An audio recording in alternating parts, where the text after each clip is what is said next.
And welcome everyone to LEC Summer Week 2, kicking off here in the Berlin studio. Look, we were in Paris last week. Big contrast today. It's just going to be us here cheering the players on. But frankly, I'm just really excited to see what unfolds. I'm Dracos, of course, joined by Finn and Odawamne.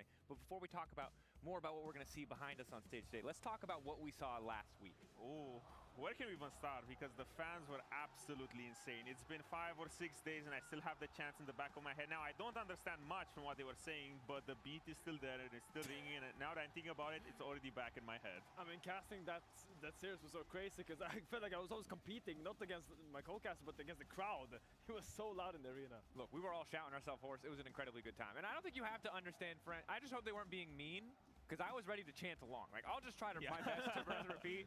If they were flaming, I never would have known. But there's one victory that really surprised me, and it was Vitality. They looked done, they looked out, they faced MKOI, and they managed to find a win due to no small part from Lindsay. I mean, Lindsay's had an absolutely fantastic game on that Neferi. I think his development is still ongoing, but the fact that he can step up and deliver these performances when the team is struggling on a carry champion like Neferi is still a good sign. And it was an especially important victory because Vitality, leading up to that game, were really not doing well. And honestly, I was ready to count them out. I thought they were there just to have fun in Paris, enjoy the vibes, enjoy the games, but they came out and surprised me incredibly hard.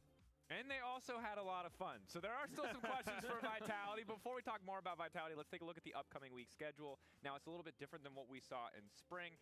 We're going to show you a picture on screen of the schedule. Screenshot it, screen clip it, go on Twitter, find a copy of it, or check out lolesports.com. But it is 4-day weeks now, Friday to Monday, returning to 2 days and 3 days once we get into the playoffs. And, of course, getting excited for that Madrid road trip not too far away yet.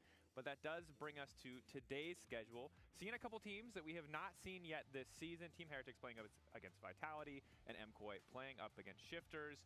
But Finn, I think we have to go right back to Vitality, and I think we need to talk about that man in the mid lane. Yeah, let's address the elephant that's standing here. I mean, Fiesta, I think, had a really bad first weekend. I'm sorry, Fiesta. That wasn't it wasn't the debut you wanted. A very volatile player. I think he has a lot of weird solo queue habits still, and he didn't really deliver a performance that led up to, I think, the standard that was set by Humanoid. Okay, this is a roster change that they made, and I think Fiesta needs to show more. It's all about the perspective, because you say that he didn't deliver to your expectations, but if you expect him to be like Hylissang of mid lane, because for me that's exactly what he is. That was not my bingo card. He was on par and on course to being my Hylissang of the split of mid lane, because he's a player who takes incredible risks. And honestly, last week there were a lot of bad plays that he had, admittedly, because there were times where he was couple of K ahead in the game, 2 kills, 3 kills, but he just ended up being the reason why they're losing. But I want to show a play where he actually was the main reason they were winning the game. Sell me this pen, Odawamne. Okay, I will sell you this pen. Okay, now just to preface, Vitality find themselves 2.4k goal behind in their game against MKOI. Fiesta is 0-4-0, so he's obviously not having a bad game, a good game. Right? So MKOI is preparing an invade over here. And now, when the camera will pan to the mid lane, you're going to see Fiesta having a typical 0-4-0 game. He's getting pushed in consistently, and he's not having a great time at all. But he's about to do something that not a lot of mid laners do. He's about to involve himself in a play as a 0-4-0 Orianna, finds this pocket of vision. Now, Finn, if you're on the side of MKOI, what do you think he's doing here? He is in this pocket of Eden. He's in fog. Jojopyun as Prio. Are you first to display as Jojopyun? I mean, from playing with mid laners, usually they just sit under tower and wait for the wave. Okay, but that's not Fiesta. Fiesta will somehow find this inside track to the bot lane, because this fight is still ongoing on the bot side. They're still playing, and just like that, Fiesta is first to the play. All of a sudden, the 0-4-0 Orianna that everyone was discounting from the play walks over here, finds the shockwave, brings Vitality back in the game. Before that, remember, Finn, they were 2.5k gold down. He is cleaning up. He stole the spotlight from Jojopyun in this play. He is the main reason why this play goes so well for Vitality, and they find this avenue back in the game, because at the end of it all, Vitality will be only 500 gold down. I mean, honestly, when you started with saying he's 0-4, I was not really seeing how you would make that work, but honestly, I see what you're saying. He does have a lot of these tendencies that I think he's looking for angles that no one really wants to take either. He wants to be in the play, and I can appreciate that. And I just like that we have a potential new Hylissang. I don't know if that title's a compliment. I think it should be, but it means we're always going to be looking at the mid lane when we talk about Vitality. On the opposite side, their opponents, Team Heretics, we have to introduce their new bottom lane. One half of a duo that we've seen a lot of times now finally joining us in the LEC. Yeah, I mean, Hype and Wei have played together for so long. They played together in Korea, they played together in Turkey, and now they're playing together here in the LEC studio. And I think it's cool that this is just one of those duos that want to play with each other no matter what. And in this meta, I want to see how they tackle it, because it's not a very conventional meta. Did they win when they played together? They've won in Turkey, I'm 90% sure. Okay, that's good enough. That's good enough, because this gives me a little bit of signs of life when it comes to Team Heretics, because it felt like beforehand, when I was looking at this team, I felt like they're lacking individual firepower. It felt like the top lane was alright, Seren was still finding his footing, but I really wanted to see a lot more from the bot lane, because Stand and Ice at some point, because they went through so many iterations of this roster and we ended up here, they just simply lack the firepower. I hope that they can be that powerhouse bot lane, because yeah, to what you said, it does feel like Team Heretics, we saw little glimpses here and there, it's starting to fall apart. Is this kind of the shift, maybe the honeymoon miracle we frequently talk about? Does this inject some faith into the Team Heretics fans out there? I mean, I think at least it injects some firepower. And I think for a team that was in the bottom half of the standings, they need firepower. They need some lane that can provide pressure. And if they don't have firepower on the map, they might have it in the support staff, because in today's Finterview, Finn caught up with an old friend. Let's hear what they had to say. And thank you, Dracos. I'm standing here together with an old teammate of mine and friend, Nukeduck. Welcome back to Europe. Yeah, thank you, Finn. Yeah, I mean, you're coaching Team Heretics now, right? You've been coaching FlyQuest over in NA, had some pretty good results there. But I think this Heretics project, it's quite different expectations, I imagine. And I mean, just tell me, what are your expectations this split? This split, our expectations, or like my expectations for like what I want to do for the team is to at least make them competitive and show a lot of improvement, and then just see how far we can go. It's obviously very short notice and very little like maneuverability in any kind of things really. So yeah, just showing like a upward trajectory will already be like pretty good for us. Yeah, I mean, it makes a lot of sense. One of the people that you picked up now was Hype. He came now finally reunited with in the bot lane with his old teammates. How does he fare in this meta? Because this meta is quite undefined, let's say. What should we look out for when it comes to Hype? Hype is a very good mechanical player, but he's like a kind of like an instinct player, as many of the best ADCs are. So like picking up different like style of champions isn't like that natural for them.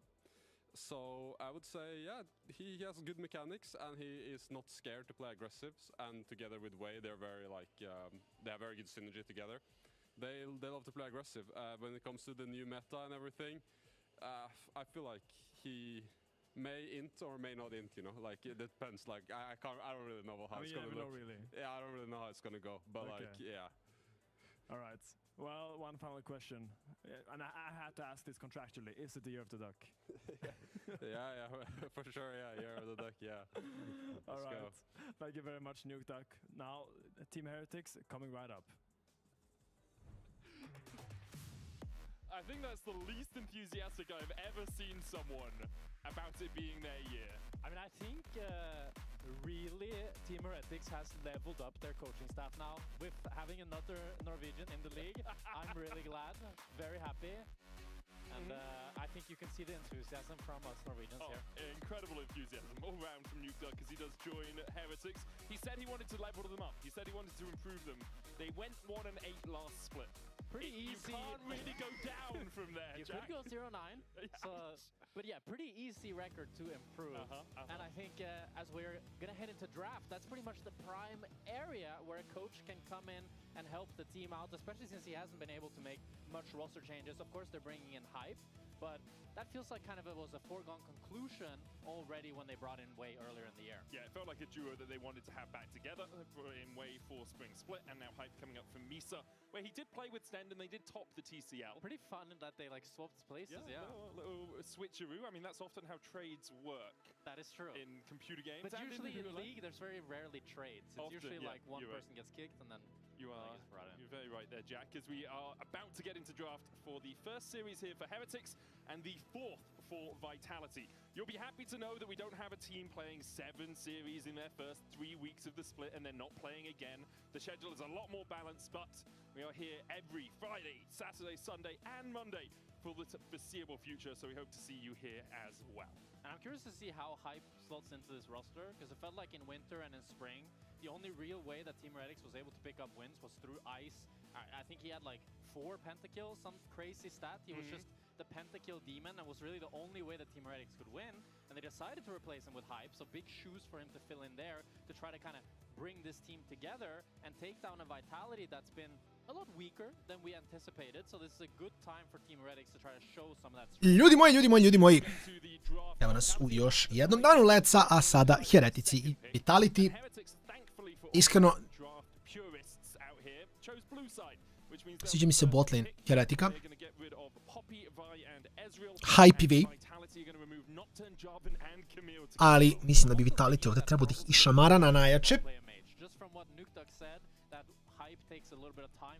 Sad ćemo samo da vidimo šta se ovdje događa. I šta će draft da bude? Jel vam je tiho možda? Test. E tako. Tako. Kako? Tako. Desila ću. Jo, ljudi moji. Pa vi ne znate kakva je Fiesta. Vi ne znate kakva je Fiesta. Kapirate, pošto lik se zove Fiesta, igra na midu. Decimato, Marko veliki poz. Gledamo Jace'a, gledamo Syndru. Šta me zanima, realno upalit ću se danas. Haha, kamera ne radi. Šalim, sad ću upalit. Čekajte, stavite.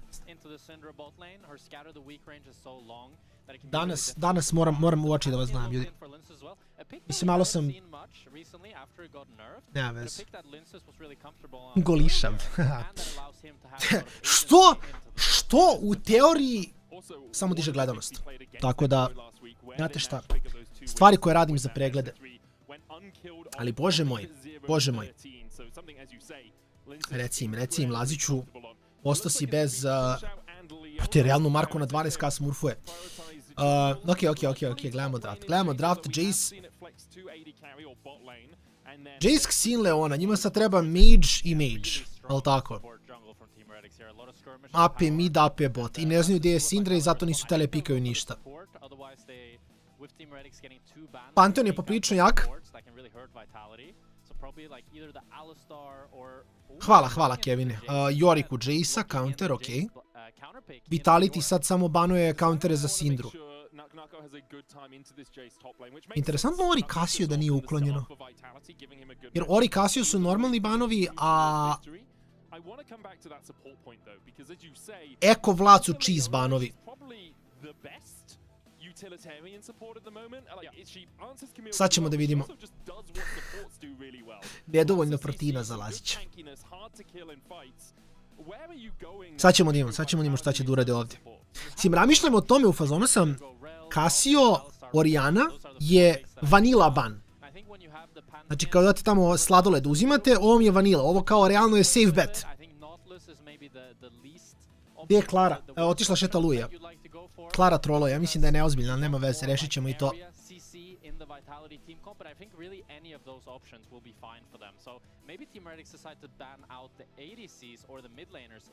Rešit ćemo i to. You could even still look for something like the Shen, which has been banned away by Heretics, saying, well, if you're going to all in on someone with the solar flare, with good damage from the Shen je šta god, okej. Sad verovatno Casio ban ako su krenuli s Orianom. Osim ako neće, mislim, Nugdak inače genije za LoL. Za vas koji ne znate, koji niste nikada gledali Nugdaka kako igra, lik je fazon u 22 partije odigrao 21 različitog heroja. I što je možda najbitnije, kao što vidite banuje ono što sam ja rekao, sam doktor igrice, Nugdak je imao to zadovoljstvo da igra protiv mene na lanu. Tako da znate da je ozbiljan čovjek. I on i Miti su igrali protiv mene. Mitija sam pobedio, Nugdaka nisam. Tako da, Alistar je šta god, samo disengage. Vitality mora da pika... Ne pika mid bot. Ne pika mid bot.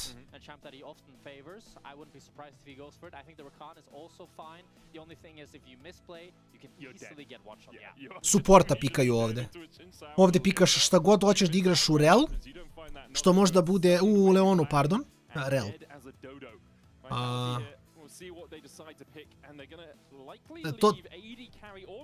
Gledajte, ja kad upalim kameru, kad gledam draft, bro, Galaxy Brain.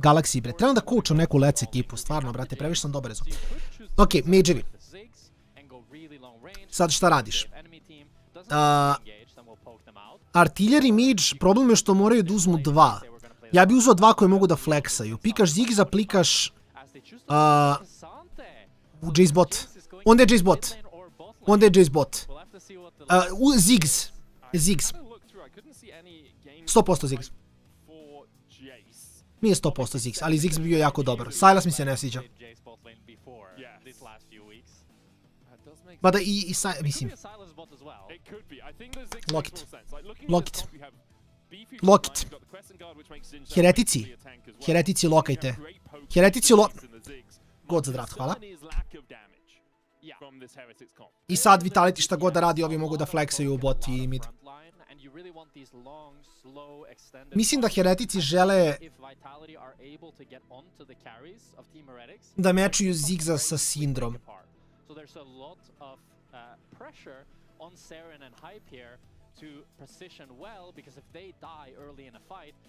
I čekaju da vide da će biti Syndra, okej.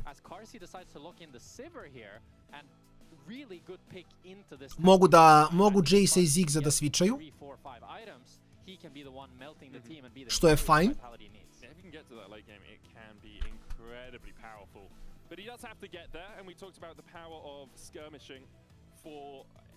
Heretici, Vitality, Shifters i koji, to je raspored za danas, samo 2 best of 3.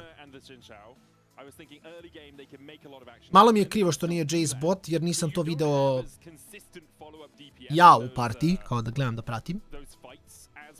Vitality would have. Like, if there's a Pantheon and a Syndra, I think I take that over Xin Shao and a Jace early doors. Yeah, I think the support jungle 2v2 is a lot stronger, the Xin Shao and the Leona, but once the mid laners get involved, then suddenly the Syndra, the Miti i Nugdak zajedno su igrali neko vreme. Taman posla, radiću, taman posla. Ne, vi, znači, ja trenutno ne mogu vam pričam u kojoj sam fiesti, to je sve što ću vam reći. Znači, vi ljudi moji niste svesni u kojoj sam fiesti. Šansa je relativno solidna da večeras ne streamujem, jer moram da legnem na spam, jer sutra ujutro imam sastanak. Tako da je legitimna fiesta.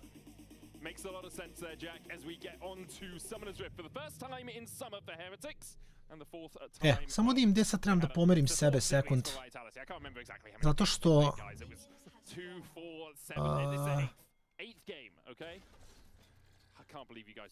tako. Mislim da je to malo bolji play.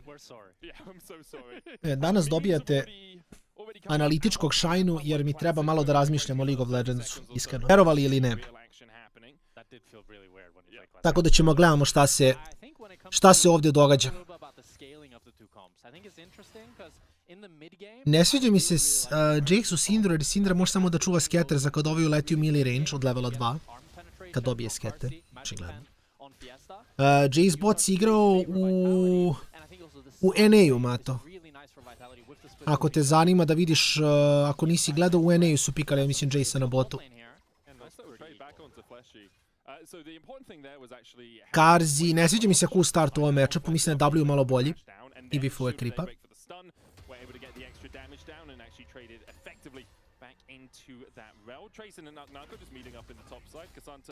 Neutralizer, the great neutralizer, can survive any lane pretty well.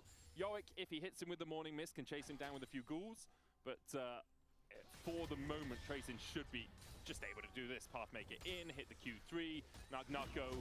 You're much more about using your ghouls and using your maiden effectively to get these trades in. Yeah, I mean, Cassante is a really safe blind pick because he has such Da, igran je, ja mislim u NEO, zašto znam da sam na Twitteru, većina moje informacije dolazi iz Twittera gdje gledam jeli sve. Promašio je scatter, sad dobija batine. Serijin ne razmišljao baci Q flash. Da, Q flash. Solidan pokušaj.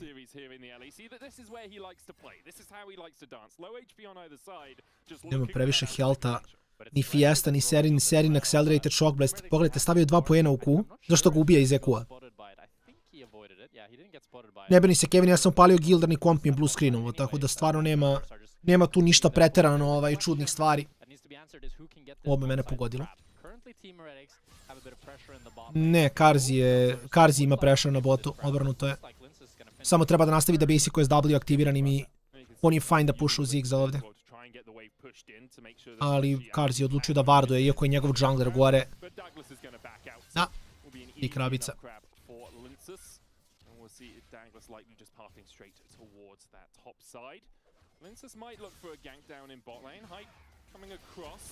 Flashy flash shadowing strike could should have from Way, but Hype does have to flash.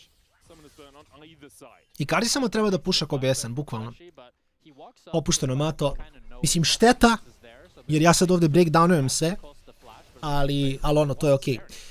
Serin jako bulija Fiestu, a Fiesta previše maši skill shotova. Ovdje je jako krucijalno u ovom matchupu koliko Syndra promaši spelova. Za svaki jedan spell koji Syndra promaši, Jace samo može da walk upa i da je prebije. Ona ne može da igra. Ne sme Serin da baci flash mili Q jer to može se flasha.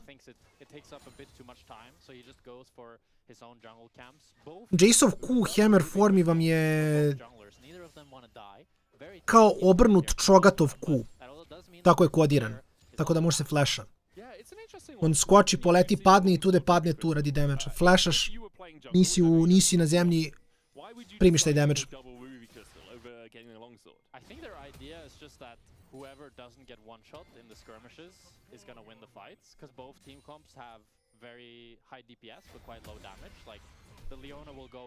Ne znam kakav je Xanti Yorick matchup. U teoriji Yorick bi trebao da outsustainuje, to jest da out DPS-u Xantija u produženim tradovima.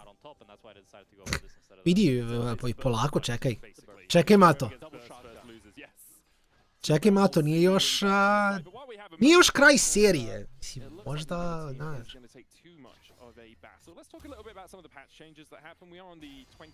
Možda izvuče Akali u drugom gejmu.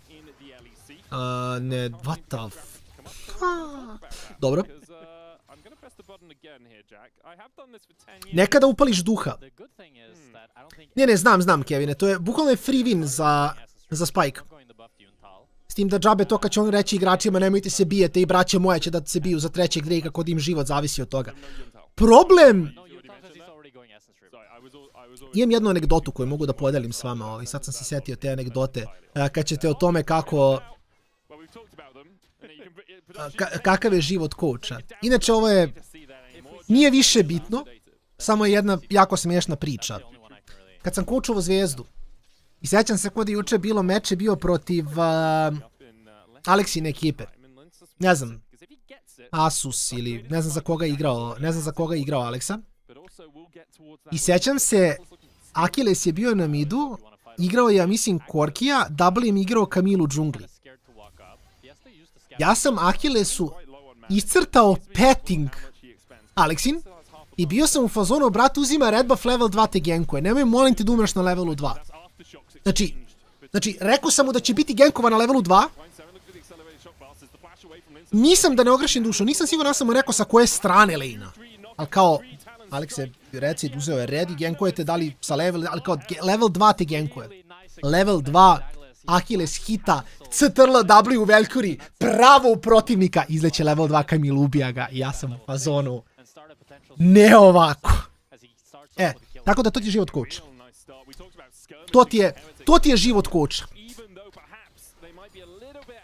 U suštini, koliko god coach treba da bude dobar i da zna, toliko igrači moraju da slušaju, inače ti to ništa ne vredi.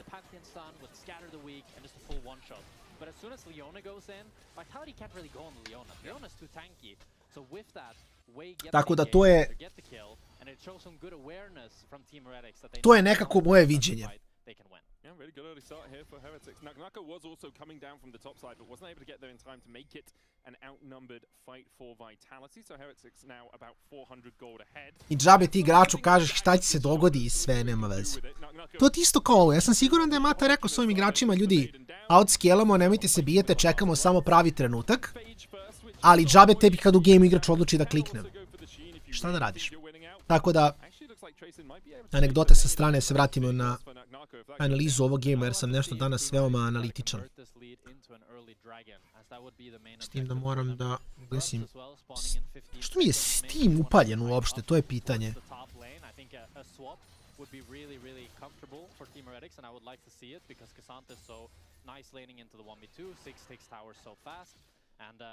Mogu da isključim notifikacije, nema veze, nije bitno.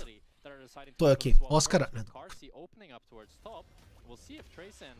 Ne, kažem ti, Mato, nekada, šta je bilo onako to ništa mu nisam rekao. Šta da mu kažeš, on zna da je napravio grešku, nije to. Ja nisam toxic lik, ljudi, da se razumemo. Ja nisam toxic lik, znači kad se nešto dogodi, kako ja nisam planirao, bože moj, šta da se radi, sljedeći put će biti bolje. A lucky je kako... Znaš, rezultat toga da te ne slušaju je blago unlucky. To je jedino. Dobar flash, Ziggs živ. To make sure that he is not caught in the clutches of Vitality. Team Heretics, they're not able to get anything off the cross map. They lose the grubs. So, feeling a bit bad there. We'll have to see if Douglas can maybe get a chunk on Fiesta and convert that into a dragon. He misses. Yeah, Wind becomes lightning going wide there. Really spells the end of any play. Lintus also has the Grand Starfall, so he can react pretty quickly to any threat that is coming out from Heretics. Because of that, we're unlikely to see a Drake. Čudan skin, šta je ovo? Zašto Douglas ima plašt, brate? Ja breakdownujem game, ali, brate, Xin ima plašt. Anyway, Ziggs je bacio flash na bot i onda je sitting duck, neko mora da havera Pantheon ult ugao, jer je Pantheon 6. Ne znam zašto Xin Zhao ima plašt. Čovjek postao super heroj. Super hero! is forced to base on top, but you're not getting plates, you're not getting gold anywhere else on the map. I'd be really interested in what Wei's been doing over the last few moments. He's now a full level behind Fleshy, who just ticked over the 6. And as much as Leona is great with just 3 abilities, her 4th, when you unlock that ultimate, you have so much more playmaking possibilities, especially into low mobility carries. Like there's a Cinder on the other side. Pantheon doesn't have a huge amount of mobility. He can put up the Aegis Assault, but if you solo play him, he uses Aegis Assault and then you Zenith play it in. There's not really many ways for the Pantheon to get it out. I mean, what looked like it happened was that Wei wanted to rotate for the grubs, and then Vitality made their play. Da li bi nosio plašt, što da ne? Ja sam Kevin uvijek u fazonu se napravi neki fun cosplay. To je skroz okej. To je skroz okej. Gdje si Legend? Inače oba supporta su jako loše ovaj game. Ni Leona ni Real nisu toliko dobri što se tiče romovanja, koliko bi bio Shenka, Mila ili Bard. Ali fora je što... Ne znam, Heretici su jako čudno draftovali tog Xantea, moram da priznam. Ne sviđa mi se Xante, nemam pojma. Mislim, okej da ti je Ziggs... Dobro. Ja mislim nima... Nema, nije pogodio W.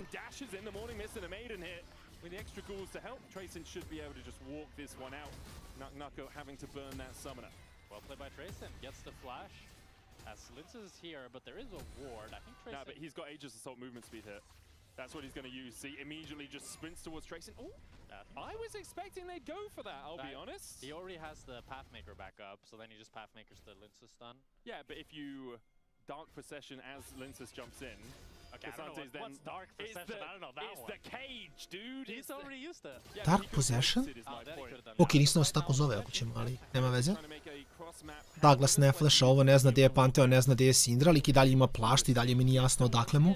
Ovo je dobar try, samo Fiesta grifa sa stanom. I ovo ne komituju. Ne, samo back off. Samo back off. Okej. There's nothing for Daggles to get. They're not really Dogodilo se ništa. Ovo je prva partija Heretika, inače Vitality je na 1-2 već. Xin ima plašt, ne znam odakle mu plašt. Vidi, on trči ima plašt, čovjek, mnogo je cool, hoću ja plašt. Zašto Leona nema plašt? Zašto Jace nema plašt? Vidi Xin, gleda kako je cool. Pogledaj skin koliko dobar. Tivan Xin, a najjače, brati. Znači, ako si Tivan imaš plašt. Dobro, to je okej. To je okej.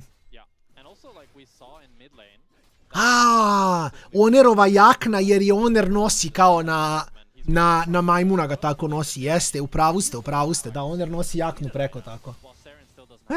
To je baš cool, iskreno. Nisam probao sve Tivan skinove još, ljudi. Igrao sam jedan Tivan skin, zaboravio sam. Serafin? Ja mislim da je Serafin, slagaću. Mislim sam Serafin igrao. Igrao sam jedan Tivan skin. Oni MF skin i dalje nisam dobio, tako da to moramo da čekamo.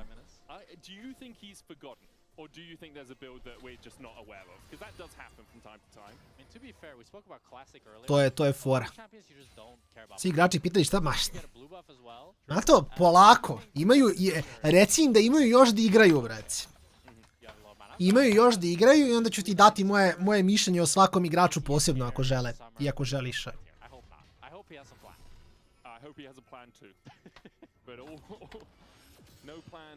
To je point. Samo nek se oni fokusiraju na sebe i da igraju što je bolje moguće. Ovo je najbolja šansa za bilo koga da dođe na EMEU. Ovaj split, specifično, je najbolji split za igrače da se probiju, da napravi ime za sebe. Ovo im je bukvalno životna prilika, tako da trebaju to da iskoriste.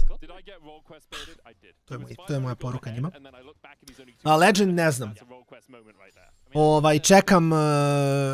Čekam nešto. Postoji šansa da nema streama ako sutra ujutro rano imam sastanak. Tako da nemam pojma. Moram da vidim da li sutra rano ujutro idem. Ako idem onda ne streamujem.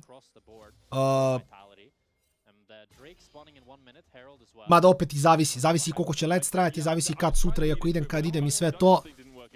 Tako da ne znam još.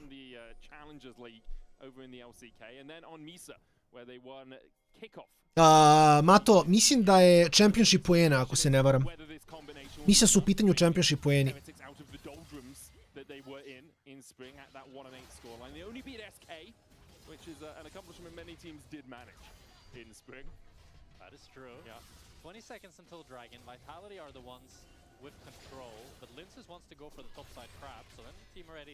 Koliko je cool skin za Xina, čovječe. Ne igram Xina toliko, ali sam mi si igra Xina. Magaza je problematična, neću lagati. Mislim za sve ostalo, ali Magaza baš bije.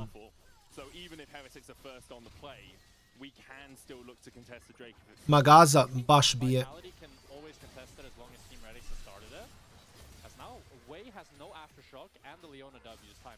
This is a really good time for Vitality to engage. There we go. Grand Starfall on towards the backline. Magnustorm as well on way, and there's no way out for the Heretics support. And he used his Aftershock. He used his W. He has no tankiness. He's so squishy, so easy for Vitality to take down, and they recognize it really nicely.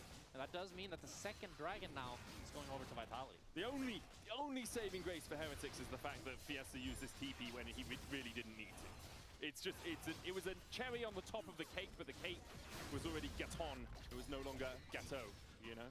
Gap gone, I guess that's a great... Da. Ne, Magaza, brate, biju. Stvarno su, što jeste, ali su, brate, mili dobre. Ne znam što je s onim Primom na topu, koga naljutio, brate, ali lik... Ne znam. Baš je bolesno, brate, bolesno je dobar lik. I što je najcrnije od svega, čak i nema kao na X heroju, nije da lik igra jednog heroja. Brat mu ukuca ultimatebravery.com, klikne na top lane i izabere heroja, čak ne mora ni na top da klikne. Baš je dobar. Ima flash, ali ima i Yorick. Neće više čime bacio Miliku. No, Fiesta je morao da flasha. Douglas hoće dive. Ima Sander, Sindra nema mane, ništa i nema flash, tako da Chunk za dive i sad setupuju dive full. Sivir full sprinta top, Pantheon ima ulti za, nema ulti za top, ok, ovo je dive i dalje, ovo je dive. Disengage full. I onda redive. Bravo. Clean. Vidiš sad ove recimo, ja bih uvek pušao tier 2 cool ovdje. Kad imaš zigza, ja mislim da je ovo uvek tier 2 play. Ne znam zašto, znači... Xin mora da ostane gore. I udara kulu, Shelly se skuca, Ziggs baci sečel, imaš tier 2 kulu u 17. minuti. Ovo je bila free tier 2 kula. Recimo, ovo je nešto što ja mnogo ne volim kod ekipa, što mislim da... Mislim, Heretici i Vitality, da se razumemo, nisu razumete, najbolje ekipe, nisu ni najgori igraju Let's, ali nisu ni najbolje, ali ovo je free tier 2 kula. Nema jedan razlog da ne uzmeš tier 2 ovdje. Jači crash, bouncuje se nazad, Jace uzme, frizuje na topu, gle. Jedna osoba na Vitalityu nema resurse sljedećih 10 minuta. Pogotovo kad imaš Ziggs. Mislim kao, zato ti služi. Zato ti služi i to je to.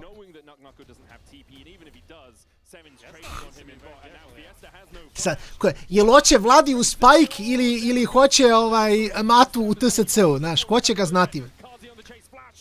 Ko će znati? Ali ima severe damage-a za ovo. Nije ništa impresivan damage. Oko je AD carry useless roll, majko bože. Douglas još gori, brat moj. Brat moj u fazonu, koplje tebi, brat. Dobro, ovo se dobro završilo za hype-a kako je bacio ovaj spell.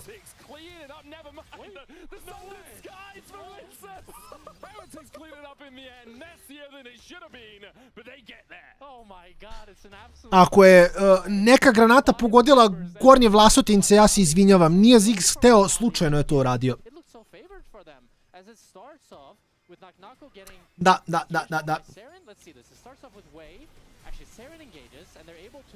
Da, mislim da... Jaj, bro, zašto mi desni toliko prepaljen i dalje? Osjećam ukus krvi. Da.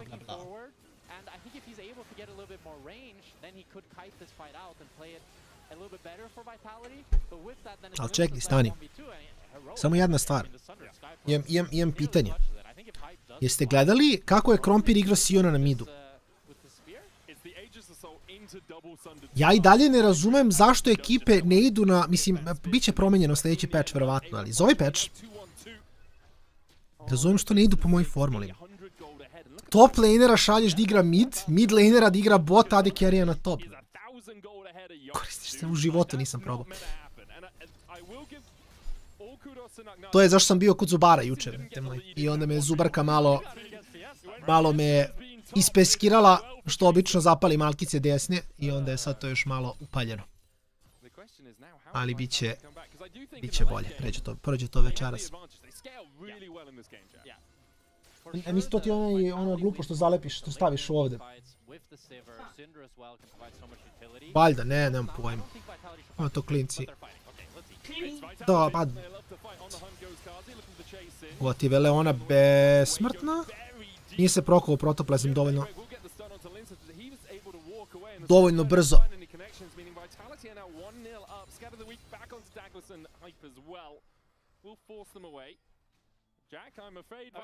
Jedan za 0, Vej mrtav.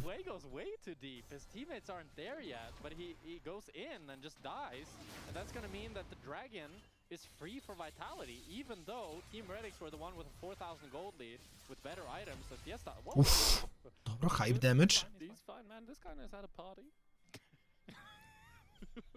He does. He knows right, just the edge. Yeah. Oni dropaju Drakea Vitality, ne znam šta je plan Hereticima ako izgube Ocean Soul sa JZX kompom. Ja mislim da ako dropuju Ocean Soul, samo mogu da odu AFK i da idemo u drugi game. Is the only player on his team behind in gold. I think part of that is because he's been relegated to side laning. But see, if he bought the tier, he would be an extra 400 gold behind. So he'd be nearly 1,000. Yes, because tier, as we know, costs money and gives you nothing out of it. No stats, no mana, none of those good things that you need. No, but it sets your build behind. No, well, not if it's part of your build.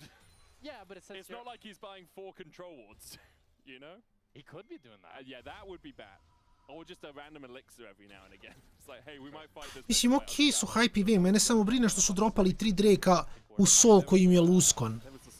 Kao vidi, ovo je sad kao okej, Jace radi damage. I onda dođe Ocean Soul, ovaj lik napadne Ward, nahila se.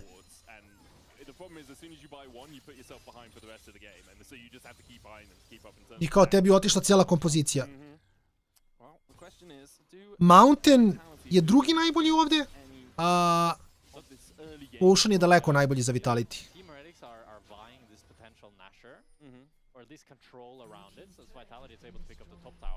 Teamretics, their Nash damage is quite low, but since Trayson is so far ahead and they have a Leona as well, they can tank the Nash for a really, really long time. Yeah. So I feel like I would love to see Trayson push out this bot wave, move towards the Nash, and then they just start the Nash. And they just tank it and force a fight that way. As long as Wei is able to find some sort of flank or find a good solar flare, I think that can be a really good way of just turning the game on its head and not fighting the dragon. I think the worst thing that Teamretics... Meni je blue screenovo komp juče triple, to da... Moram uzimamo sve nove kompove. To je otprilike plan. Koliko novih kompova da... Ja kažem, rekao sam Klari, sad trebamo uzimamo kompove, trebamo uzimamo 3 nova kompa i onda šta će nam 3, realno jedan od ta 2 neće radi, tako da... Imamo rezervni za novi.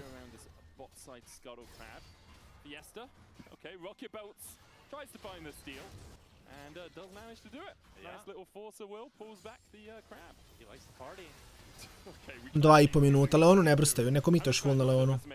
Ok, sad komituješ možda na Leonu, ne komituješ na Leonu, nema veze.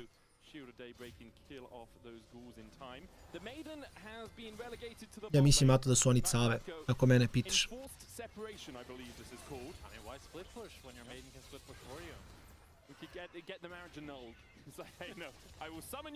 Nah, I'm good. Off you go.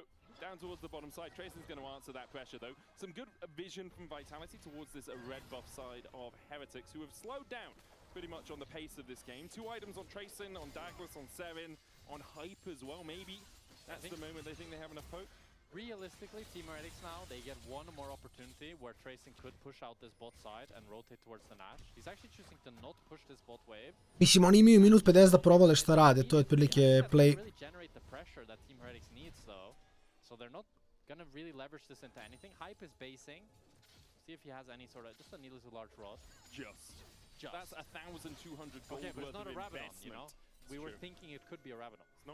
It's not a full Rabadon's as of yet. He doesn't have the hat on. He has picked himself up a nice little injection of AP. On the other side, Kazi has enough swords to make General Grievous jealous. So he's got himself 6 of them and some boots. Yeah. I don't know if the General likes boots, but I feel like he could use them to make his metal legs. At value, ubio si Ward. You're going deep in this. Okay, Drake's game, we're 25 minutes in, they've been 13 kills, and neither team has done much for the last few minutes. That's true. I mean, both teams are waiting for this dragon. Yes. That's what both teams are planning for. I do think it really favors Vitality.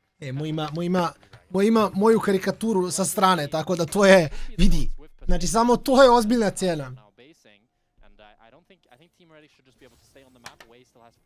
To je već ozbiljna cijena, ima Feniksa napred, a to nema. Si lud, brate. Eskanor mi drži grafičku, znači, mislim, vidi. To je već ozbiljna priča. Douglas je jako fed. Znaš šta je problem? Klara je zaboravila ti kaže da može ručno ti skida poene. To je vjerojatno deo koji ti nije rekla. Ne možeš s njom da imaš čist dogovor, to sam odavno naučio. Dobar shield, nema sketera. Ali heretici moraju da se biju za ovog Drakea. Oni moraju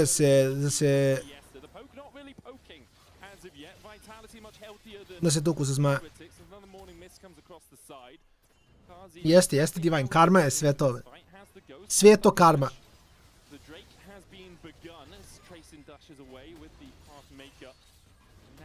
Is can Vitality get in here? The poke's still not really poking. The poke is not poking, Medic. Wind becomes lightning across the wall. Scatterweek is down as well as Douglas sticks on the Drake for now. Dobro.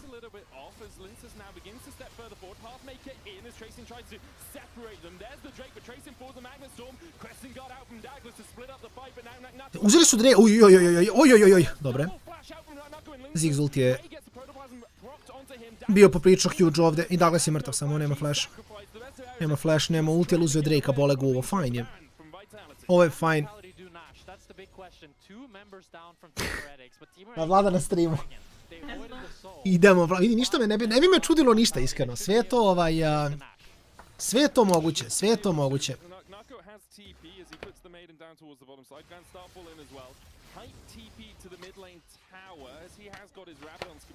If he can get there, he can poke down a little bit, but it looks like Heretics have given up any idea of fighting this one. As Vitality will secure the Baron, those 3 Drakes they got earlier, really helping them out around that fight. They knew they didn't have to secure the Drake, it was much more about finding a fight on their terms. Yeah, let's watch this fight back here, as it starts off with the poke was not poking. I think none of the 6 bombs landed. There were a few shock blasts here and there, but it was not the... Ne, oni ako izgube solo, oni su izgubili game. Xantes je tradeovao, Douglas je bacio flash ulti da napravi zonu između sebe i svojih saigrača, što je okej. Na kraju da ovaj ulti connectao, ovo bi bio 3-4 fight u pitu i Heretici to dobijaju.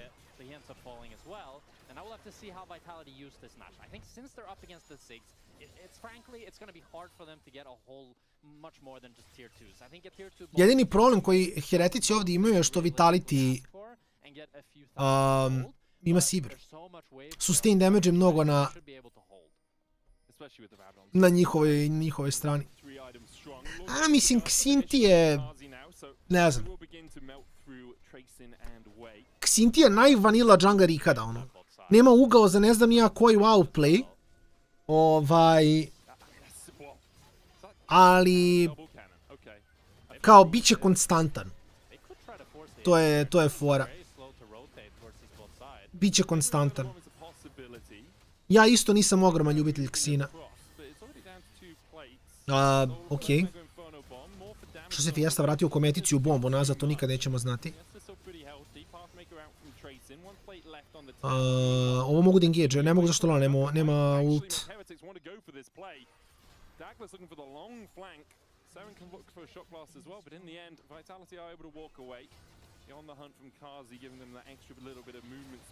Stan konektuje, nema damage ga ubije. Anivia je mnogo jaka. Anivia je giga broken trenutno. Jer je previše mage'eva u meti koji nemaju dash, Anivia samo postaje 70 puta korisniji heroj. Overstayed a little bit on mid lane. He wasn't using the 6 wave clear to try to help out that bot side, as I don't think that Vitality can get the inhib as well, but with this they can now play 3 lanes, really separate Team Heretics out, because realistically it's only the 6 that can really get the inhibitor as well. Wow. Yeah. This is really nicely done from Vitality. Heretics, as you say, a little bit slow on the play overall, but they're just playing these 3 lanes. The TP away from Naknako means that Tracin has got his hands full trying to deal with this Yorick and with the Maiden. Meanwhile, on the bot side, Kazi and Fleshy just waiting. It's like, okay, we'll pop down the hunt if we need to run away. We can step back in. You don't have the easiest of engage tools.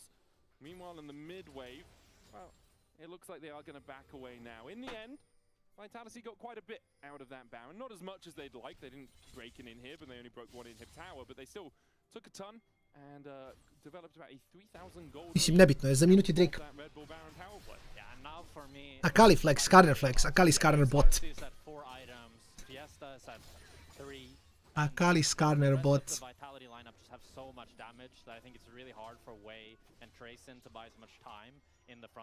Ništa, back, prio, red buff, Drake, šutiranje u glavu. To je play.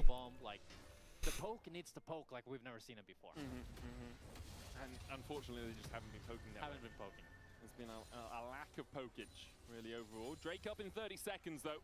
Another chance for Vitality to get that Ocean Soul, or another chance for Heretics to rebut them. But that rebuttal is going to be tricky. Lincess has a Guardian Angel, and although Heretics do have first positioning on the play, there's a Naknako in a side lane who has other ideas as to how this is... Nakon nema tepe, Heretici hard commituju na Drake-a.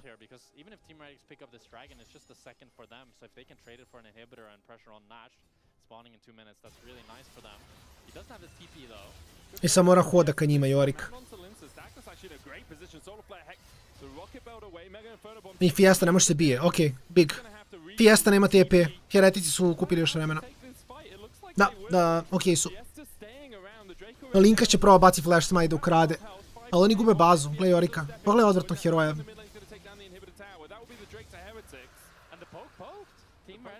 Čudi me da ne gledaju da zaustave recall od... Uzima inhib i beži nazad, on je otvorio bazu sam. Ovo je baš big. Vitality have opened up the base. Looks like we have a small pause. I don't actually think that's the reasoning. Yeah, because of that. Hey, he can't take the inhib Trace is like, there's no balance. Oh, what's going on? You just killed my inhibitor. Yorick doing Yorick things.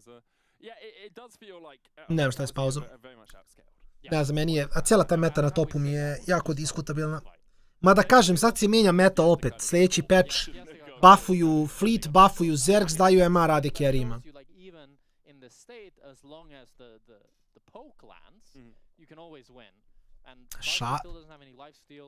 Hail of Blades, crit šako, vidi.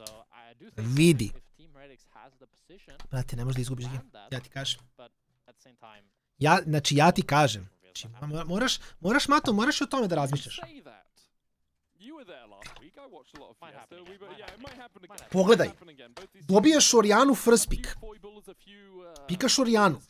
Oriana ti je bot mid flex. Uzmeš Šaka u džungli. Naravno, Hail of Blades, babam Šako, razumeš? Imaš Šako Oriana kombo gdje god Orianu da pošalješ. I onda uzmeš Camille ili Barda i imaš Hob Camille, Hob Šaka na levelu 1 da ti prave fiestu na mapi. Ti ne možeš da izgubiš level 1 fight. Imaš Camille ili Barda. Znači nešto što... Ili Shena ako su oba banovane. Treba ti neki support koji je baš ono... Ne. Fuck that. Šako jungle. Možda igraš Šaka botlane. On ima ok roam. Sa Hobom radi sličan posao kao Camille, samo što nema hard CC. Problem je što ako si support Šako, ti si Pike bez gold generationa. Šako gubi full util. Onda moraš da igraš AP Šaka, a brate, ja kad im AP Šaka... Nije mi prijatno. Znaš, nisam ljubitelj toga. Tako da... Ne znam. Nisam ogroman ljubitelj, Šako supporter mora AP da igra, jer drugačije nemaš gold gen. A trenutno ako je meta da protivnik uzme 2 mage-a, Šako dođe iza leđa, mage-u izvadi bubreg. Mislim, ti tokom cijele partije možda skelaš. Ti pogledaj ovaj game, Šako šota Zigza, šota Jace'a, šota Syndru, šota Sivir.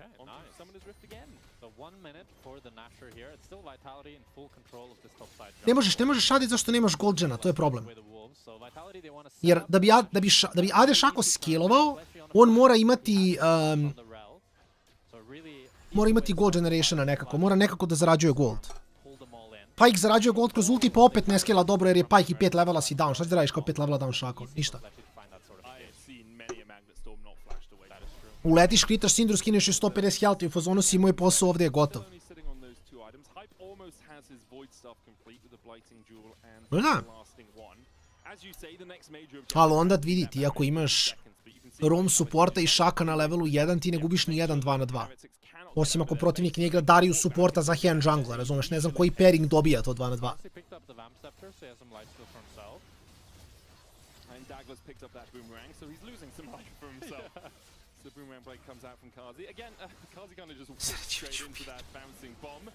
Fair.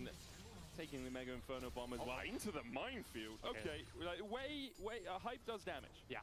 Hype does some damage. Definitely does a lot of damage, but now with 2 inhibitors down, I think Vitality can probably just walk over to this Nash and they can let the minions do the work.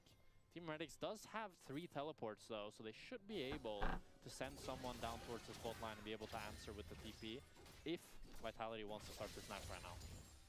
Saren gets Edge of Night as his 3rd item. Mora dobije kill pa onda tek da uzme longsword, da. I think what Vitality can do now is they can just put Nako in the bot lane, and he should win 1v1 against anyone. And then he can pressure ending the game. Nako toliko lepo igra. Pogledaj Karzija, 400 CS u 34 minuta. Iskreno baš lepo igra. And it's not like Vitality don't have go buttons of their own. As you say, Flash Magnet Storm, a massive, right? A good scat of the week. A Flash Shield Vault, in fact, from Lintus will start a fight. So if you see two people on the bottom side... But Douglas is recognizing it. He's just started this match. He knows that they need to fight right now, or Nako can pressure to end the game. Kazi's running through mid. Kazi and Nako are looking to pressure together to end the game as Douglas dashes away from Vitality, way on that front line. The Nexus... da vidimo da li završava game. Ne znam zašto su ostavili Jace'a jadnog sam da brani bazu. Ajde, mato, čekamo šaku supporta. V je mrtav, ne znam šta radi. Ne postoji taj protoplezam harness koji ga ovdje spašava.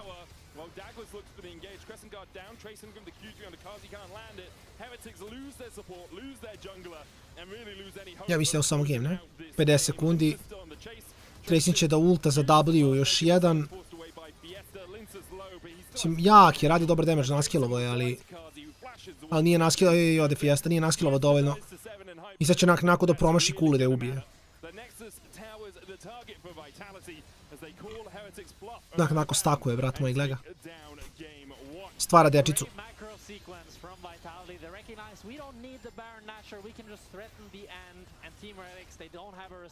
Clean, dobro, lepo, nema šta.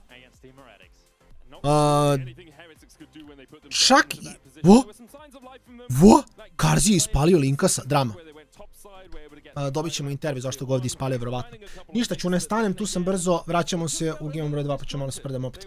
On the same page, and when the poke wasn't poking, they just couldn't pick up the win. We're going to go short break. We'll be right back with game 2 of the series after that.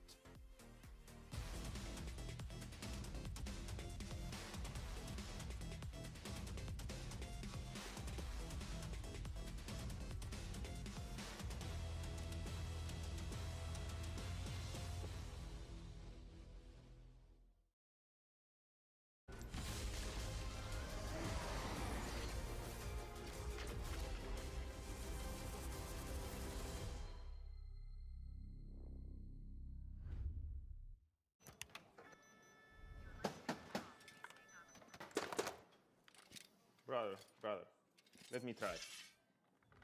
Wait, brother. Let us break this instead, brother.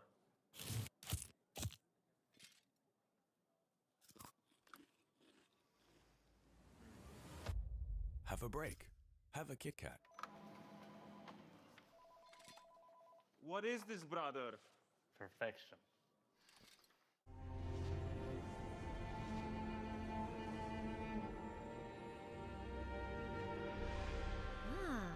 A new champion.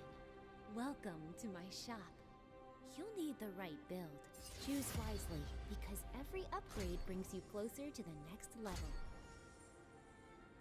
So tell me, how will you level up?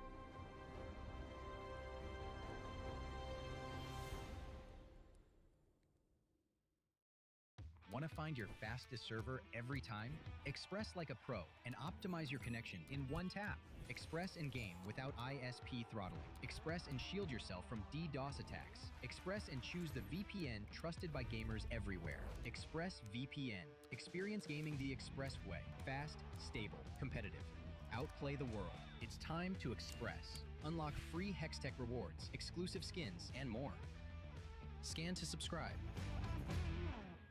In your best man speech, you said my wife is funnier than me. That's factually correct. Okay. We're in range. Nah, it's fine, man. It's fine. Relax. I've got this. I have years and years and years of experience. Yeah, but it's gonna last. And there we go. Look at that. What are you so worried about? Oh,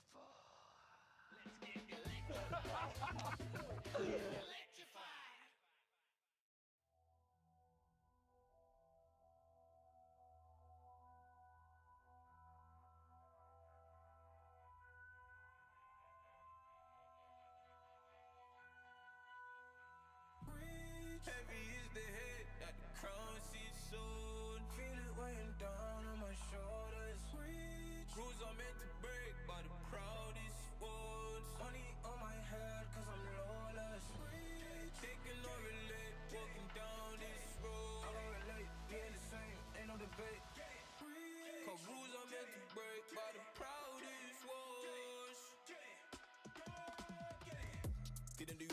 Somebody wanna lead him and guide him astray, then tip him off axis. I was in a renegade beast, meanwhile they was cutting man deep like sickle or mantis.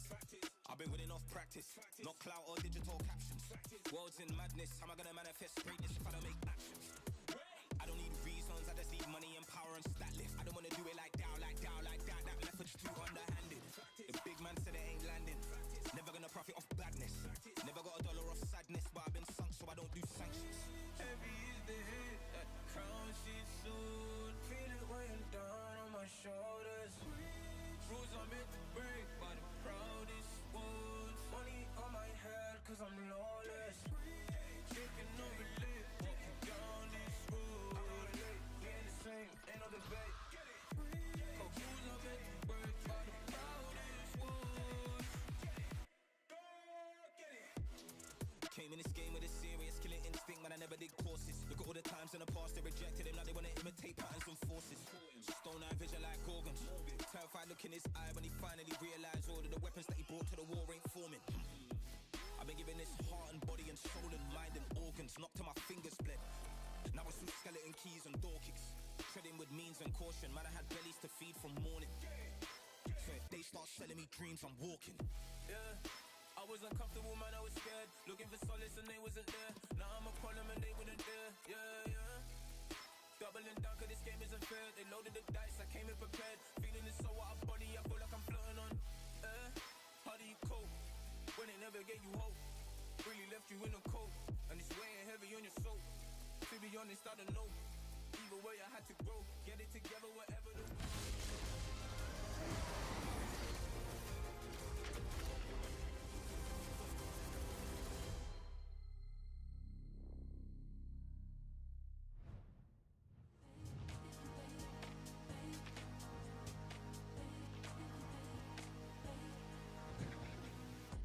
Just tower with six. We can play slow. We don't need to play fast. Yeah. We will kill them both. F knock up. Yeah. Good job, base. Oh shit. Nice. Does that end okay? Yeah, I'll put it everything. Okay, good macro. It was macro of some kind, most certainly. Welcome back after a very bizarre game one, if I'm completely honest, between Vitality and Team Heretics. I wasn't really ready for the game to end that way. Yeah. We're Team Heretics, it would seem. Let's talk about it. Yeah, because it was already shaping up to just be this, come fight me at the Drake.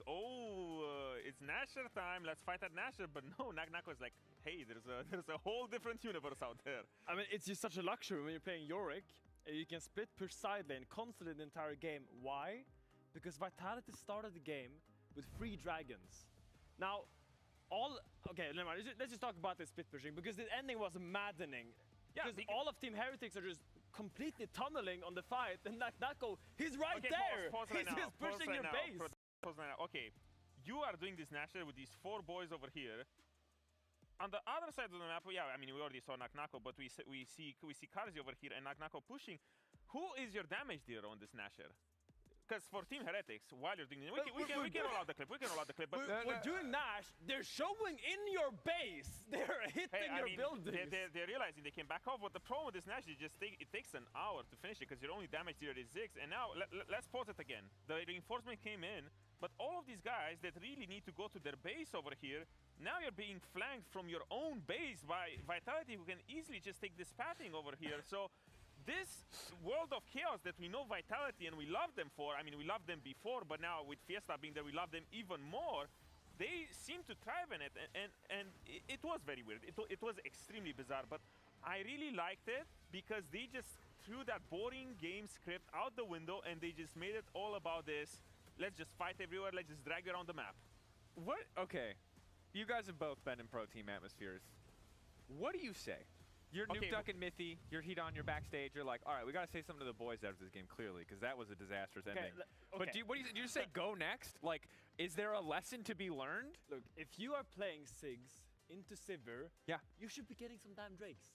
Like, we should get a few of them Drakes. You have push. So you would criticize them for not getting Drakes enough? I mean, they definitely need to get some more Drakes early game if they're pushing lanes. I've been reading on social media, on Twitter, on Reddit, on MSN Messenger. AD carries are complaining about playing as mages. They're telling me, Finn, I cannot play an AD carry against mage because it's unplayable. Carsey was completely fine this game. He was playing Sivir, going even, getting push against Sigs. That can't happen. If you're playing a mage bot, you need to push, you need to snowball, you need to get some towers, dragons, something, because Heretics is just sitting there. I will say that Nuke said at the start of the day that Hype was going to be this polarizing player. He was going to be really instinctual and it was going to be this big explosive performance. It was pretty quiet. I felt like it was solid from him, but you're definitely right that they never did get a Drake, which feels like you should just expect free lane prio, no? At the very least? I mean, Sivir Ziggs is kind of whatever. They just trade prio. He wasn't really set up for success, I feel like, because, okay, it was his first game. He was playing Ziggs, and it was a little bit all over the place, but going into the next game,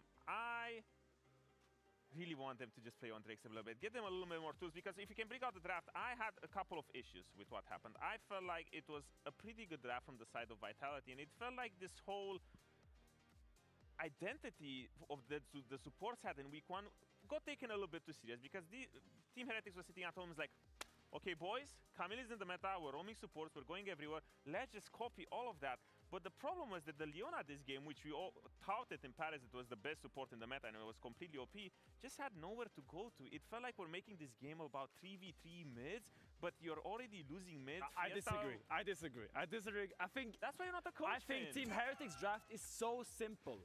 You have It's simple pushing and bot not lane. good. All Leona has to do is walk mid. They don't need to kill mid. Only thing they need to do is get Jason push. Now you're pushing bot, you're pushing mid, you do dragon number 1. Reset the map, easy. We do it once again, get dragon number 2. Now suddenly is Vitality staring into Jace, into a Ziggs, and have to walk in to an area that Team Heretics is controlling, and they are under threat. If you don't get those early dragons, this comp makes no sense. So what you're saying is that they just went mid because they went mid a couple of times and Seren just didn't carry the game, or what? No, but they didn't set up the dragons. They were looking for kills. They were looking to get the grub. Okay, let's not even talk about the grubs. Let's just take a breath. Because despite all of that, the Drake advantage did belong to Team Vitality, but we still hit a mid-game point where Team Heretics were up like 4,000 gold. They found winning team fights. They found good angles. So is it still that just because they didn't get Drake's early game that this all fell apart, or did something else go awry? I mean, when you play a poke comp against a split push comp, you need to have threat on the dragons, because otherwise the Yorick doesn't have to care that you lose team fights. He can just go on that side lane. We saw how the game ended. He was completely flourishing in the side lane. It was a little bit bizarre, because I agree with that, what Drake was saying. There were a couple of times where they could have went there and they could have been first, but they just chose not to. There was a huge discrepancy between what they did and what they should have done given the resources they had, and that's what I feel like we really need them to level up in the next game. Adaptations, just want to see them simple, straightforward comp. Feels like the story across the board. We're going to send it over to our casters. Draft a comp, play for the comp you drafted. That's what we're, fingers crossed, that's what we're hoping to see. Wow. It's top-tier analysis from the coach of That's Fnatic. That's why Dracos is a host. Yeah. I mean, Dracos, he just summed it up. Odo said, hey, pick champions that do the thing you want to do. That's the Fnatic level coaching that we expect. That's true. I'm going to say something crazy. I think Team Heretics needs to play better. Oh. They're going to win this.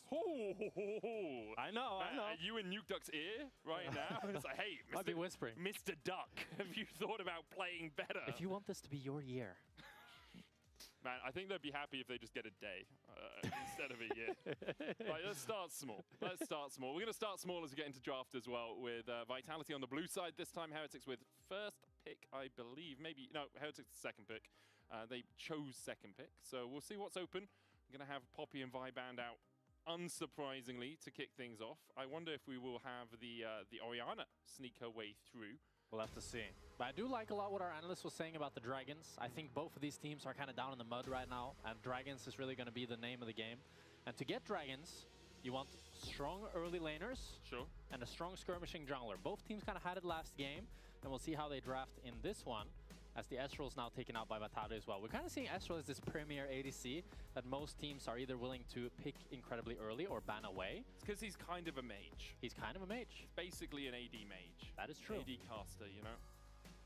Camille will be the final ban from Vitality. As you like, it gives you push. It's nice and it gets banned out. It is weird though that last game the Orianna was pretty much completely ignored. Yeah, I agree with that. That's been a really high priority pick. We'll have to see if it changes in this game. It wasn't like the Jarvan is still up and available, so that's a threat to the Orianna. I would be probably anticipating a potential Jarvan first pick now, especially with the Nocturne being taken out as well. We'll see what Vitality want to go for, though. So if Vitality go for the Jarvan first pick, then for Heretics, you're looking for someone that can skirmish. You're looking for dashes as well to get away from that Jarvan. At the moment, they're not looking towards it. They're thinking, well, we can take a mage and it could be mid, it could be bot. We can flex that around wherever we want. Cassio is the one we've seen Kazi bring out already this split alongside that Ziggs. But the Victor has been growing a lot in priority as well. A lot of teams wanting to flex that. We'll see if that's what they decide to lock in. I'm surprised, though, that they decide to go for this sort of direction instead of either going for the Orianna or the Jarvan. But Victor... Oh, it's Cassio instead. I was going to make a joke about Victor having... You can make it, bro. Make it. No, it has a lot of similar letters with Vitality. You know? Yeah. It's like Vic or Vit. I, ajmo Dimo, game broj 2. It was not a good joke. Vitality Heretici. Yeah, the other one was really bad. The Gascon one. That was... Cassio i Orianna koji su bili banovani, sad su pikovani. That is a mage that we do not see. Oba su flex, pitanje je samo na koju će stranu da...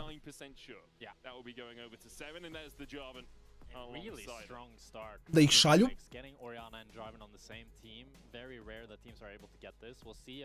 Vitality can match up and have a really strong jungler of their own. The Sinsaw's out, Pantheon's out, Neferi's out, and Nocturne's out, and Poppy's out. So a lot of junglers taken off the board here. You still have things like the Wukong. Yeah, Wukong is an option. Yeah. Instead, they're going to look towards the Akali. So Cassio, Akali, likely seeing the Cassio go down towards Kazi. The Akali going into the hands of Fiesta in mid lane, although we haven't seen either of them bring out Akali as of yet. Alongside that, they're hovering Darius, but it's not going to be. More likely Elite. Lee Sin, yeah, this is a good... we've seen this quite a bit into the Jarvan. Akali, Cassio, Akali, Orianna, Cassio, botlane, Lee Sin, jungle. Mislim da nisu ništa pretjerano flexali. Has been the most high priority junglers, but both junglers ignored it last game, so I kind of thought they didn't want to play it. But now in the second game, they're like, now we'll play it. Igrači Vitalitya. Orianna and then Jarvan. Galio the lock here for Heretics. So where's the Galio going? Are you trying to match the Akali? I guess is my question. Yeah, but is a team going to play Orianna bot? Because that I don't think I've seen in... Or is a team going to play Galio bot?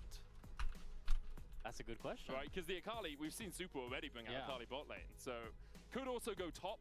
Right, you can put Galio top, although that's usually just as a rumble answer. Yeah, I mean, I think if you're trying to play Galio into any AD Bruiser in top lane, you're not going to have a good time whatsoever. So I'd be surprised if they do that. I'm going to be honest, I'm surprised if the Orianna goes bot, I'm surprised if the Galio goes bot. So overall, I'm already surprised. Good job, Heretics, good job, Nuke Duck, you have surprised us. I was going to say they're building a very strong team fighting comp, which is what they are doing. Like, Galio still fits into that. Jarvan goes in, Hero's Entrance, Orianna Shockwave, lots and lots of circles that you have to avoid in team fights. Yeah. But the problem is now, unless the Galio goes top, where's your consistent DPS? You want an AD carry. I think a Gnar would be really nice for Team Heretics, because that kind of provides that DPS. And that's kind of the only pick. I mean, you can also try to search for like a Vayne top or something like that. Yeah, I wouldn't mind a Vayne top. Yeah, if you can get that last pick. Jako malo damage imaju Heretici. Galio možda bude i support, možda bude flex. Vitality could also read that and just ban out the Vayne. That's true, but you could also go Varus. Sure. We don't see as much Varus top these days.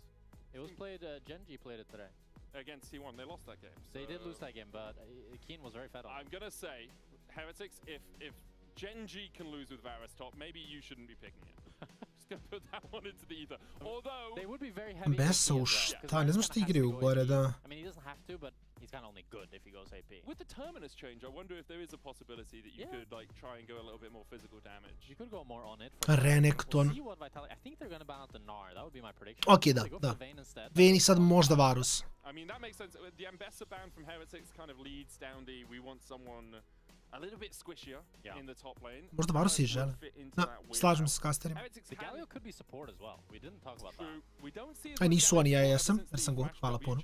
Got removed where you can't W and then flash in the middle of it. But he is still solid. He can still do quite a bit of work.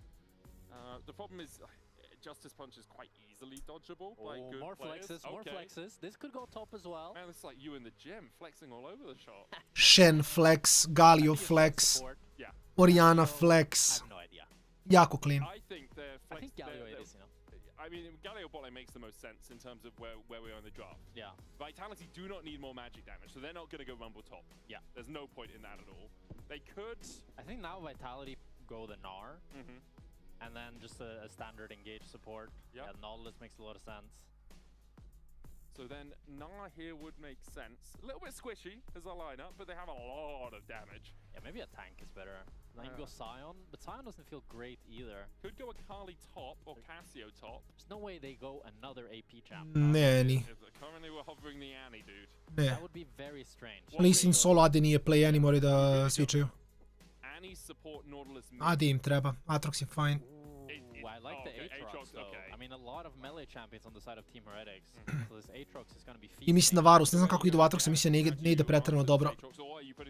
I think you go range top here. I think you go Varus top. I mean, it's currently looking like the Galio was just picked as a top laner. Nila the hover. Okay. Gwen. Ne, Galio na botu, zašto bi ne? Ne. It's so heavy AP. Galio nije pikan za to. Yeah, I guess it's Gnar. It's Gnar or Varus, I think. But Varus is maybe too heavy AP. Kakav Galio top, čo šta priča čovjek? Can dodge the Qs pretty easily with the movement speed. Sure. Provides some of that DPS that the comp needs, but also has the engage and the tankiness. Overall, I kind of like what Team Heretics has cooked up here. I think in the later stages, once the Gnar gets a few items and Orianna as well, I do feel like they outscale, but both comps are very weird, so I say that with like a hesitant tone. It has an asterisk next to it, right? Because I look at Vitality and they just have a ton of damage. Currently, Aatrox is bot lane. They have until about now to swap, I want to say. Maybe a couple more seconds to see if that swap comes out. Okay. This is what a lot of teams... mid Aatrox is where we have ended up.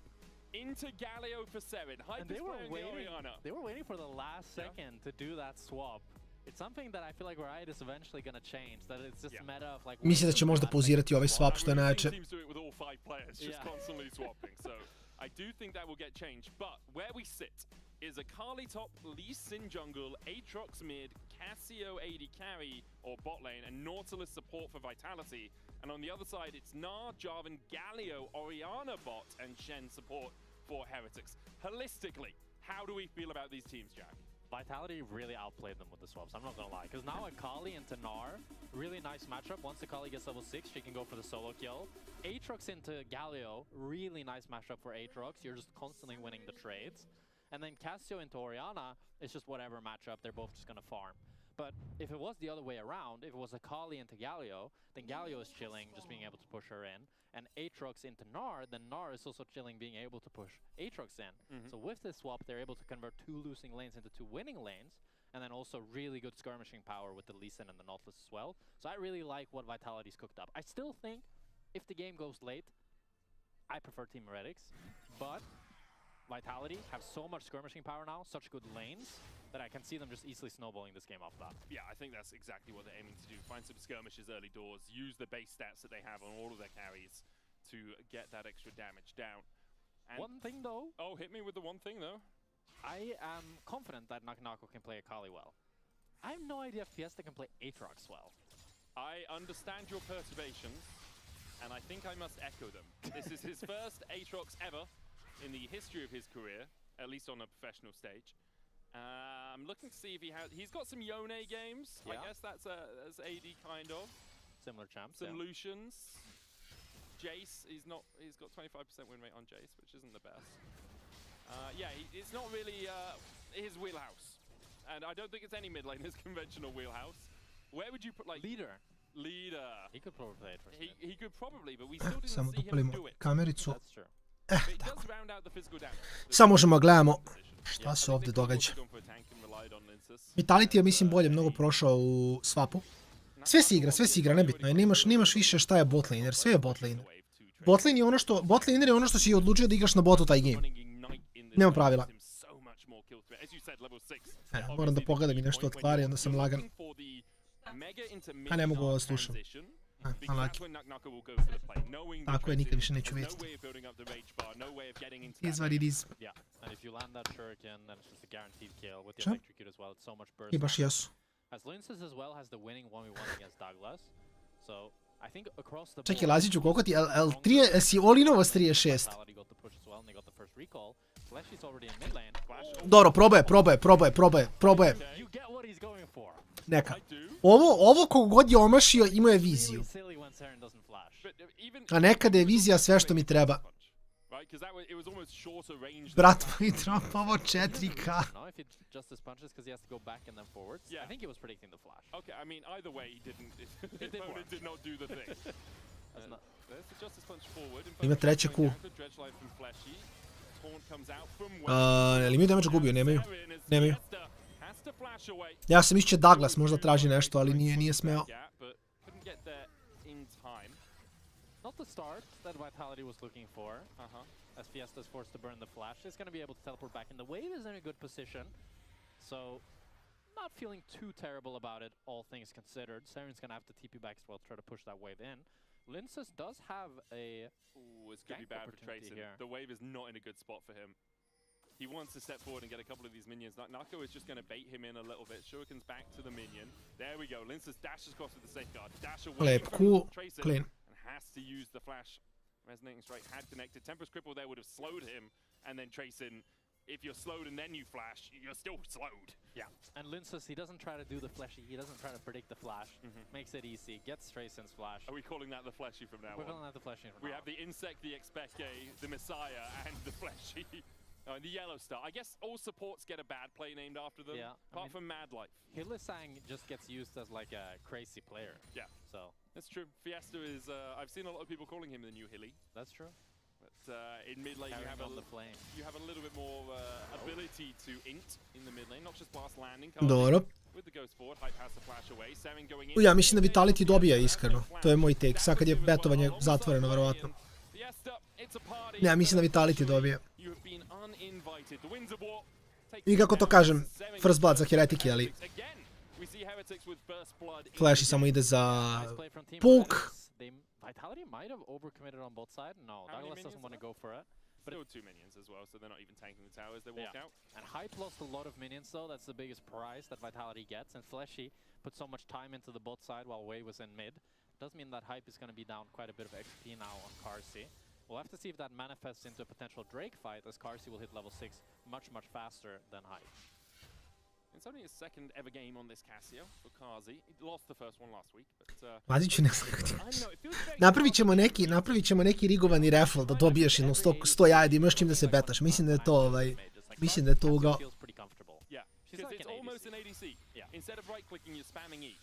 Mislim, ne znam, prošli game Heretici stvarno ništa nisu pokazali, a ovdje imaju problem. A to im je problem kompa, jako im je low damage komp. Jer pogledaj, mislim, oni rade jako malo damage-a sa ovim draftom, nažalost. Galio jedva radi damage, Shen ne radi damage, Jarvan mnogo drop-offuju damage-u. Onda imaš Oriano i Gnara. S druge strane, Akali, Lee, Aatrox, Cassio, svi rade damage. I da li damage malo opada, da, ali. Fiesta does have the push in mid, and he has the level 6 advantage, despite the fact that he died. Saren picking up the level 6 now as well. Doesn't look like the crab is just going to go over to Linces. So that's a slight advantage to him. He will get his upgraded smite. Again, Douglas actually faster on upgrading his smite, but Linces able to take the crab away and gets that level 6. Douglas needs these Krugs, gets them himself, so now he has the Cataclysm. Fleshy. Ooh, he's waiting. Douglas will spot him now. Sonic Wave Resonating Strike, follow up from Linces. Looking for that Dragon's Rage kick as Douglas Dobar. escape with the kick flash. Samo da ga odvuče od zida da nema gdje. O, lepo od Douglasa. Lepo od Douglasa. Izmešali su se posle previše, on je samo smireno vratio nazad ceo play. Jako lepo s njegove strane. Fleshy was not on the same page there at all with Linces because he ran away after the initial CC landed. Mislim da nema, sad Lisi nema kick. Ima kill, nice. Cassio je žmrtva. Hvala. Ovo je fajn za Vitality i dalje. Jer ko sad dolazi to? Pogledaj sav ovaj wave koji nestaje. Isto je na botu s druge strane, ruku na srce.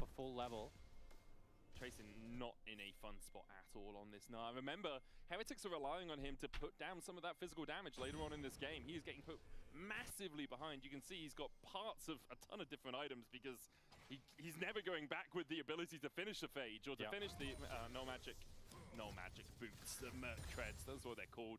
Mercurial by name and mercurial by nature. Although they're actually just Mercury Treads, aren't they? I hope he doesn't go Mertras this game, though. Do you think he's going Hex Drinker? Yeah, I mean, if you look at the enemy team, what CC are you reducing? I mean, I agree with you, but there is a lot of magic damage, so he's reducing that is true, but you're paying an expensive premium on the magic resist for the Mertras. So I think if he just sits on the no magic, or if he buys the Hex Drinker, he might. Dobro. Lepo, Blackout za pasivnu, kuku, nice. Nice. Trayson is not having a good time. He gets sewn in between the towers in a counter pick. Nako je predobar. Stvarno je predobar. Respekt za Legenda, hvala Legend. Skupio se cijel community. da, podigne Lazića iz mrtvih.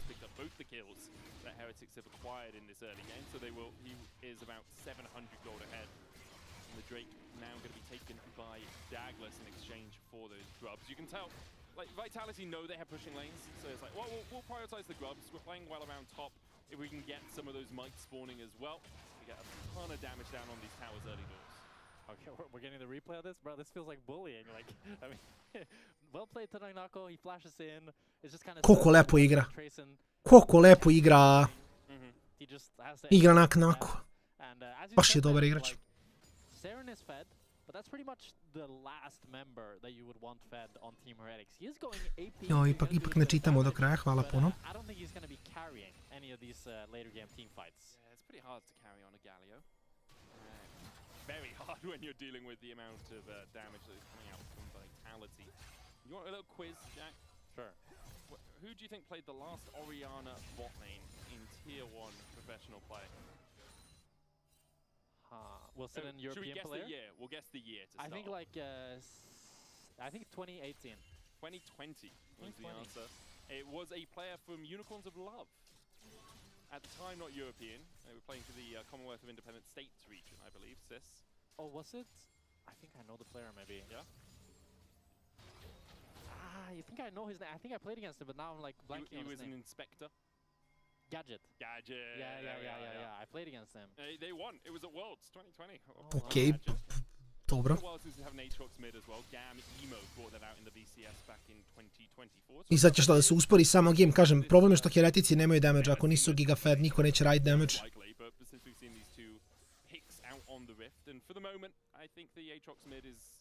I mean, he's not doing well, but his team is doing better than the Orianna bot lane's team is doing. I find this meta really Baš i face čeka, dobro.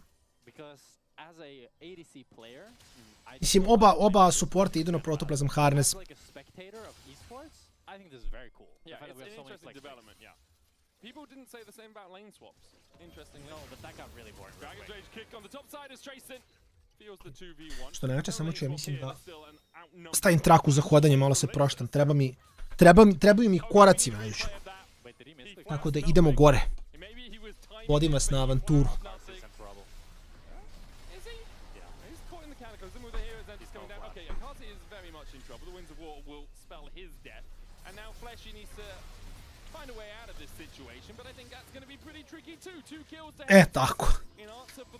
Tako, ja ustao i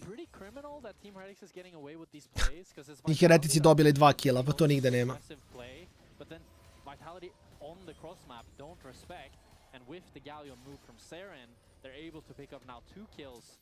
In bot and 2 deaths on Carsey. It's a Galio? Rocket Bell? Yeah, Nako doesn't have perfect execution. I think if that was the Gnar, could be in trouble. Nako could probably kill him. He's got his Dva, evo ovako. Biće bolje, Lajsiću, biće bolje. So it's a nice dive, right? Pretty telegraphed. You know exactly what's happening here. Yeah, not much outplay for Trayson. But I think he just misclicks flash and uses so he does time flashes. Wow. Okay, observers. Linsus biased, it seems, not showing us the flash afterwards. Yeah, well, you know where your bread's buttered. Why don't we cut it out? Why don't we cut it out? Yeah, but Linsus is the flash timer for the team. So I wouldn't be surprised if he was... Vitality dalje vodi 2K. Fiesta ima Merc da ne može da umre od Galija. Gali ima protobal za malo damage, ali će biti znatno više squishy. Svako Galio ne bi baš da builda armor ako ne mora. On je ono Hollow Ingredients Rift Maker ako ide na 10 KP build. Bravo, Kevine. Ja ću morati TFT da igram, pošto mi Gildran crashuje komp. Da, to je plan. The thing is, when I was thinking of team-ready scaling, a lot of that rested on the Gnar, and the Gnar is probably going to hit his first item at like 20 minutes. Okay. So I think in this game, like if you swapped the gold on Saren and Tracin, I would really like this game for Team Heretics. I think they could. Saren i Tracin. Now though, I think in the side lane they're never going to be winning because Nisam si... Ne, Kevin, izbrisam igricu. Ne, mislim, sinoć sam 2 puta posle off-stream upalio Gildran i 2 puta mi je crashovo čim sam upalio Gildran. Upalio sam Diablo, upalio sam Grimdo, nekoliko stvari i... Pa mislim ne znači mi ništa. U suštini ako hoću da probam moram da radim clean reinstall. Tako da svakako brisanje igre ti je proces kada reinstalluješ igru, ne? Jer mi je u suštini crashuje na bootupu, tako da moram da izbrišem. I da hoću da igram moram da izbrišem. Tako da sam iskinuo sinoć, da li se neki file koraptovao, mada opet je malo drastično da crasha ceo komp, ali nemam pojma. I super igrica, zabavna je, samo šteta što samo zabada. Da, pa šta ću. Šta slučajno kliknem na nju i ode komp. Bolje da je nemam. Realno. 1-1 u Drakeovima i sad mislim ništa neće se dogodi pa mogu traku da stavim.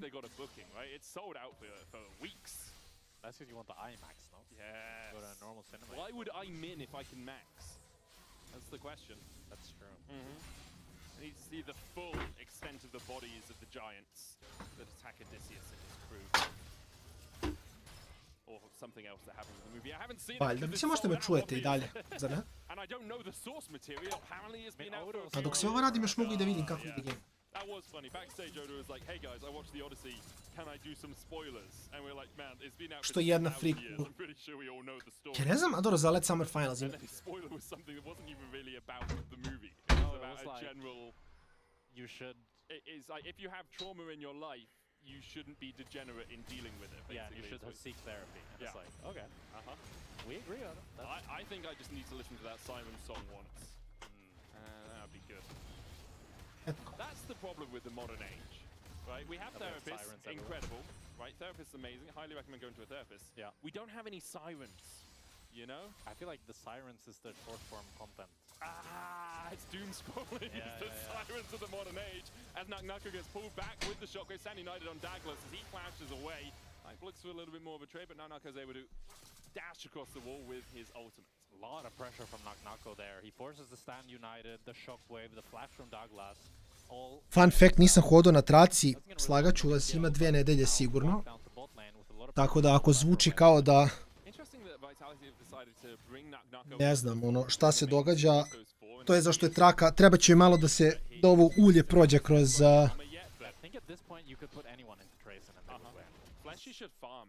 Pa nije strašno. Će zvučati mnogo gore. Mislim, kako se bio ovde? Samo treba da izleti da ubije Serina. Da, Serin mrtav. Na koliko sam kila? Verovo ili ne, Kevin je na 83 i jako mi je čudno, jer zadnjih, od pre odmora, jeli koliko, mjesec dana, treniram normalno, znači tu ništa nisam menjao. Malo manje hodam zbog određenih obaveza koje su me malo savatale u isto vreme. I jedem legitimno šta hoću, koliko hoću i ne mogu da se ugojim. Zašto više nemam toliko apetita, to sam izvalio. Sad kao i da hoću, ne mogu se ugojim. Jako je interesantno. Jer čak recimo i da imam cheat meal, da jedem recimo, ne jedem mi se palačinka. Ja ako pojedem palačinku, ja sada ne jedem ništa. Kao popiću protein 1-2 puta tokom dana, poješću bananu, možda jednu i to je to. Kao fizički ne mogu da jedem koliko sam jeo ranije. Jako interesantno. Znaš, pre mi je to kao, to mi je bio dezert posle obroka. Sad kao pojedem to, ja sam gotov s hranom. Juče Keva spremala pitu s mesom, nisam jeo ništa ceo dan, uveče sam pojeo pitu s mesom, malo jogurta i kao to mi je bilo za ceo dan. Iako bi mi pre to bio jedan od 5 obroka u danu. Tako da jako interesantno. Nego mi treba hodanje zbog mene. zbog lepše mi je u životu kad hodam, iako ne moram da hodam više kao treba mi. Potrebno mi je za mozak. Ko Lazić kad vozi bajs. Trebaš malo samo da se pokreneš. Nego ovih dana, kažem, je bilo malo Fiesta. I dalje je Fiesta, ali polako se stabilizuje Fiesta. Bar se neke stvari stabilizaju. Da. Pozdrav tako se kaže. A vi dobro, Dacki, zavisi od osobe do osobe. Ja sam bio malo krupniji, zato što sam jeo mnogo više. Sad mi je šta god, mi se nešto jede, pojedem, ali kao to mi je to za dan. Jo, sad je 6:30, ja sam cijel dan pojeo jedan proteinski puding, jednu proteinsku čokoladu, što je fazon 300 kalorija, otprilike. Ne burek, baš pita sa mesom, verovo ili ne. Tako da, eto, to mi je, ne znam. I kao ješću jednom konkretno, verovatno posle leca i to mi je to za cijel dan. Mislim, treniram ko normalno i dalje, idem u teretanu, to mi stoji, samo ojoj, Karzi nije bilo dobro.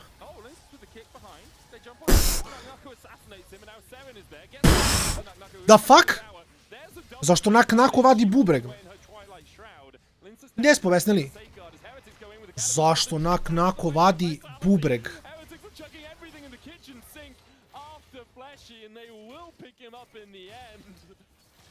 Nako is so fat. He just does so much damage. He's living every Akali's dream right now. He one-shots Hype, takes down Saren as well, and even though Fleshy ends up dying, it really feels like whatever for Vitality. The Drake is up and available, and they'll probably be taking it any minute now. Starts off with Linces getting nice insect on the Hype, kicks him in. The damage is just like, he just explodes. And then Saren is so chunked when he ultis in here that he dies as well. And you can see the low HP bars on Vitality. Team Heretics, they want to go for it. Tracen fails the dash over the wall. Pogledaj što cancela dash sa ultom. Nako je... Au, brate, koliko je clean čovjek. Ne, bukvalno je baš bruka. Baš bruka koliko je dobar. Stvarno neverovatno. Sam koraka, znam. Pređem, znam što stri. Soma ip. They're going to be able to pick up the dragon. Hype gets the shockwave, but not really going to matter. Douglas is fighting with Fleshy for camps. Yeah. Ne, baš je lud, brate. Baš je lud, mnogo clean igra. Skoro ko Prime u EBL-u. Nije baš na tom nivou, ali trudi se, daje sve od sebe. Ovo je kill za Gnara, ne mogu ni da gubi ovdje. A može Nako. Kolega Gnara što je usporen, ne može se pomeri. Tracen's going to go down as Nako shurikens in, dodging the wallop, and dashes away from Seven. Heretic still throwing everything after this Akali. Another dredge line in from Fleshy. Douglas there with a flag and drag, but Nako sidesteps it. He's got so much movement speed. This guy's untouchable. Dashes across the wall again, then dashes back to the Twilight Shroud, where he feels the pain of the Darkin blade. Nako still looking to be engaged. Perfect execution, about to come back off cooldown. He holds off on it. He decides against it. No way, no way. He just gets another hero's entrance, becomes an exit. Oh my god, they're just having fun, Medic. They're just making fun of them. I think we can say the hype has well and truly died. Ne, Nako samo je bolestan. Mislim, u svakom najboljem smislu, ali... S ovako Akali radi što hoćeš. I što nače... Mislim da on toliko nije igrao Akali, ali... Igra Akali, igra Jorika, a fazon liko ono igra Kvin i Renektona. Kao baš nema... Nije limitiran uopšte sa... Nije limitiran uopšte sa nisačim. Mislim kao, znaš, nema kao da, on je takav, ali kao ako igra Yasuo, tipa lider. Lider je dobar kad igra 2,5 heroja, kao i reali Yasuo mid, okej, dobar je. Nako... Bukvalno šta god da radi... Pogledaj ga, molim te.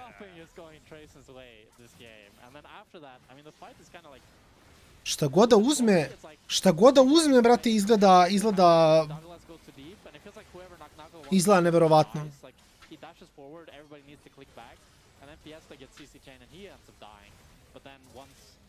We got another fight here. Nako wants to kill Saren, and I think Saren maybe he wants to kill Tracen too. Yeah, I don't think you really have a choice after Nako decides that you should die. as Tracing will go down. Fiesta uses the world end to try and close the gap here onto Seven, who's just running to the wrong side of the map. Justice Punch still finds Fiesta, who will auto him one more time. Nema, heretici nemaju damage-a. Stvarno, draft im nije dobar. Oriana, Shen je dobar opener, super ideja, ali mislim da je Gali overkill ovde. Mislim da nema razloga da imaš... Mislim... Ovo je malo previše MMF komp od heretika. Što super radi kad se ortaci okupe da igraju Clash. Full podržavam. Ali mislim da u lecu cijela tvoja kompozicija da se odnosi od jednog trenutka je samo previše loše. Atrox ga ubija i samo reseta sve. Samo da Fiesta pogodi spell jedan, da se dešuje i da basicuje šta god. Da. I sad imaju Barona i da, ne mogu Vitality ovo da izgubi više. To je to. In this sort of situation, as Naka almost takes the inhib that's the perfect execution. I think he can 1v2 this if they go too deep. For support or combat. Riptide won't be enough to kill off Way, but another dredge line dodged away with the shadow dash. As you say, Naka probably could have taken the 2v1, decides this time to let his opponents survive. But that inhibitor is going to go down pretty sharpish, and Vitality can just push in 3 lanes. Yeah, they can get triple inhibitor here and seal Team Heretic's fate. They don't need the soul this game. If we allowed surrenders in professional play, this is one of those ones where I'm like, yeah, okay. 24 minuta 30 golda, fair je. What's the gold lead on Naknako now? 7,000? Fair je. It's probably something around that vicinity. It seems like at the moment we only have the team fight heads up display. However, you do have a monitor next to you, Jack. If you press X on your keyboard, it will show you the gold. Sljedeći vikend ozbiljan fudbal. Ali, postoji jedno ali. Pošto znam da se ljudi znoje i u fazonu su ono, neko će mi dođe sa Ultra Instinct Legendary igračom, ima da kapujemo igrače. Znači, brate, igramo svi sa ono rare igračima, svi koristimo rare igrače. A mi neko izleti sa likom sa 99, ono, powera, brate, ne možemo ga stignemo i da ga... Ne. Znači, lepo, brate, dogovorimo se ono, nivo koji svi imamo i s tim igračima igramo i čao, brate. Mora bude...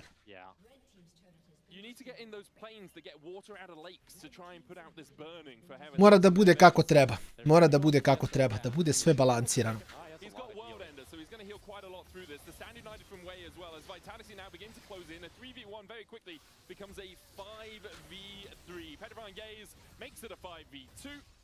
Da.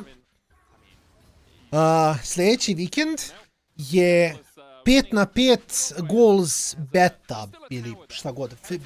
5-5 goals vikend, nek bude tako. Tako da sljedeći vikend za 2 dana, 3 dana će moći da se igra goals. Tako da to nam je plan. Da klikćemo. Nije fora, mi igramo, tu smo drga... Zašto pobestani? Vi koji već igrate goals, vi već imate prednost jer igrate igricu. I onda na vrh toga trebate da koristite način igrače, samo nema nikakvog smisla, zar ne? Šta više, možda ljudi koji igraju bi trebali da igraju tier niže da bi bilo balansirano, zar ne? Ja mislim da to ima smisla, brate. Ja mislim da je to najsmislenije. Ja nisam kliknuo igricu, ni ću je kliknuti kad ne upalimo svi zajedno. Mora da, zato kažem, mora bude balansirano, brate. Jer nije nešto pretjerano fair da ljudi koji su u najboljoj formi igraju još i najbolji igrače pored toga, znaš. Ja kad upalim Mara Mayhem, igram AP Luciana, razumeš, jer sam preveliki goat. I onda, znaš, ne mogu ja da igram, ne mogu se znojim. Razumeš? Jer gdje je tu zabava, brate? Nema zabave. Ne bude balansirano za sve.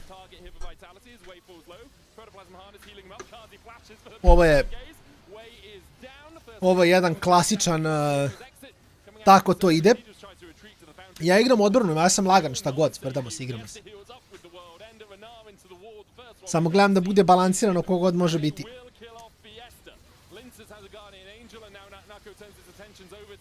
Ode, Tracing. Mislim, gledaj pobesnali, ja uvek mogu da uzmem, vrate, da pitam ove admine da mi uključuju kogod igrača, ali, kažem, nije fora, treba bude balansirano za sve. Uglavnom.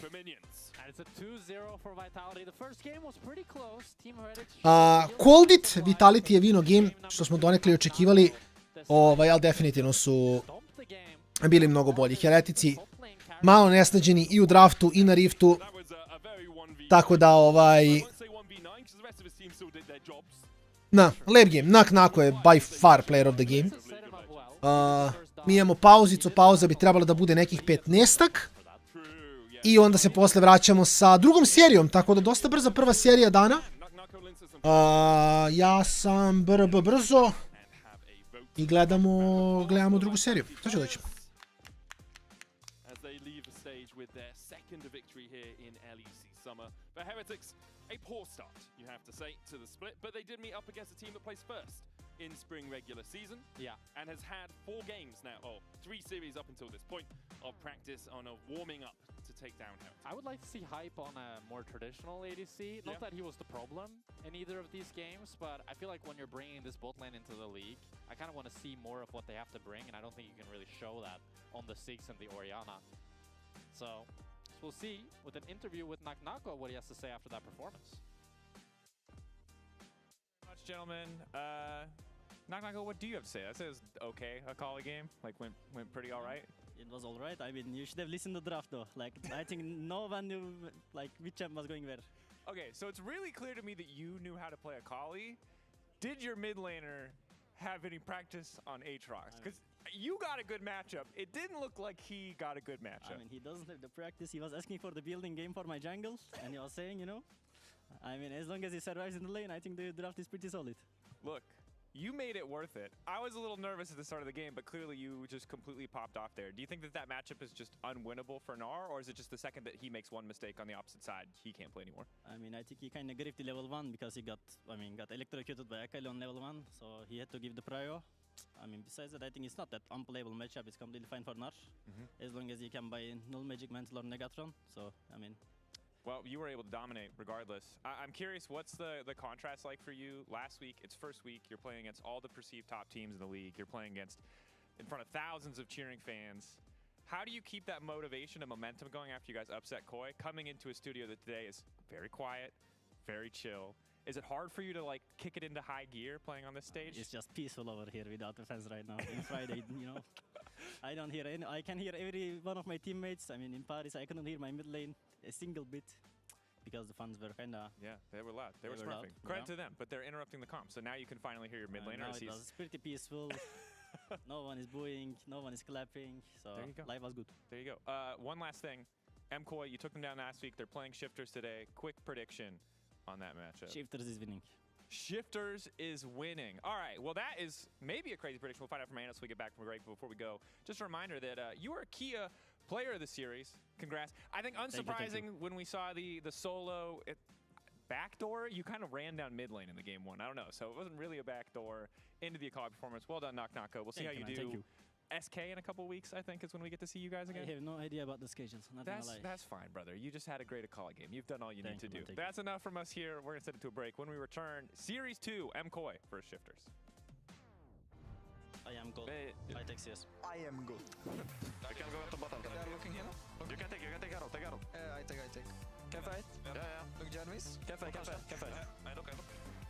I'm driving around. Orianna, no flash. Look on Galio. Galio first. And the fight just goes in their favor as they can run Team Redick down. No, it's bullying at this point. Naknako, come on, man.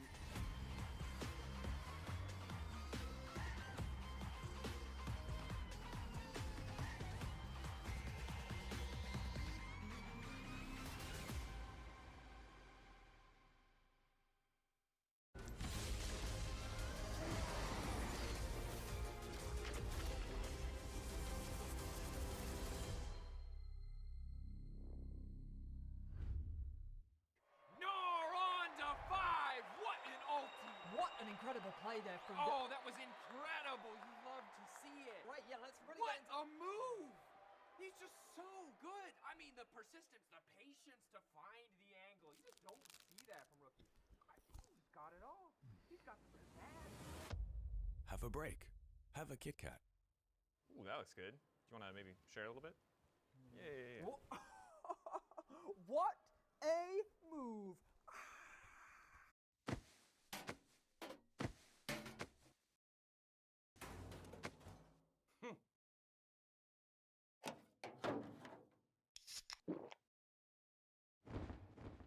Red Bull gives you wings. When I was a player, if I was to like make a misplay, maybe it's my mouse, maybe it's my armrest, something feels wrong. If you were at home, you wouldn't do that. The Infinite Precision Armrest is part of the larger Circulab on Stage standard initiative, aimed to bring your home or training room settings to the tournament stage. 이제 저뿐만 아니라 다른 선수들도 세팅을 더 원활하게 할 것 같고 가장 편안할 때 더 강력한 플레이가 자연스럽게 나옵니다.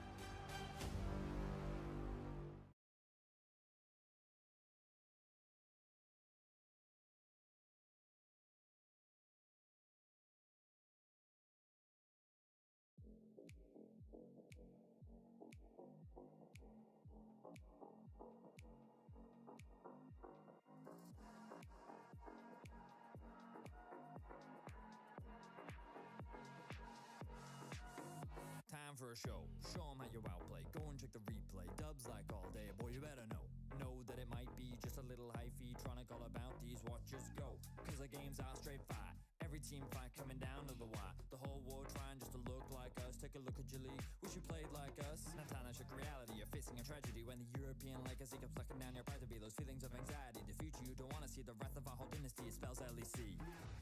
This could be the final chance, our last dance together. This could be the final chance, our last dance. Are you ready? Come on, dance with me, with the LEC. Come on, dance with me, let yourself be free. Come on, dance with me, with the LEC. Come on, dance with me, do that baby. Talk that good shit, boy, you better back it up. If you want the LPL, sorry, that's just not enough, cause we got every team fighting lame. Flashbox when they clash, you would never last less than 100. Bring your A game if you want to claim fame, that'd be your main aim. Now you're in the right lane. Show up or shut up, no time for excuses. Can't take a series, you're probably just useless. You want a shot at us, you can come get it. If you're just talking, then you can forget it. We're gonna blow up, we're on the rise. Euphoria, this is the vibe. We wear the clown nose and we wear the crown. Kings of the West, you know we hold it down. Like This could be the final chance, our last dance together. This could be the final chance, our last dance. Are you ready? Come on, dance with me, with the LEC. Come on, dance with me, let yourself be free. Come on, dance with me, with the LEC. Come on, dance with me, do that baby. We've come a long way since the beginning. The dark days of double streams, vacation memes, now charged up and charging forward.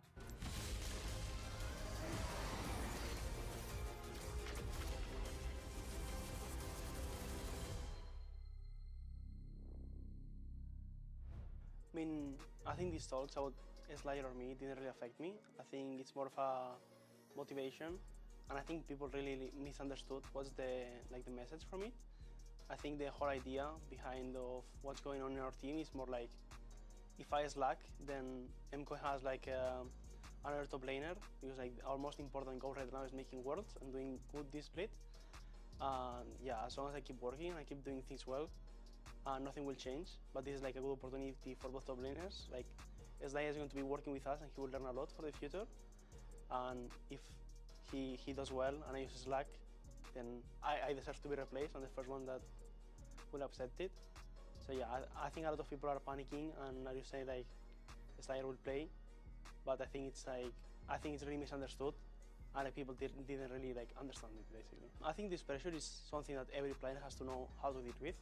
I think I wasn't the best one at the start of this year when this could have possibly happened before. Mercer told me if I keep playing this way, maybe he needs to make a change. And I think at the start I didn't really deal good with it. But now how I see it is I'm going to give my all. This split doesn't matter what happens, doesn't matter the results, and if a change needs to be made, I will accept it. But at least I will have no regrets. I think that's the most important thing that I want to focus on. Is I do my 100%, and if it's the best for the team, I will accept it, and I will keep cheering on the team even if I'm on the bench or anything. But yeah, I will just focus on giving my all, and I think that's how I'm dealing good with pressure. It's more of a motivation thing for me, and yeah. Good to hear from Mirwan directly on this. We've heard a lot of whispers, there are a lot of rumors, a lot of bits and pieces in interviews, but cool that he spoke directly on the subject. Someone behind him puts the pressure on him. Seems like he has a good mentality about it. Now, you guys were never the sixth man for each other on rosters. You just replaced each other. But well, mostly I did the replacing to him. I mean, if you do some mental gymnastics, you can get that I replaced Odo as well. At some point, yeah. So talk to me about that. Do you feel like sometimes you just, when you're a player, when you've been on a team for a long time, just this kind of kick in the pants can really be helpful to just motivate you and spur you forward? I would say so, because I remember even at my best, I would have these moments where someone just lights a fire on you. And obviously that comes in different ways. We saw it previously, public pressure didn't work, where Melzet was saying, hey, if you don't play good, we're just not going to renew you. But now it really feels like this is the next step and probably the ultimate step, because MKOI, realistically, they're 0-3 and they don't really have a lot of time. I mean, it's a very complex situation to be in, because at one point you're rivals, competitors, competing for the same spots. But on the other side, you're still teammates. You still want your team to win. So it really depends on the dynamic between those two players. I think if they can be comfortable helping each other grow while still being able to push each other, that is really the one moment where I think it can be really beneficial for a team. Yeah, it definitely sounds like it can be really tricky to manage, you know, competing egos, competing ambitions there, but we'll have to just hope that MKOI can figure it out. Of course, up against Mirwan today is Rooster on the opposite side. Now, we'll talk about the chains shifters, but I want to start with the top lane matchup, because I was gone for spring, but you guys had a lot of optimism for Rooster. Hey, you missed the treat, because this guy has been incredibly surprising. He is the only top laner to solo kill Naknako throughout the entirety of spring. Naknako, our MVP, the guy who is usually the one who's just murdering you day in and day out in laning phase. Yeah, but on the other side, it didn't feel like he was the only shining light on Shifters last split. He felt a little bit left alone.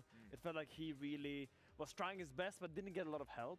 So I really do like seeing now that Shifters have brought in a little bit more support for Rooster, because I think give this man a team and he is a force of reckoning that can always do a fine job in lane and get advantages for his team. And it feels like a thing we're most excited about for good reason is kind of Nuke and Sheo being reunited. We got a little taste of it in spring, but now we get the full course meal here. And again, if you've missed these teams, when BDS was at their best, it was this jungle mid duo that was so often kind of defining that lineup. Now with Sten joining the team as well.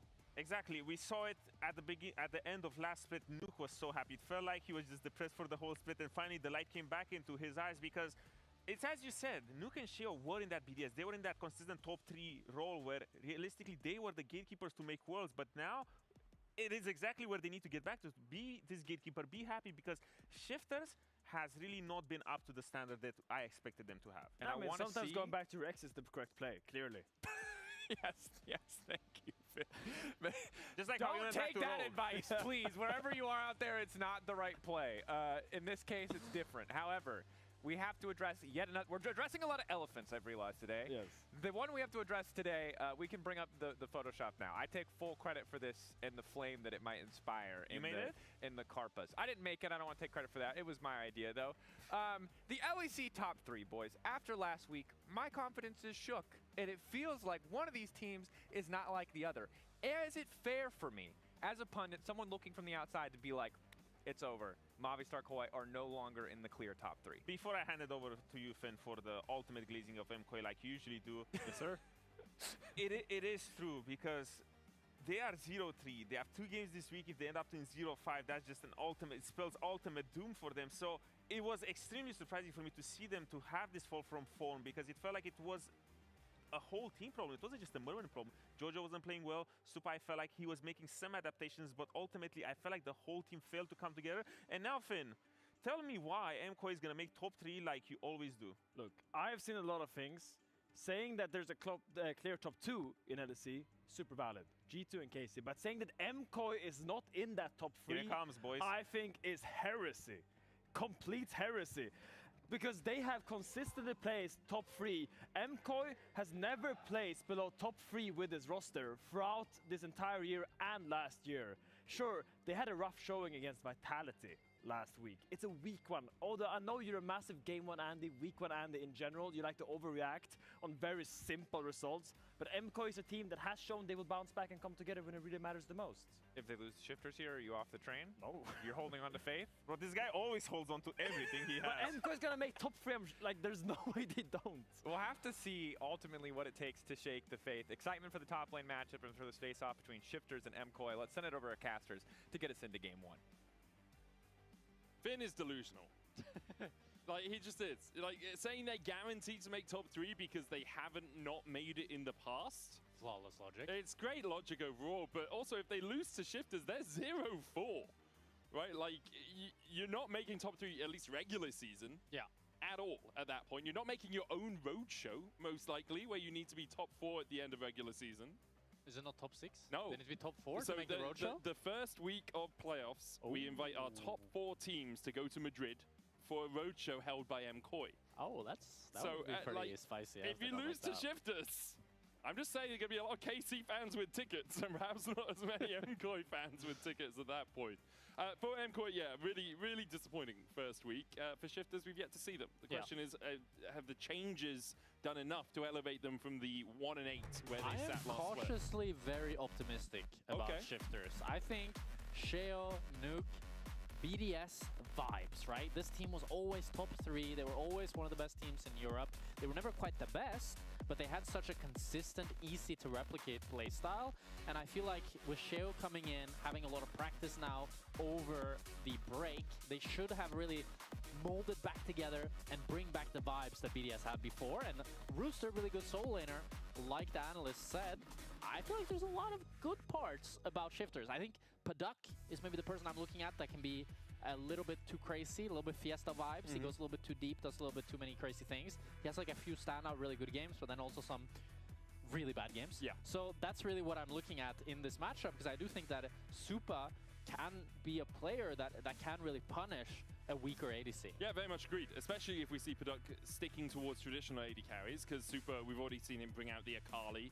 He can look for those assassins to really win the matchup. I think Paduk did bring out a Mel the end of the last split, if I recall correctly, so it's not like majors aren't something he's tried before as we get on into champion select in just a moment. MKOI had right of first selection very quickly. They picked second pick, but shifters picked red side, so it's a bit of a topsy-turvy draft for us. For sure. We'll see how MKOI decide to use that last pick, maybe for Mirwin to try to get him a better matchup up against Rooster, but to bring it back to the bot lane, I think one of the biggest worries that I have about MKOI right now, or things that feel a bit weird about the team, is just that it doesn't seem like they're quite sure how they want to approach the draft.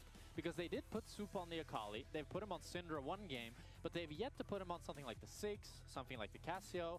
Really, to prioritize mages very heavily doesn't seem like what MKOI like to do, and we've yet to see Alvaro, I think, fully unleashed and very comfortable in the games. Yes. Like, evo nas nazad. For example, he had where Šta se događa, koji shifterzi ovde, da ne vidim draft, rekao bi koji pobeđuje. Ne želim nikako da utičem na vaše glasove, ali čisto čisto volim da delim moje mišljenje sa vama.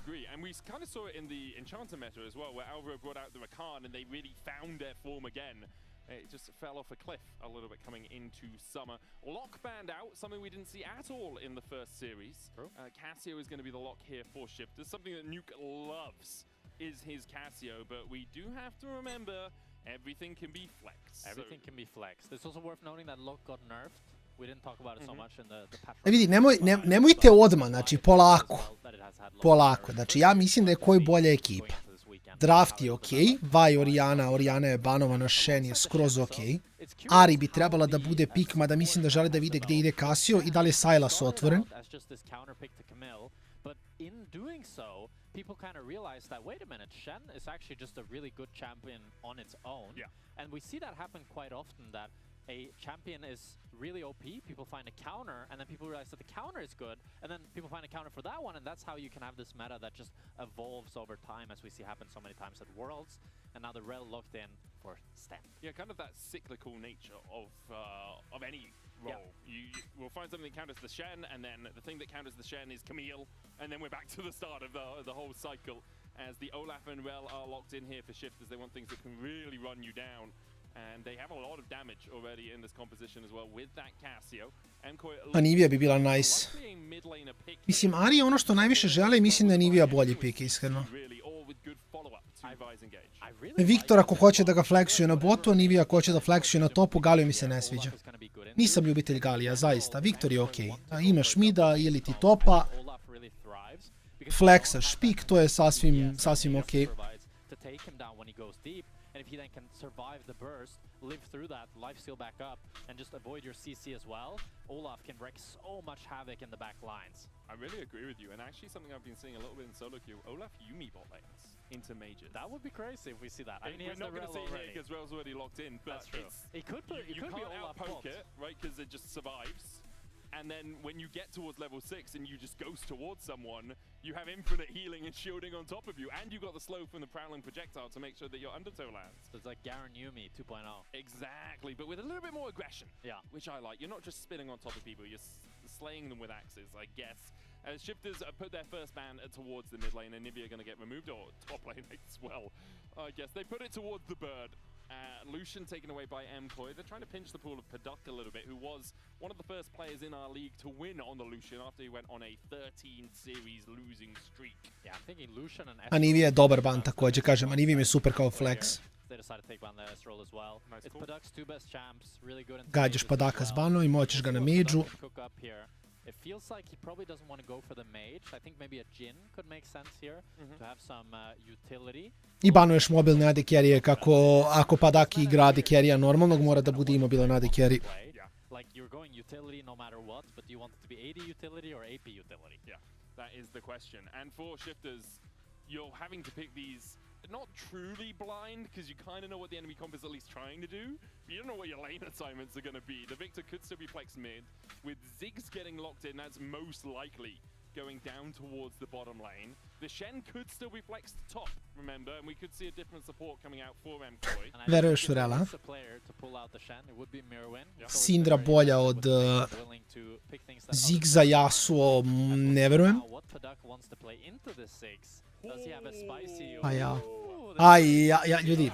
Ljudi.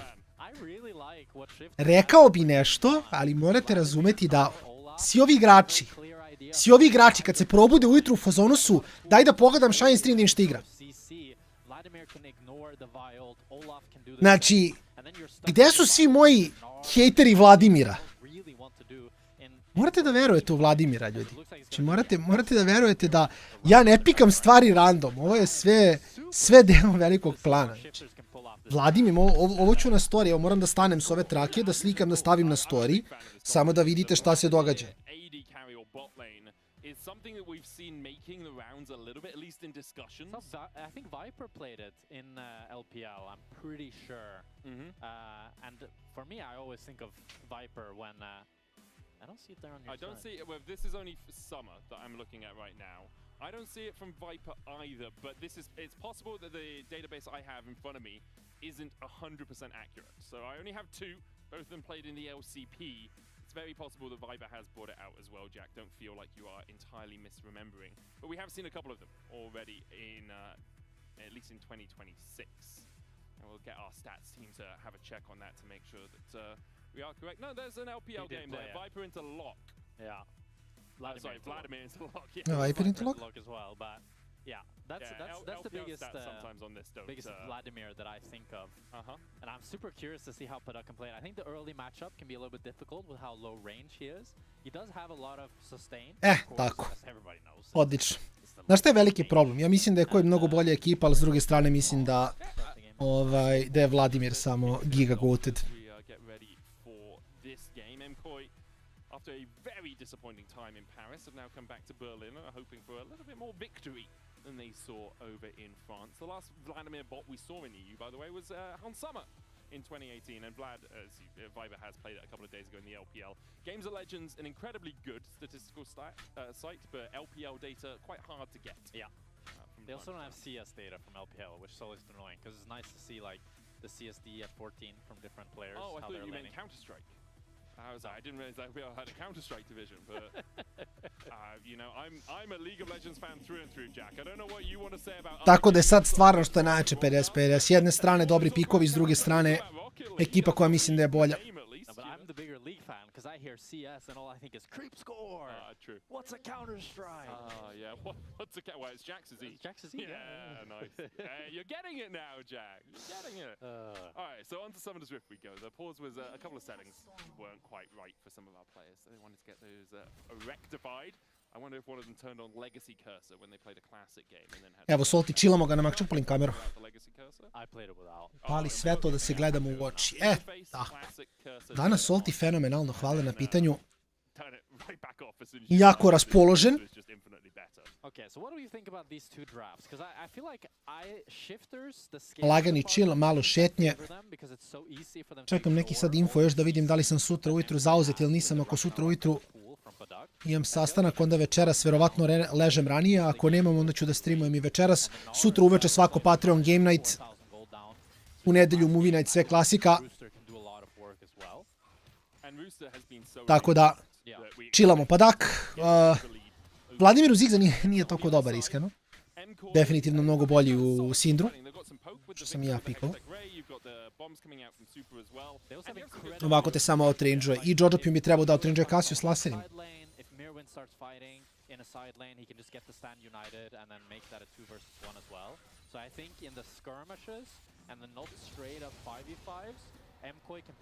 Tako da ima tu svega i svačega.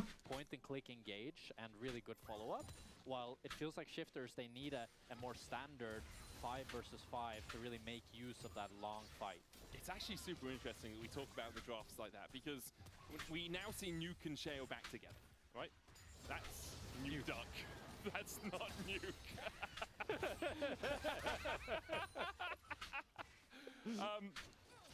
That's the wrong graphic, I'm pretty sure. That was just showing Nuke Ducks.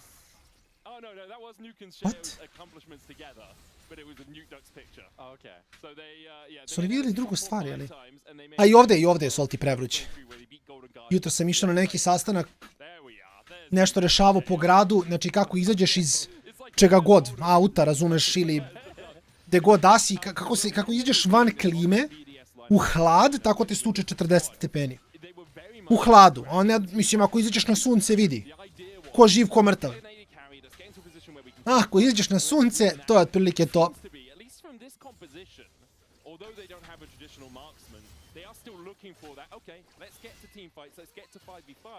Rooster. Nije imao flash basic Q, zašto mu je Q bilo 3 sekunde na cooldownu, tako da nije mogu dobije kill.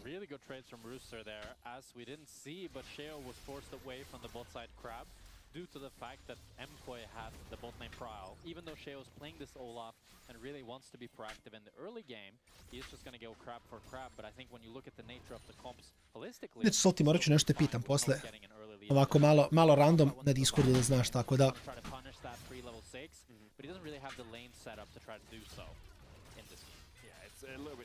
Sorry, pitaću te odmah, čisto informativno. Huh? Šalim se, pa reći to.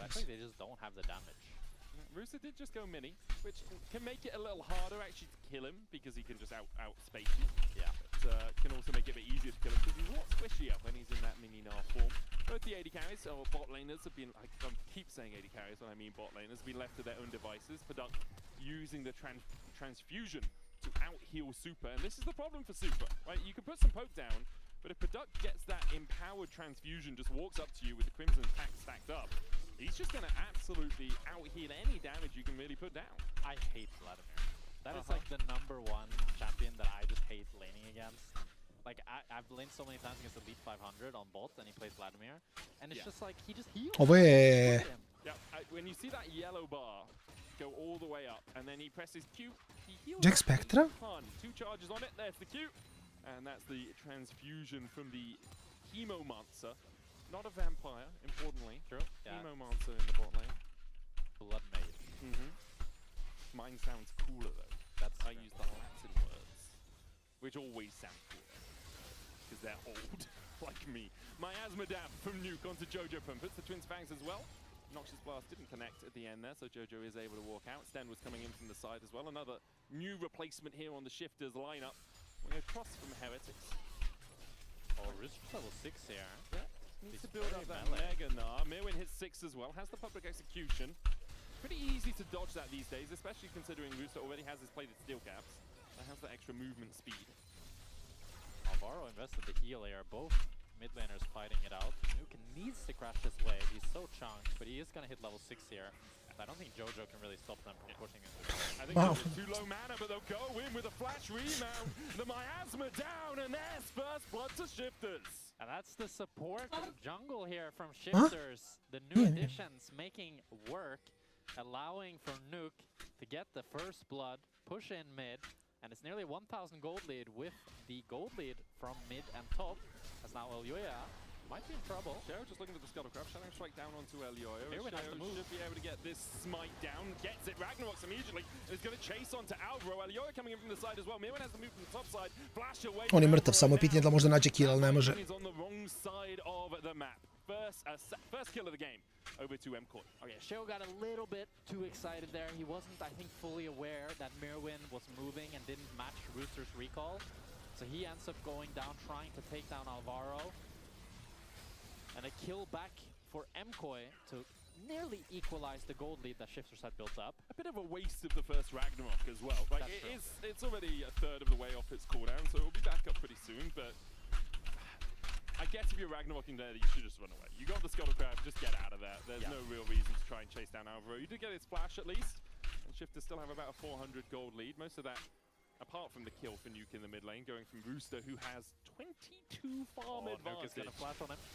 Flash, Petrifying Gaze, Clean. and the miasma down means that Nuke I Jojo nije reagovao na to, a čim dođe miasma više ne možeš da flashaš. Nuke on his Casio has a 13 percentage point higher win rate on this pick than his average win rate in the LEC. Wow. About 60% on it. And Nuke is looking really comfortable this game, and I think it's always been, when you think of when Nuke has been at the best, it's been when his support is playing very heavily around mid lane and just kind of camping him like this, and we see the benefits here as Jojo playing a little bit too far up, back to back. Alvaro is here, but what's Alvaro gonna do? I mean, Jojo should know this is happening. Like, it's a nice play. It's a nice play from Nuke, but you literally see them both walk around the corner, and then you're like, I can step. Yeah. No, they just let me push. Free push, free push. I do think that that's the biggest criticism that you can have of Jojo, that it feels like he's can be a little bit too cocky, playing a little bit too far forward, not respecting, and then he easily gets punished like this. And I also think we've seen some really bad games from Jojo when he was such a core player for this MKOI. Like, up against Fiesta, the game 3 against Vitality, on the Anivia, he got solo killed, I think 2 or 3 times, and was just pretty much useless the whole game. But now MKOI are doing the grubs here. Shale is moving. So he's going to get one. Taunt from Alvaro just short of hitting onto Stend. Product can move from top side first. It will be the first grub, as you say. Shadowing Strike onto Alvaro. Volt Breaker across from Elyoya. Shifters should be satisfied with getting 2 grubs out of this as one sprints back into the pit just before it dies. Miasma down from Nuke, chasing Jojo out with the Noxious Blast for movement speed as well. Good Satchel from Super will stop Nuke from advancing any further. A little bit of a shame there for Shifters that the grub reset. Yeah. So I mean, Cher's just going to go back and get it. It's a tempo loss, time loss, but he will be able to secure it. Wanted to make sure you got the Scuttlecraft before. And is there anything more valuable than time, Medic? Sheo ide na stride. Nema ništa od buildova da je popričao čudno, osim Vladimira koji ide na šta? Proto Belcinger Boots? Sam ja to igrao? Mislim da jesam. That's very little time. 1 day? 2 days? I'm working the entire time. Like, while you're sleeping, I'm casting. Yeah. It's more about how long I can caster stay rates up are for. low, huh? He wants 1 million for 1 day? Yeah, well, I know my worth. I do like the fact, by the way, you come in, you're like, oh, Jojo's had a few bad games. As soon as Betty has left. When Betty was here, that's true. You were all about that Jojo hype train. Now, I will say... But Jojo was playing better. Yeah, he was a slightly different player. I thought you were going to say that when Betty left, Jojo stopped playing well, but instead you were making it like as if we're just sheep following Betty, which we would never do. No, that would be bad. Like, that was a good one. Thank you. 7-0 goal lead for Shifters. Vidim li se koliko Vladimir može da nosi iskreno. Small lead in the jungle, about 200 gold for himself. Bot lane relatively neutral between the two, but the leads for Rooster and Nuke continue to be there. Rooster hasn't developed much more of a lead on that, apart from that 500 he had. Pa šta je s damage-om? Šta je s herojem, čoveč? Još gledam, brate, tuče kod ima 4 longsworda. Rooster isn't developing more of an advantage. He gets his enemy Elena's flash. That was super cool by Rooster. He kind of buffered the stun and got it as soon as he landed onto Supa, getting his flash.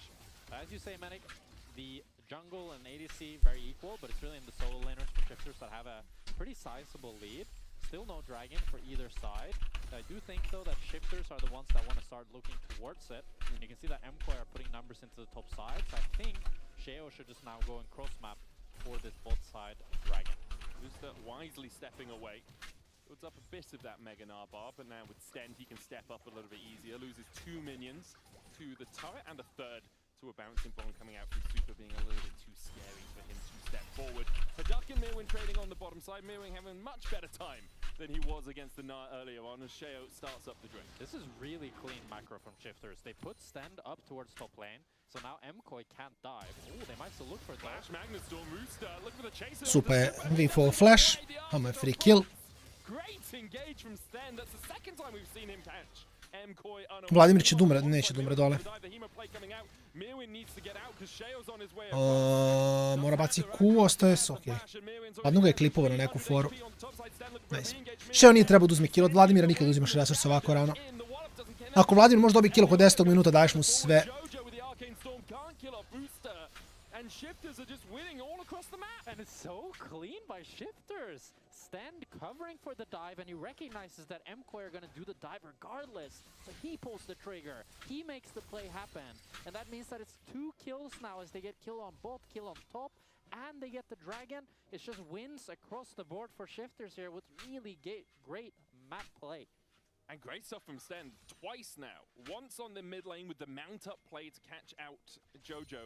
And then secondly here, pulling the trigger before the dive can materialize with that flash mag. Super 1. Late. Njemu neće biti igrivo u Vladimira. 1-0-2. Definitely been having a lot more impact than Alvaro so far.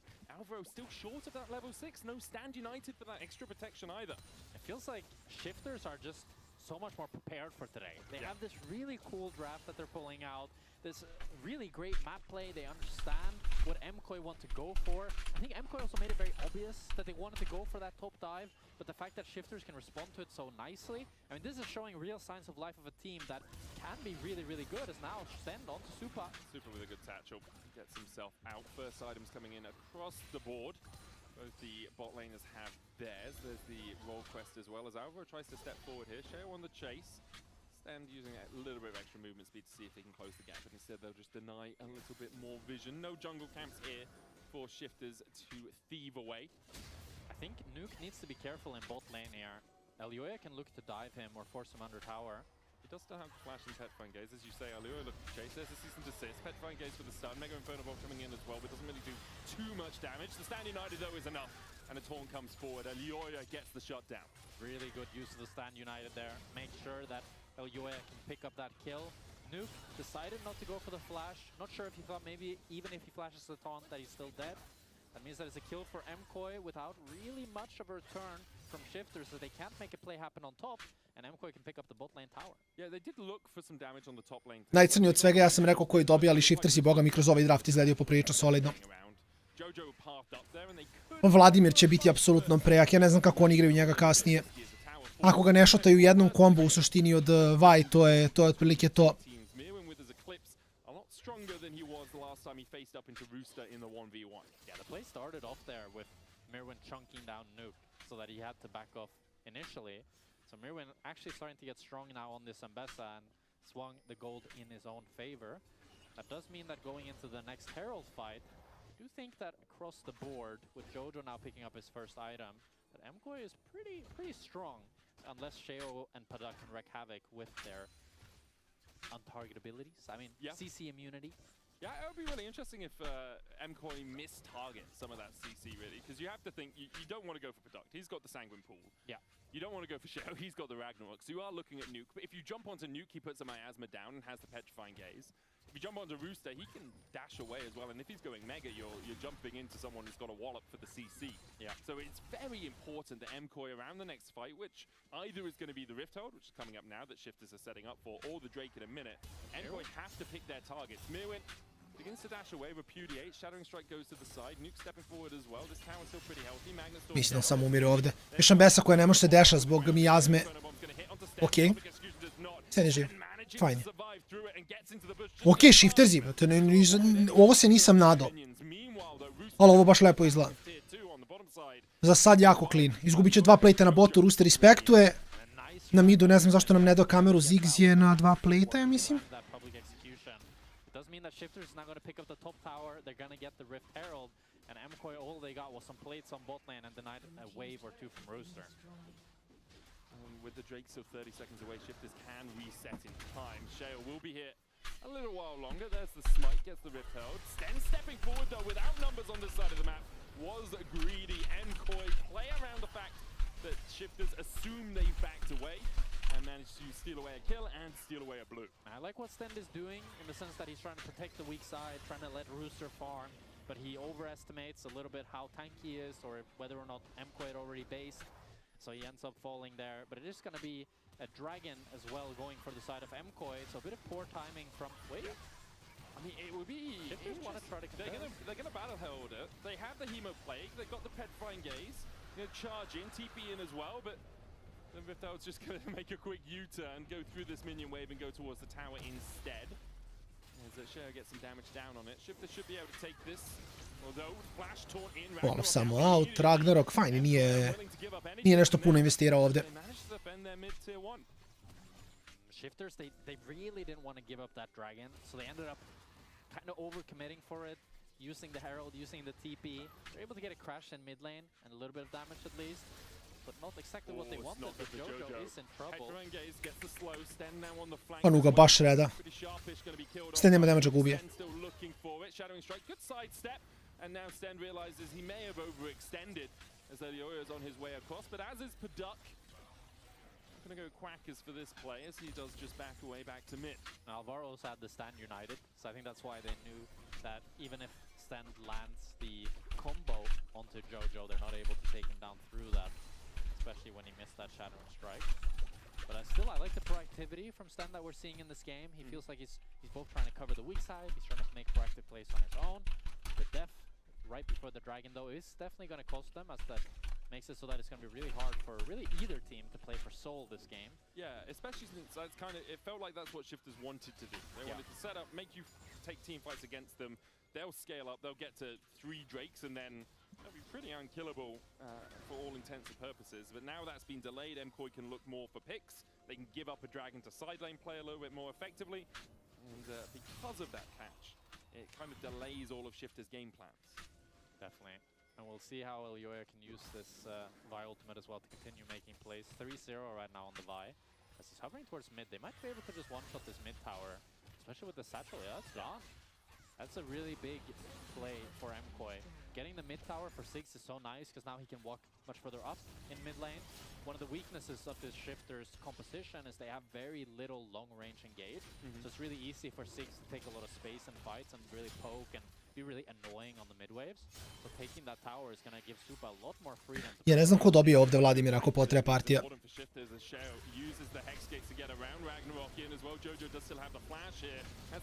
Shen. To on zona ok od Olaf. Jojo survives underneath the tower. Magnetstorm pulls Alvaro back. Petrifying Gaze there as well for the stun.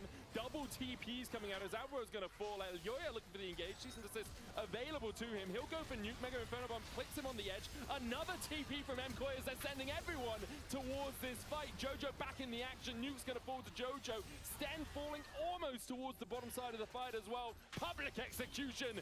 Sten is decapitated by Mirwin. And MKOI, they punish the mistake from Sheo. They use the teleports, they run them down, and they get 3 kills for themselves. But Sheo, what are we doing on this Olaf? We're going way too deep. We can't go under tower like that. Man, he just really hated the ending of Arcane, it seems, as he tries to chase this victor to the end. Ovo je klasičan Olaf gaming, bukvalno je u fazonu. Ne vidim lika randanom ga do kraja života, ova sekira je otišla u Indoneziju. To je, što znači da tu sekiru nije toliko Wifovo dobio bi kill. On je bacio jednu sekiru i to je sve što je bacio u cijelom fajtu. I onda nakon toga lik basic koji baca ok damage, ali... Kao, sekira ti je main spell, to maksaš, to ako promašiš, šta radiš? Ko legitimno ne radiš ništa.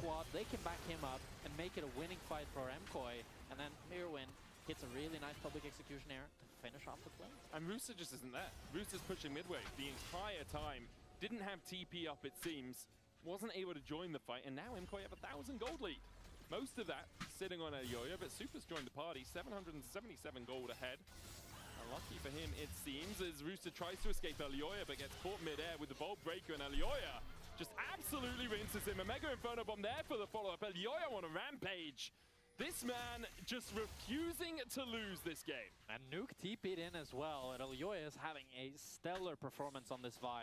Finding pick after pick, making the difference in the team fight. And the win cons from shifters feel like they're shifting away one by one, unfortunately. Yeah, like the sands of time for which we would pay a lot of money, it seems. As the argument for shifters is, yes, you are falling behind, but all of the things about team composition and about how team fights go do still ring true. The problem is now you are a little bit further behind in terms of gold, so your effective damage isn't as strong as it was. This is the classic Vladimir. It's like losing the early game, and then it's super difficult. Like if you've watched Elite 500, every game is like this. He loses the early game, then he goes to like 400 CS, and he's full and just build, absolutely one-shots you. and just one-shots the whole I like the way you say if you've watched it as if I've never been high enough elo to play against Elite 500. No, but that was kind of toxic there, Jack Spectre. I assume that when you play against I've Elite... been bodied by Elite 500 a ton of times. The thing is, I assumed when you play against Elite 500, you just stomp and win the game. Because you would have such high impact on support with how strong support is there. If I could play Camille, perhaps. But I cannot play Camille. Also, I think you've made that pretty clear. Yeah, you can't play Camille. Annoys me no end. I mean, it's a fun place. Ne, padak samo skijela ko besan. Mislim, što je najjače partije i dalje traje 1800 golda za koji 2 dreka za shifterze, ali... Samo Sheo da prestane da grifa i ovo je totalno okej i dalje za shifterze. Ne znam iz kog razloga Sheo forsira fajtove kad imaš Casio Vladimira. Vaj će opasti, Ambessa mora da igra u Mijazmu, Ziggs možda promaši bombu, Viktor je problem, Viktor skela besno, ali Casio Vlad samo nose ko ludi, mislim. The base heal, that is. Yeah. Obviously, you get more healing when you've put that human plate down on more targets. Looking to contest the mid wave here. MKOI... Mirwin's off on a flank. I think if MKOI go too deep here, though, it's a really easy way for them to just lose the game. But again, shifters don't have Rooster here. It feels like if MKOI pull the trigger, Rooster's just not going to be here in time. It's about to build up the Mega. And in the end, no one really wants the fight. So they will just back away. I think whoever has the position in this game, it's really difficult for shifters to face check because now Sheo gets one-shot really easily, like despite the Ragnarok, and it's the same thing for Sten. But at the same time, if it's shifters that have the position, I don't think Elyoya can really go in. Mirwin can't go in. They need to find a flank or find some sort of opportunity, so position is going to be the name of the game. And neither team, I think, is going to look to play for the Nash that much, at least in the near future, as there's not a whole lot of DPS on either side. The only thing is, though, that since neither team has a real soul win condition in the next few minutes, if we're going to play for soul, it's going to be a pretty long game. Yeah, we've got at least another 8 minutes before soul. I dalje mislim da to odgovara više koji... Shiftersu, pardon. I dalje mislim da Shiftersima to više odgovara. When you talk about positioning, though, is it about just being on the objective first, or is there like a line of scrimmage you want to set up for either of these teams? I think what Vladimir wants is a really long lane to run down. So like, if MKOI go a little bit too deep and use their CC on a random target, then Padak can just run them down. But I think it's mostly about the bushes, because if Elyoya goes too deep and they can just kite them out through the bushes, that's where shifters are really comfortable to play. And for the same side, if Da li Vladimir može dođe Vajra? Cancela. Mislim cancela u smislu ne može Vaj da ulta Vlada dok je u pulu. Isto je kao Elise Repel. Recimo. Samo nisam siguran, nisam 100% siguran šta se dogodi sa cooldownom, to je jedino pitanje. Jer ako ne konektuje nikad pitanje da li spell ode na cooldown ili samo se reseta, nisam 100% siguran za to. squishy as well into Super because he's only got the locket and the plated steel caps. Not a huge amount of magic resist yet on stand. Does have a no magic mantle. Looks like he's going up towards possibly a Vandal Pipes next. Although, I mean, attack speed on Gnar and Olaf is nice. 7, 6, 2 i 300 čekaju i dalje. Vladimir ide na Void. Gnar ide na Sterak, builda damage, treba ima AD. Olaf također na Didi ili na Guardian, verovatno na Didi. Didi Sterak, Guardian Sterak, šta god. After he was no longer playing into Mirwin, has struggled to keep up the advantage that he developed. In fact, now falling behind, at least in terms of that 1v1. Alvaro stepping a little bit too far forward. Does have the flash, is going to try and get out of the back of the pit here, using the Spirit's Refuge to survive through. Flashes, no tower here. Went to the right. Yeah, I mean, Alvaro is dead. And there's a vision Ode, probao je, nije znao da je na Vardu, tako da dajde, to je okej. Product is gifted over the kill on the shaft. But I don't understand, why didn't he just go to the left? I think he was fine. Yes. Well, maybe he's one of those guys that has to hold his hands out in front of him to tell left and right. And his team was like, go right, and he was like, I'm not sure which I'm using control. You know, I had a vivid memory when I was a kid that my brother told me what was left and right when we were playing a video game together. And every time I need to remember, I would think to myself, I was thinking so fun, which way was right and left? Very random. Drake swanning. Samo sekund, kvara mi nešto piše. Moram da pauziram sve što radim. To tako mora. Really favors MKOI because they have a lot more poke with the Sigs and the Victor, and the engage from shifters is quite. Sad ću samo sekund. So I do think that Super and Jojo can try to get some work before this objective spawns, but they don't have time because Alvaro died so early. So now shifters have full control here. TP in from Nuke. Let's see what happens. Okay, so Rooster building up Mega Gnar down towards the bottom side. He's going to try and keep Mirwin at bay. MKOI now stepping in from mid lane. The Drake down to 5k. Rooster face checks into Mirwin. That's fine for him. He'll continue to try and trade. As Mirwin does take a chunk of his health. Rooster needs to get that Mega Gnar up. Baron, Drake down to 2k as Elioya gets into the back of the pit and Sheo is falling. Uses the Ragnarok and then runs away. Meanwhile, Product is too far forward. Public execution onto Sheo. Cease and desist in as well with the Mega Inferno Bomb coming down. But already, Rooster's picked up Mirwin. The Gnar flashed away by Elioya on the backline. Product keeping 3 members of MKOI occupied and getting a kill onto Super. Huge from Product. As shifters get the Drake and manage to get 4 players out. What? We need a replay.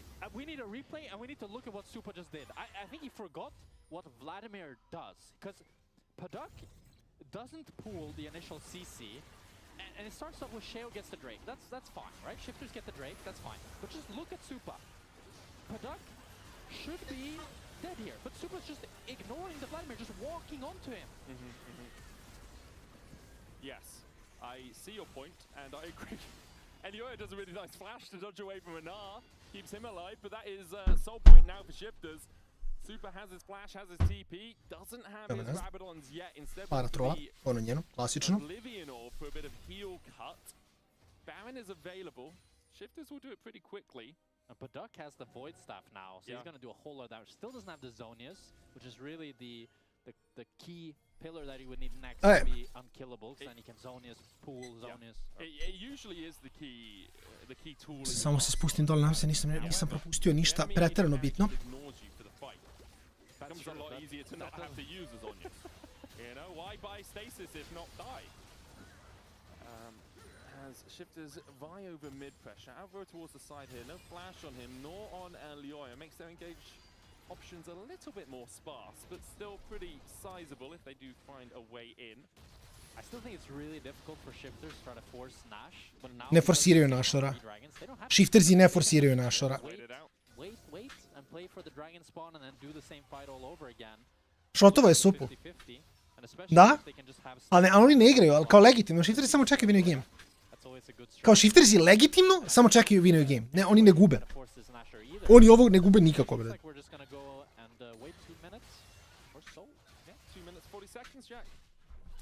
Do anything good in your week since Paris? Not really. Went to the gym.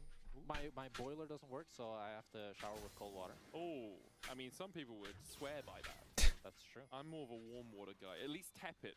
Yeah. When it's warm, I don't mind it being colder, but I don't like cold water, you know? Nah, I think it's fun when it's voluntary. When it's obligatory, it's not so fun anymore. Yeah, understandable. Although what I did was I like boiled water and then I used that in like a bucket, and I kind of felt like a medieval. That's how I used to shower in India. Yeah. The bucket showers were big. Ne znam kako su braće moje stigla do Indije, ali ajde. As did our boilers.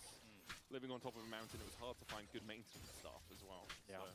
So Same in Berlin. Yeah, I mean, it's Berlin, dude. Like, can't find good internet, can't find good mechanics. Mechanics? Plumbers.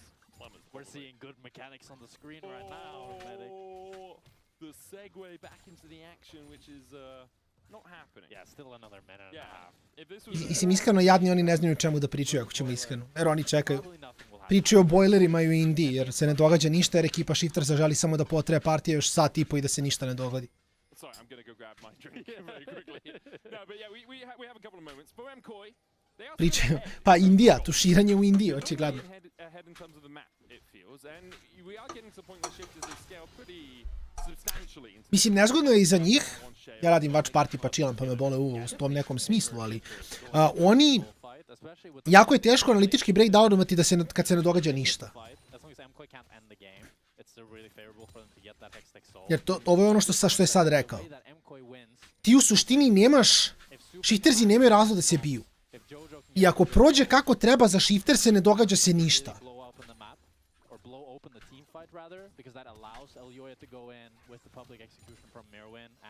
Kao, samo se ne događa ništa.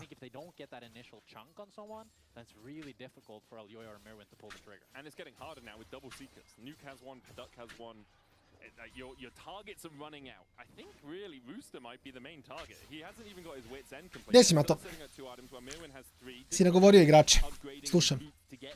Imaš dobre slušam i to. Može i to. Evo imam još jednu stvar koju sam zaboravio da uradim. Radiš mi jednu stvar. Nešto se mora zaboraviti. MCoy have full control here, really nicely played by them. As Rooster can look for a flank. He's a long way away right now. Could TP in, his flash about to come off cooldown.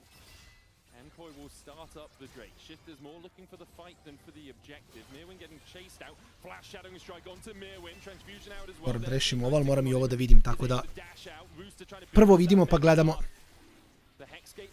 Pošalji meni, Mato, prosledit ću ja. Prosledit ću odmah. Svako sam za kompom, tako da...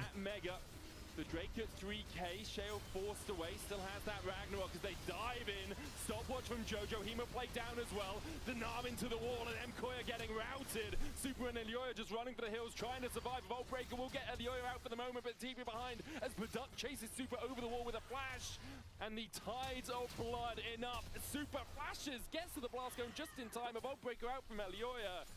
Shifters lose the Drake, but they absolutely clean up the fight. Shifters, they played for the fight, and they played it beautifully. They're going to get 3 kills. They're going to get the Nash. They won't be able to end the game. Maybe if they took down Super, that could have been on the cards. But still, they're going to walk away pretty happy with the Nash, because this Dragon doesn't mean a whole lot for MCoy. It's only their second.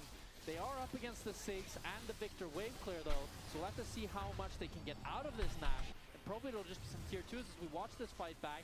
It starts off with the fact that Sheo is getting quite poked. This is the standoff that we talked about. It's really difficult for Shifters to enter, but Nuke is able to find the petrifying gaze. Rooster with a really nice... Evo, poslao sam, prosledio sam dalje editing timu. Prosleđeno dalje. Čekamo, nema šta, Vladimir čeka. Hoće iteme hoće da skela, Shiftersi su stavili koju jako nezgodnu poziciju. The split push from Rooster is decent, but other than that, you're very low range and you don't have much dive threats. Yeah, and you're into range in the Ziggs and the Victor, so it is hard for you to step forward. Obviously the Baron buff will help. I ovo se rešava sa splitom inače. Jer Ziggs koliko god je dobar da defa Wave i Victor, toliko su loši kada moraju da budu u splitu, jer Ziggs ako ostane sam, samo će ga neko dive-ovati. Ne znam šta je six-pack calling, iskreno, ali... ali dobro, to je okej.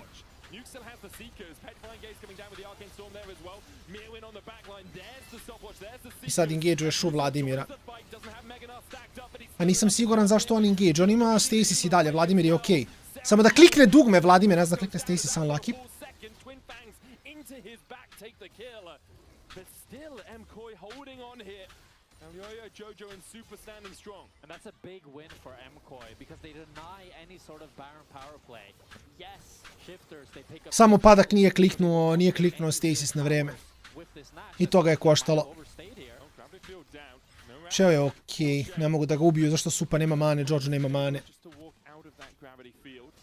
A mislim za shifter se kapiram da čekaju. He got full CC chain, had no time to use the Zonius, went a little bit too deep. They're going to get the bot tower, but that's going to be about it. But Elyoya waits really patiently here in the bush for Nuke to base check. And they get Nuke already down to half. And then the TP comes in from behind from Mirwin, but with the stopwatch from Nuke, he's able to survive. Ne znam, ja sam prosledio pa ću vidjeti šta ću raditi s tim. For a little bit much here, and he gets CC chain, so he's not able to pull off that stopwatch.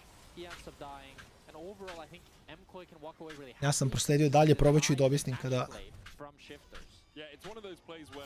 budem ušao u razgovor i ćemo da vidimo. They lose a tier 2, but it's a 2,000 gold Baron power play rather than your Nexus falling, which is what very possibly could have happened. An inhib, right, in that play. We still have Baron for the next 15 seconds, but shifters don't look like they're going to be able to use too much of it. They do have a wave here, but Baron will expire as it crashes in. The next Drake up in 90 seconds. Shifters will want to reset and make a play around it. Sten's only sitting on one ward.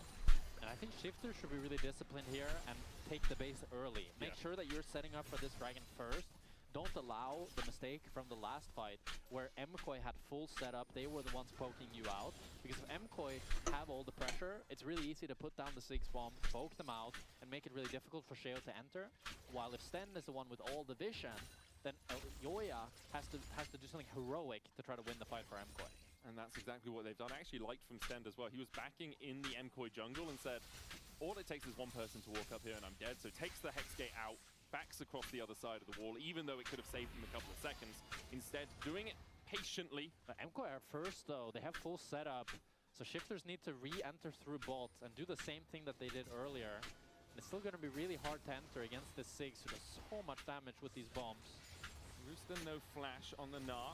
Coming up soon. MKOI trying to find the poke. Undertow lands onto Super. Rooster goes mega, but just using his health as a resource to step in and force Mirwin out. Drake up in 10 seconds.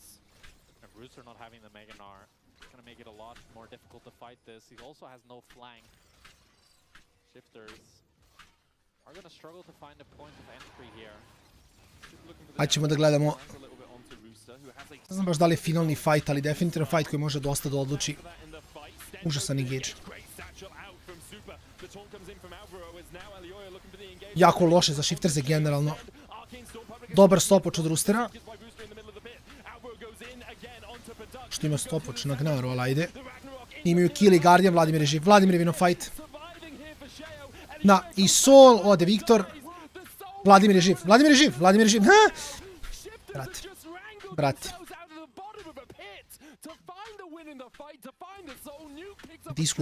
Diskutabilan heroj. Čovjek je bacio Q i dobio je 1500 healtha nazad. Ne baš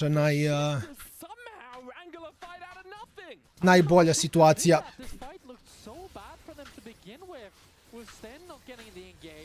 Sheo got so chunked, Rooster had the stopwatch. They're going to look to end. I mean, Supa, he has such good wave clear, but Nuke is just going to not allow him to get in range. Bomb is up in 3 though. If he can get a Mega Inferno Bomb on this wave, it will clear it out. They can't end. There's the Mega Inferno. Ništa sudija, zaposlio se full time negde i onda je tu kad može da bude, a ne može uvijek da bude tu. They're shooting fish in a barrel and the first one's down. Good double gate away by Duck and Rooster to escape. This game should not be this close. But it's 20 seconds until Nasher. Fajn, čekaju dalje. Jako lep stopoč Roostera. Ovaj stopoč Roostera mislim da je vinao fight.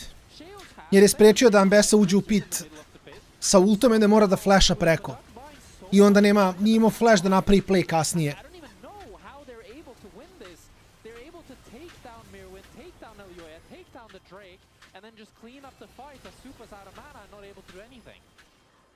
Rooster went Mega in Seekers. Like, he comes out of his Seekers arm guard with Mega, lands a double wallop, lands the Gnar. And now the Baron the prize for MKOI due to that valiant base defense, but Sheo could look for the steal here. And Blast going over instead. Elioya says, no, none of that today. Lands the smite. Baron to MKOI. But they are on the ropes. They are struggling in their 4th series of summer. Looking, I mean, it's only game 1, but they're looking like a 0-4 right now against Shifters. Definitely could be. We'll see how they can make use of this Nash. Might be to just buy more time and defend their base. Because they should still be losing any sort of fights. And the Hextech Soul, I'd say strongest of all the souls. It just allows you to run down any member that's caught offside. Especially when the fights are so in and out. It's about dash, like for Elioya, dash in, get some damage, dash out. The same for Mirwin. When you're getting slowed up and taking that extra damage, can be really difficult to deal with. The only benefit, I guess, is that Shifters don't have a lot of ways to poke that damage onto you. They kind of need to be in the middle of the fight to get that. I think actually Cloud Soul this game for Shifters would have been so good. That would have been the best. Or Ocean, I think, would have been solid. I think Ocean at 40 minutes is too weak. True. Lots of people hate Ocean, so I'm quite a fan.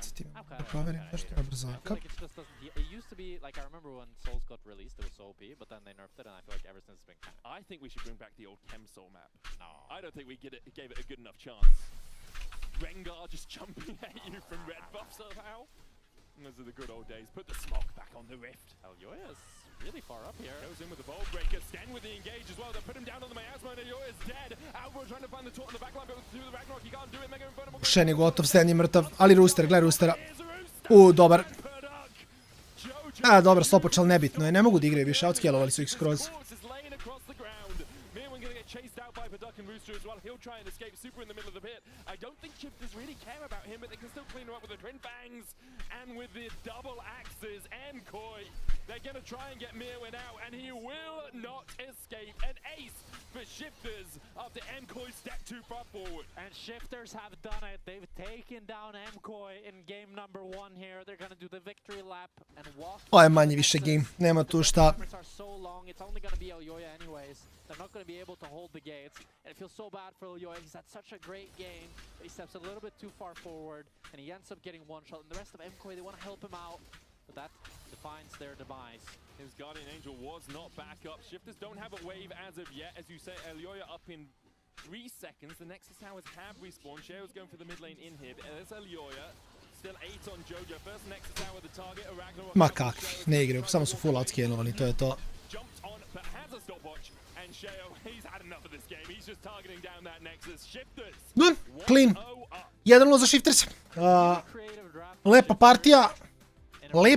Čak lepši draft nego što je lep game, najiskrenije, ali ajde vidimo. Ovo je vjerojatno serija koja ide u 3 gejma.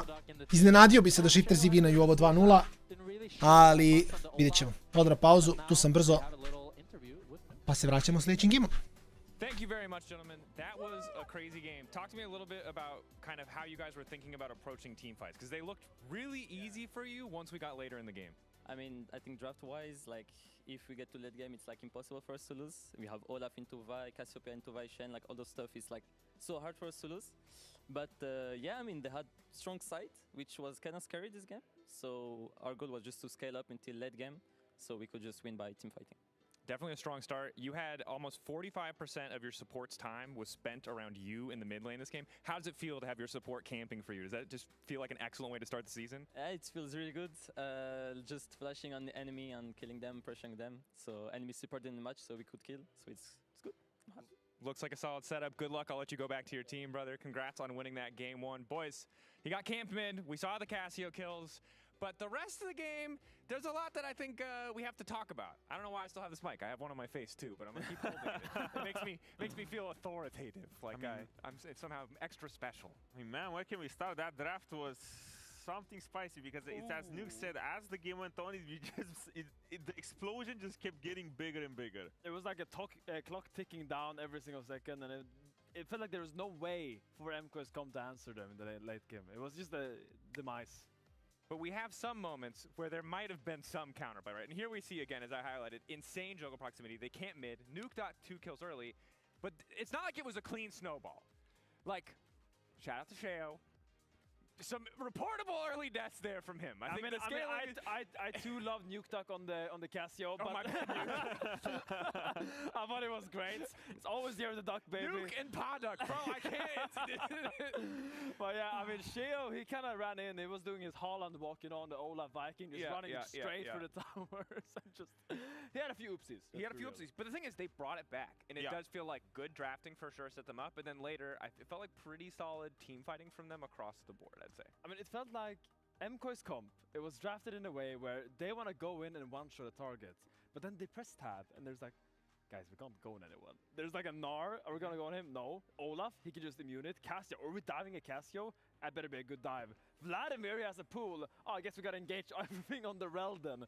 And they just had no options, it felt like, in the team fighting. But that's also just because they play that early game so damn well, because they have been so reactive and made such good decisions in regards to whatever MKOI was throwing at them, because I have a replay over here, if you can bring it up.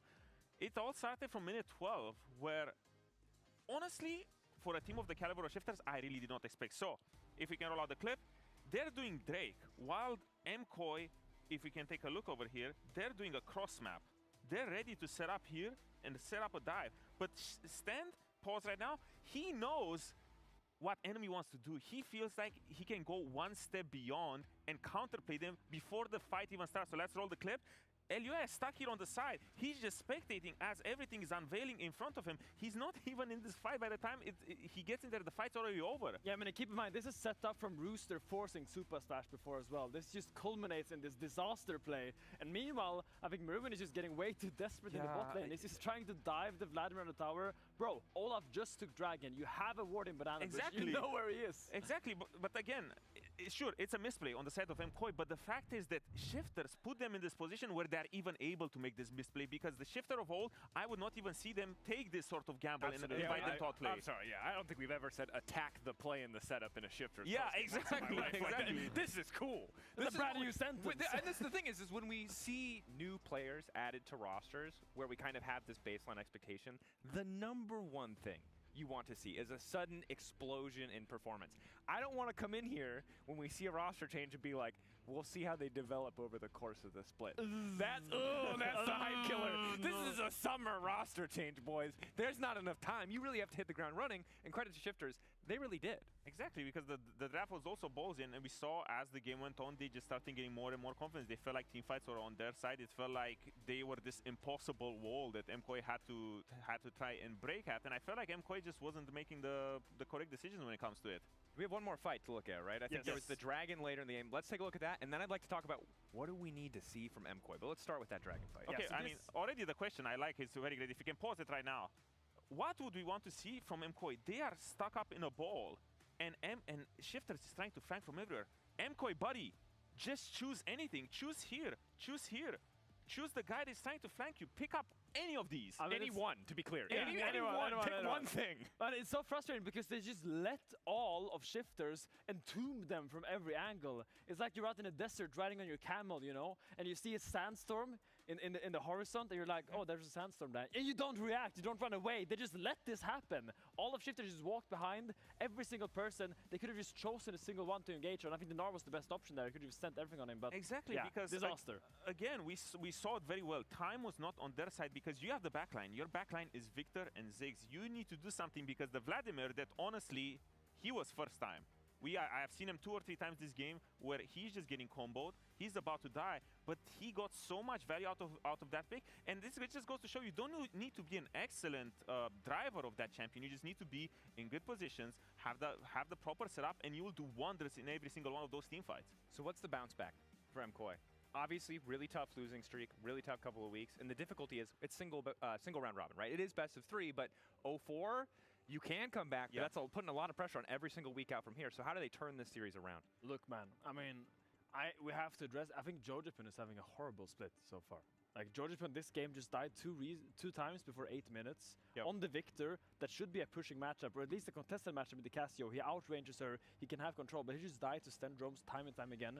Either he needs Alvaro to move up there, help him, and then contest them 2v2, or he needs to start respecting. I think they're just too slow. I think they really need to find some more proactivity in one of those lanes. Elioya, he had a good game. Given that he played a counter matchup, he was pretty good in the game at minute 15-20, but it just really felt felt like when you put Supa on this mage and you put Jojo on, again, a control mage as well, you just don't have any sort of avenues. You don't have someone to be going through and saying, okay, I'm going to walk through you, you're going to carry this game for me. I really need to see more proactivity, either from Jojo or even from Merwin. All right, I like what we're talking about. Better performance from the mid lane, more proactivity, higher pace of games. Something we know that Koi can do. We're going to go to a quick break, but afterwards we'll be back with the second game of this series between Shifters and Movistar Koi.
Champion. Welcome to my shop. You'll need the right build. Choose wisely, because every upgrade brings you closer to the next level. So tell me, how will you level up?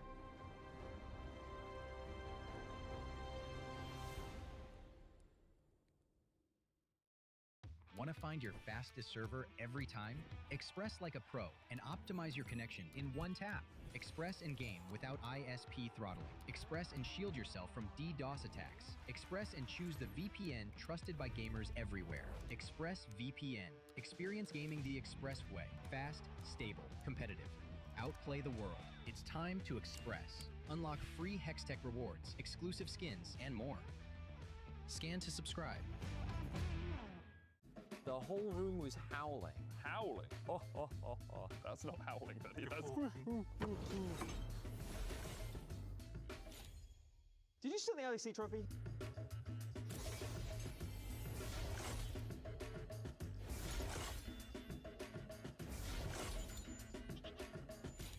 Okay, you can close it.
Okay, yeah. I will refresh ult.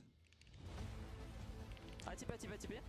Nice, good job, just play it slow. Mirwin's already down to 300 HP on the top side. Sten looking for a re-engage. Mirwin down. Sten getting away from the shadow dash. Nuke's going to fall to Jojo. Sten falling almost towards the bottom side of the fight as well. Public execution. Sten is decapitated by Mirwin. Nice, play slow. Oh yeah. Yeah, good. I like it. I will double. Ziggs no flash. Here. I take the portal. Yeah, I need to play here. Welcome back to LEC Summer Week 2, where we're here for our second series of the day, with Shifters leading MKOI 1-0. And our question for MKOI is this a single game slump, or is it something larger? I mean, we're one game away from MKOI starting the season 0-4, which I don't think anybody would expect, especially as Finn likes to repeatedly say. MKOI has been top 3 for now 2 years. Always top 3. And Finn said it's impossible that they don't make top 3. And we might be seeing it. That's true. If they go top 3, or if they lose this game, I think at least going top 3 in the regular season is near impossible. Yeah, I think they would definitely struggle to do that. And often they don't even lose like 4 series across the entirety of a split. Often they are sitting at, I mean, when they were Mad Lions Koi, I guess sometimes they did have a little bit of a struggle, but recently they've been much more of a team that only loses to like the KCs and the G2s of the world. For Shifters, this new look seems to be working well. Wasn't the cleanest game I've ever seen, but it was still solid from them overall as they get rid of the Akali, the Camille, and one more ban in their first rotation, and it's Poppy and Lock taken away by MKOI. Yeah, I think it gave way more E hope in the lineup.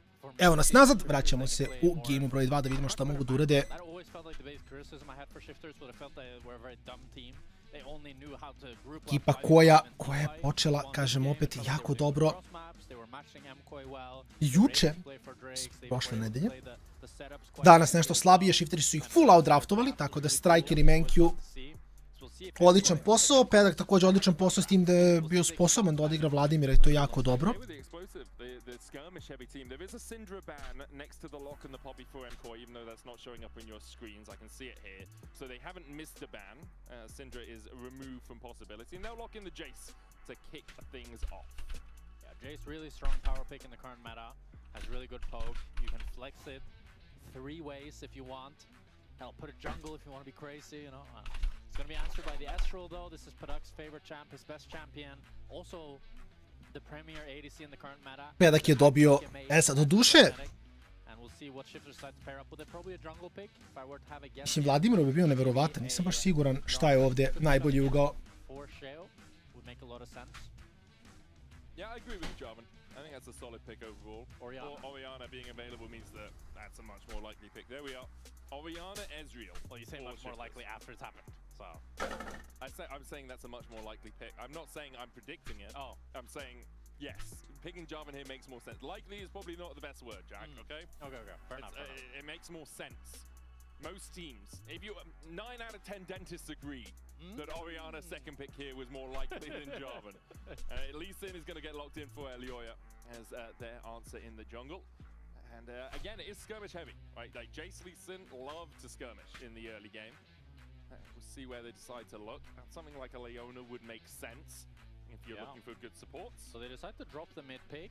They feel comfortable going with 2 bans, even though the Orianna has already been picked. So we'll see how Shifters can try to punish this, as that's what I'm assuming they're going to go for, and ban out any sort of mid laners that MKOI can play into this Orianna with the Alistar picked up. Pretty standard. It does mean though that Shifters the early game, Ne, Ezreal je, ja uvek kažem, znači, jedini razlog zašto vidite Ezreala da je uopšte tu je zbog toga što je Ezreal caster. Ezreal je caster. Ezreal nije klasičan AD carry i zato se igra. Kai'Sa je također još jedna stvar koja identično sa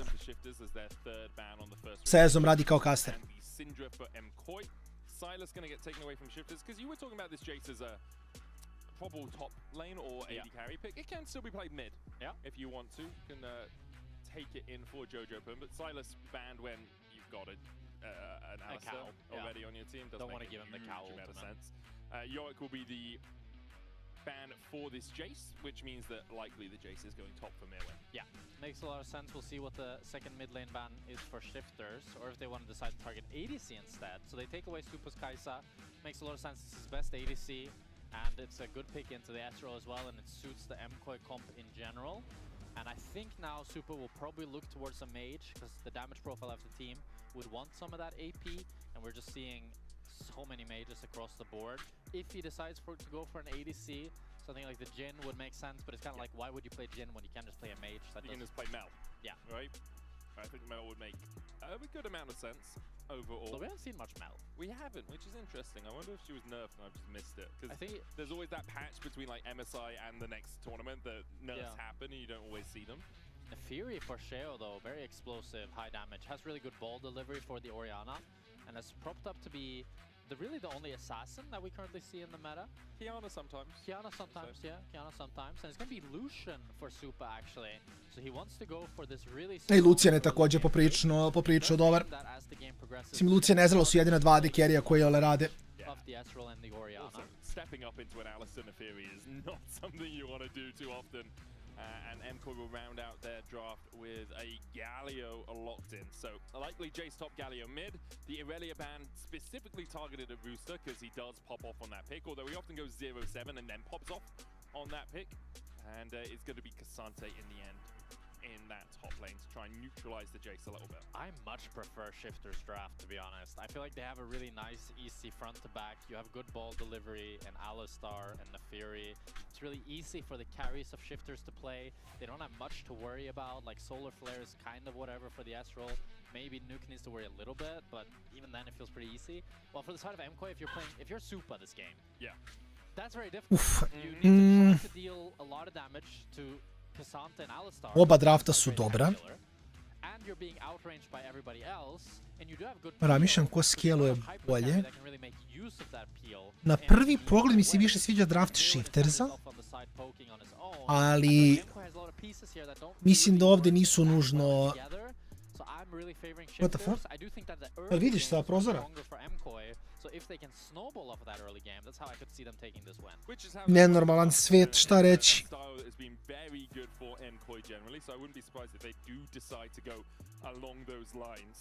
And try and just play incredibly aggressively through the early game. Get Alvaro and Elioya on the same page. That is how MKOI have won in the past. For Shifters, scale, scale, scale, scale, scale, and then use the fact you have this Orianna and Neferi combination. You've got Orianna, Alistar.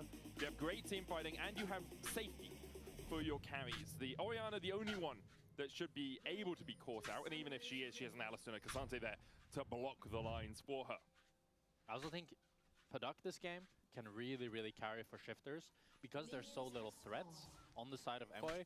If he's landing all of his Qs and playing really nice and aggressive, he can do that. Like, he only needs the Arcane Shift to avoid a potential Insect, a potential Solar Flare.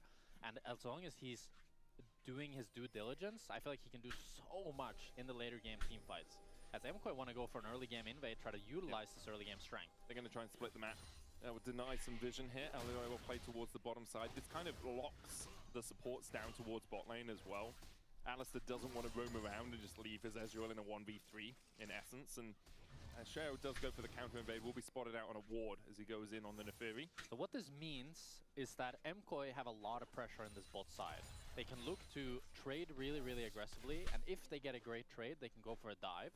But in the jungle 1v1, this is completely fine for Sheo. He's gonna match Elioya pound for pound in jungle camps and be completely fine, so it's up to Shifters here in this bottom side to not fall behind and make this trade completely fine for them. And it's up to Mirwin to survive any pressure that might happen topside for MKOI, right? Like, he's already pushed up this lane. There's a possibility it's a level 3 after Krug's gank for Sheo if Mirwin does overstep. Like, Sheo has already used his smite, but we threw these pretty quickly. Rooster at level 2 as well. A flash pathmaker can catch out Mirwin. Trying to hold that wave just outside of the tower range. Elioya's backing on the bottom side. Can't really find a fight underneath the tower. And it is risky into an Alistar as well. You jump in, you get pulverized, you're up in the air. It's like, well, I'm stuck here. Mirwin does just walk away from Sheo, who doesn't want to delay his clear too long, looking for a gank towards top, as Jojo is just short of finding the Idol of Duran taunt onto Nuke, who forces him away. And he's using that clockwork wind-up well on the Orianna to get the extra damage in the auto attacks. That's not good for Super.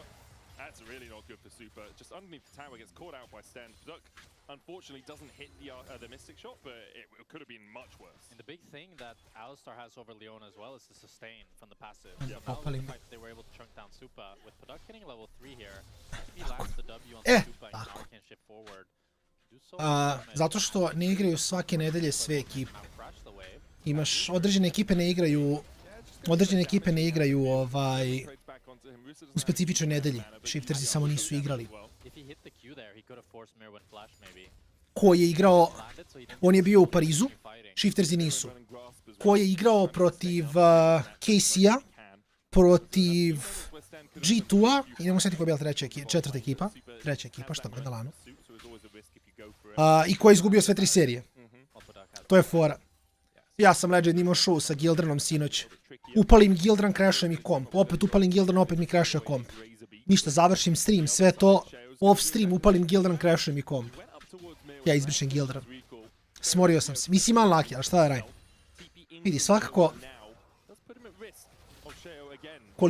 koliko me ono obaveze tuku, možda nije ni loše da igram igricu, jer je stvarno previše zabavna i previše zarazna. Ali da, kako je upalim, tako mi instant crasha komp, nevjerovatno. Izbrišu se me možda da instaliram, možda bi radila, ali moram probam off stream. Očigledno na streamu to da radim. Ajoj. Mada Supa mislim nema ni damage od Jurio. Pa PTA. PTA Prok je dobio kill što najjače od svega. Just too greedy, and Alvaro read it and flashed away. Really well played by Alvaro there to bait Paduk in, and then Supa could set up with the kill flashing forward himself. Nisam Legend zašto mislim kasno je to bilo sinoć u fazon 4 ujutro, da mi se nije dalo da instaliram, da mi se reseta komp 1000 puta jer sam bio gig umor, morao sam spam. Tako da nisam se zezao s tim, vidjet ću možda večeras, zavisi kažem da li sutra, da li večeras streamujem ili ne, ali treba se baviti s tim, samo ćemo vidjeti. Kakva je situacija? Giantsi uzimaju, brate, uzet će nešto drugo, ali Split neće. Ima i toga, Fanatic nije bio, ne.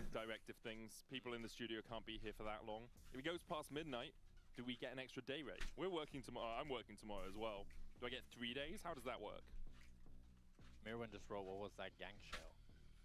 I mean, he walked into the lane, and it's very similar to Alioya's gank mid, let's be honest. At least Alioya hit a Sonic Wave, I guess. I mean, it's kind of like Sheo was going to be there anyways. Yeah. So might as well just poke your nose in, have a look. Yeah. Make Mirwin aware that you're in the vicinity. As you can see on your screen, obviously, Koi have initiated ports. A player has reported potential hardware issues to League officials who are currently investigating that. Ništa, gledam ovdje da mi daju neki info, ništa od toga. That's the clarification I have been given. But it's a massive loss for Shifters in the bot lane. The fact that Paduk goes a little bit too deep, gets killed for it, and now there's almost 1,000 gold lead for this is what MKOI needed. Yeah. Like when you're playing this Lucian up against this draft, you really need to find an early lead to make that culling really valuable and have it that you're always winning the 1v1, that you can dash forwards. And now with that first blood, Supa should be able to do that and hopefully keep it rolling as well, especially when they get level 6. If they can get level 6 earlier onto Alvaro, get that solar flare, that can set up for a lot of opportunities. And Paduk as well not having the flash for Alioya if he wants to path down towards bot lane as well. Certainly opens up for a lot of avenues that MKOI wouldn't have had otherwise. Yeah, and we are just getting through some ready checks again for the player, so he doesn't look ready. Stand it, he's locked in, man. It's the faker meditation, just Stand brat me izaspo. Ne znam da li Fanatic, ja mislim da bi Fanatic sutra trebao da igra, sve ću pogledam, ali mislim da, ako se dobro sećam, Fanatic igra sutra. Ne igra prekostra, my bad. Fanatic igra u nedelju, drugi meč. Jer sad imamo lec danas, sutra prekostra, nakostra, znači 4 dana za redom imamo lec. A Fanatic igra, znači ja sam mislio da je sutra igra SK, igraće Jopa, igraju Giantsi, bro, SK. Giants SK će biti interesantno za gledanje, a Fanatic igra protiv Koja u nedelju, drugi meč dana. Tako da gledat ćemo i Fanatic kada dođe vreme za to.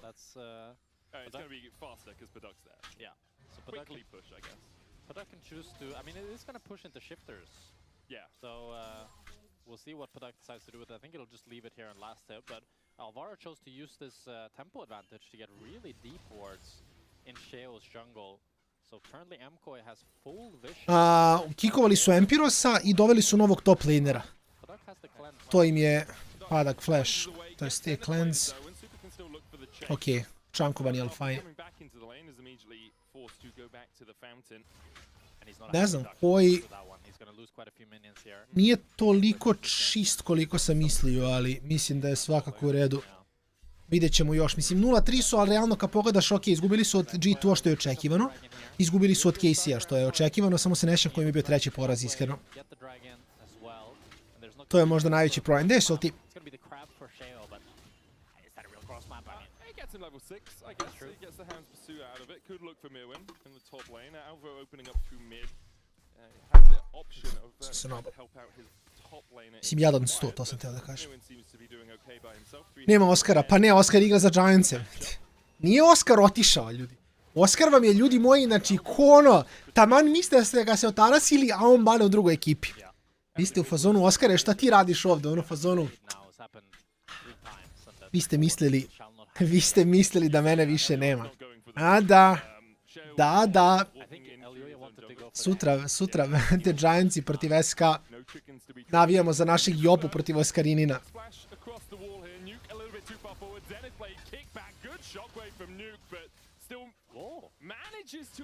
Dobro, Nuke na neku floru preživio.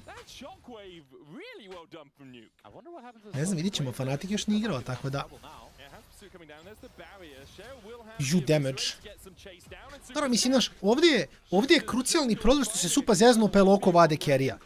Znaš, to je baš velika greška s njegove. Ne znam šta mu bi...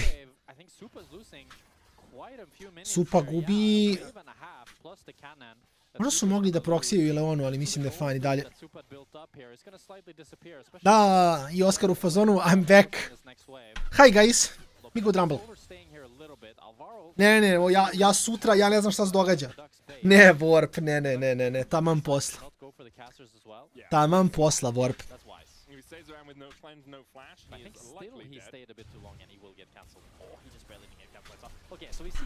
So what happens is the Sonic Wave lands onto the minion, so Elyoya doesn't have the follow-up to actually take Nuke down.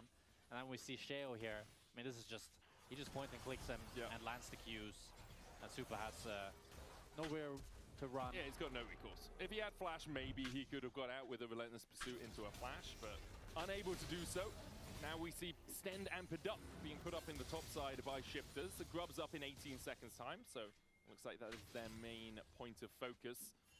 Mirwin up here for now, but is just gonna likely going to recall. He's making sure. Ima dosta igrača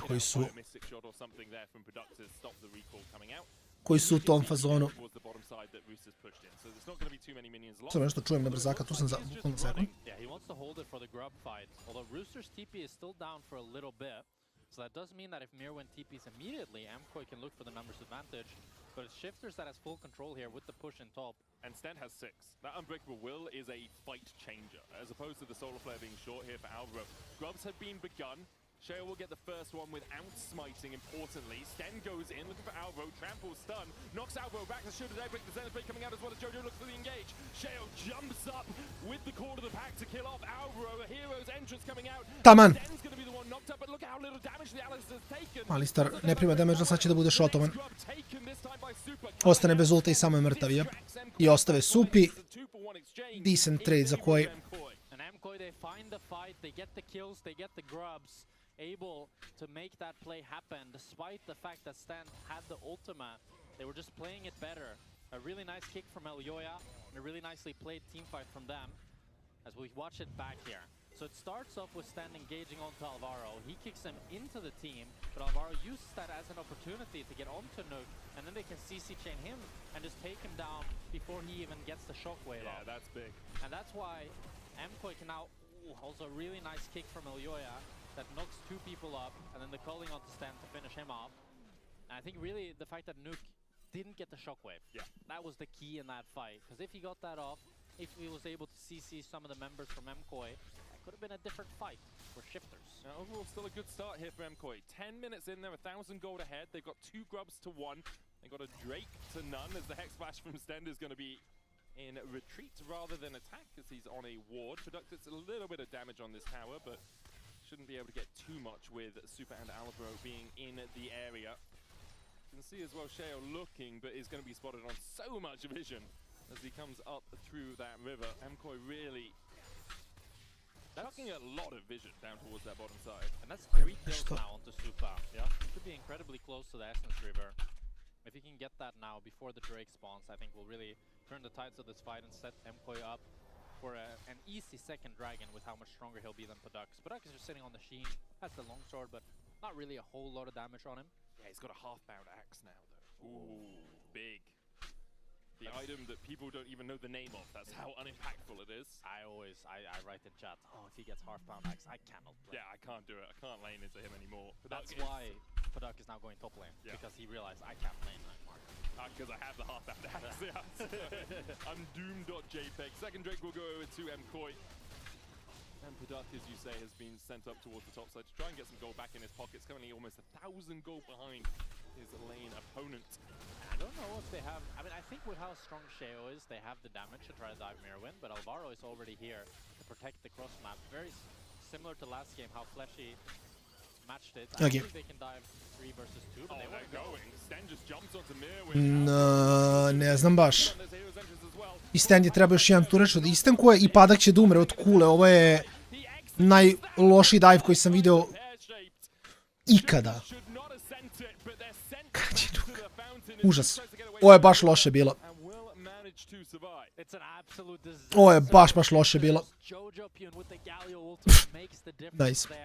And makes the play go in their favor. They're able to pick up Stend as well. Paduk at least got executed, but like if that's your silver lining, then it's a pretty poor play for Shifters. Not the silver linings playbook that I know and love. Yeah, I mean, to be honest. We'll watch it back here. I didn't think they would go for it because I feel like even if the Galio is ulting... Prvo kažem, Stand ima još jedan turečot minimum, možda i 2, i onda Agro pređe na Pedaka i pogledajte ovo, Pedak je umro 2 turečota. Ovaj dive je bio užasan, ali baš užasan. But also they mis-executed really hard because Paduk is tanking tower instead of your Alistar with the Unbreakable Will. So, rough from Shifters. Yes, good response by Mkoi. Yeah, and now they have 1,000 gold. Ne, ovo je... Da, ovo je baš, ovo je game 3. Mislim, kolovao sam da ovo vratno ide u 3, jer mislim da je Koi bolja ekipa. Shiftersi imali su predobar draft, jako teško da izgube. Sad, nakon ovog što sam video na botu, nisam siguran kako da se osjećam. It feels hard to imagine how this Ezreal will become useful now. It's going to require a shutdown or a big fight to go in the favor of Shifters before he can come back. Now, Essence River completed on Supa, has the level 9 as well, so much stronger. It's a Chemtech Soul, so it's not the scariest of souls for the side of Mkoi, but it's still them with all the cards and all the pressure in this game. Yeah, and for Shifters, you're really looking for a way to get back in. It's probably off share. For Shifters je really... Jest, to je dobro. To je što je prvo hteo da kaže, verovatno mogu i da završi, ali potencijalno baš nije puno za program. Rightly so, I think in a lot of ways, by fans and by analysts alike. He does struggle quite a lot at the top level of the LEC. But I actually think this summer he's been better than he was in spring. Agreed. Right? And I think the fact that Mkoi has struggled so much even when Mirwin hasn't been the problem and has been really fine in most of their games just speaks to how the rest of the team has been performing so much worse. But Mkoi now able to pick up this bot lane tower, and Shifters are trying to trade it up in the top side, but they only have 1 grub. It looks like it's going to be first brick going the side of Mkoi. It will be. Duck is on his way across here, but Mkoi will get that first turret of the game, as you say. Extend their gold lead just a smidge. It's going to end up being about 2.3k or so after this tower goes down. Wave coming in on its way, and Mirwin and Alvaro are like, it would be overforcing to try and defend at this point, so let's just not. Let's give Shifters a little bit of gold. Verujem, Mato, verujem. Da ste vidio ovaj dive Padaka i Stenda na botu, mislim da je to također pakao, tako da isti pakao gledamo samo iz drugačijeg razloga. Position to take a good fight around it with first items complete across all of their carries. I mean, Paduk does have the Trinity Force at least. Like, I think fighting right now for Shifters in the ADC department at least doesn't feel too bad because the only advantage that Supa has is a Zeal, which is not game-changing. I still think that across the board, it's difficult for Shifters to find the fight that they're looking for. Sheo, I think he's sitting on quite a bit of gold as now Mirwin is in trouble. Yeah, he's going to play on Mirwin. Dobar pull. Ok, ok, ima nade za shifterse. Rooster je mrtav. Rooster je turbo mrtav. Skočio je nazad da pobegne od supe i sad je svako između dve vatre.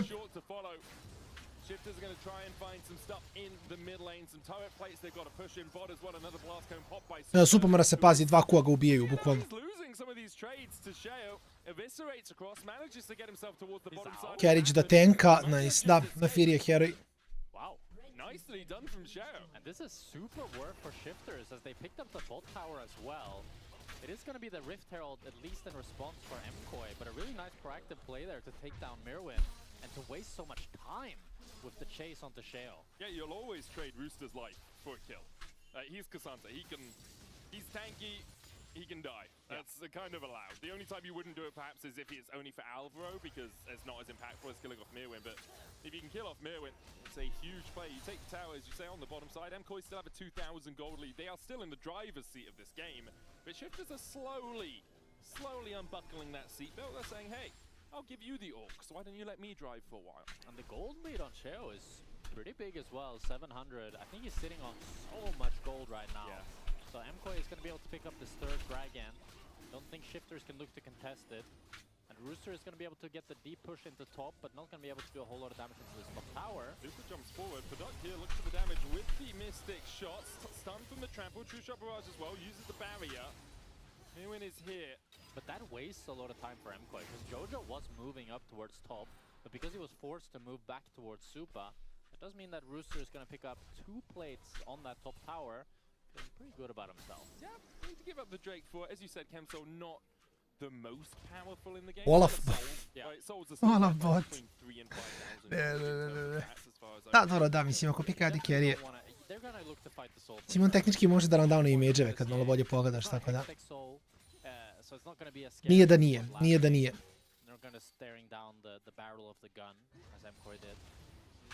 And there's 2 guns, so they have to stare down the barrels of Lucians, which is scary to do. There's also the really big gun that Jace holds, like a hammer cannon gun. Shockwave. It's called a Mercury cannon, I'm pretty sure. Cannon. They're sending down the barrel of a cannon. Dangerous thing to do. Scary. Yeah, although if it's not loaded, it's not quite as scary as Shao's going to jump onto Mirwin, goes up with the call of the pack, then dashes away. The culling eaten up by the dogs. Shao thankful to have his pack there to support him. That felt really unfair for Supa. He just used his calling and just the dogs tanked it up completely. Welcome to every hooking champion in the game. Fair enough. I play Thresh, it's like, oh, at least Spiderling. Oh, Neferi Dog, excellent. Yeah, we'll just block it. Voidlings. Yeah. Herald invested by MKOI. Sten trying to get away. Trample there. There's a Solar Flare as well with the Unbreakable Will down. Product doesn't really do too much damage, and Super does. He forces Sten away. Elioya. He went all the way behind them. And still not quite able to land the Sonic Wave. Going to chase onto Alvaro here. Shao puts the Darking Daggers in. Only lands one of them, and Alvaro walking into that fog of war will be able to escape. TP in from MKOI as they look to continue the play. Elioya on the flank. Sonic Wave not hitting the target that he wants. Bit of a presumptuous TP here by Mirwin. Doesn't end up being any real fight, but it's only... It could have been. It could have been. It could have been. But nobody finds each other. A bit of a crazy Herald there. I think Elioya took it all the way into the base, all the way around. The Sten doesn't have the ultimate here, but should be fine. Yeah, Jojo doesn't have the damage. This is tank Gallia we're talking about. Okay for the moment. Second item complete on Super though. 2,000 gold ahead with the Flick Blades and the Essence Reaver. Product on his way to his Mana Mune. Actually might have it on this base. I mean, Product needs the Mana Mune before the Drake spawns. That's really... Ne znam koliko će Padak išta moći da uradi ovdje. Any sort of win con in this team fight. Because right now you saw it in that play. Supa's hitting Alistar, hitting Sten for like 5, 6, 7 seconds. And still, Product is not really doing any sort of damage. So we need to get him onto the Mana Mune. If shifters want that stick that we talked about earlier, that Product could make the difference in this game. He could be the one frontlining, doing so much in these team fights, and he's just not been able to live up to that whatsoever. He's just been very decelerated overall, right? Yeah. And so he needs to find another gear as Nuke continues to push in the side lane, trying to get himself as much gold as possible, but he's just going to back away in range so that if this plate goes down... He didn't attack it.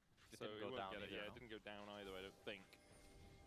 Baron up in 16 seconds, but the next Drake really the key point of focus for both these teams. Manamune should be there for Product on his next recall with the Caulfields, the Longsword, and the Tier already in hand. Should be able to get it pretty soon. Question is, do we have a third item for Super? Likely to be a little short, but might be close-ish. As Jack Spectre struggles with the controls of the keyboard. Got 700 gold right now. Yeah. So that's difficult to try to get. Unless he sells the Dorn's bow, he will not be able to get Manamune. It's 1.1k. Yeah. That is going to make it really difficult for Shifters to fight this if he's not able to get that. He needs 400 gold, so he just needs to kill someone. Yes. If he kills Jojo, he gets the gold. I think he needs to sell the Dorn's bow. Kakav je nov top fanatika? Mislim da niko ne zna. Mislim da fanatik ne zna kakav im je top fanatika. Mogu da uradim neko istraživanje da ima kakva je situacija, ali... Fanatik Linkpedia, pa ću ti reći. Nisam ni ja siguran, iskreno. Soboro. Soboro je igrao u PKN Fear Invictus Gaming. Iz IG-a je došao. Samo ne mogu da vidim šta je radio. Bio je top lane pa top lane sub. To šta, igrao je... Ja ne znam kad je on igrao, zašto je Sha jako dugo tamo, ako se dobro sećam.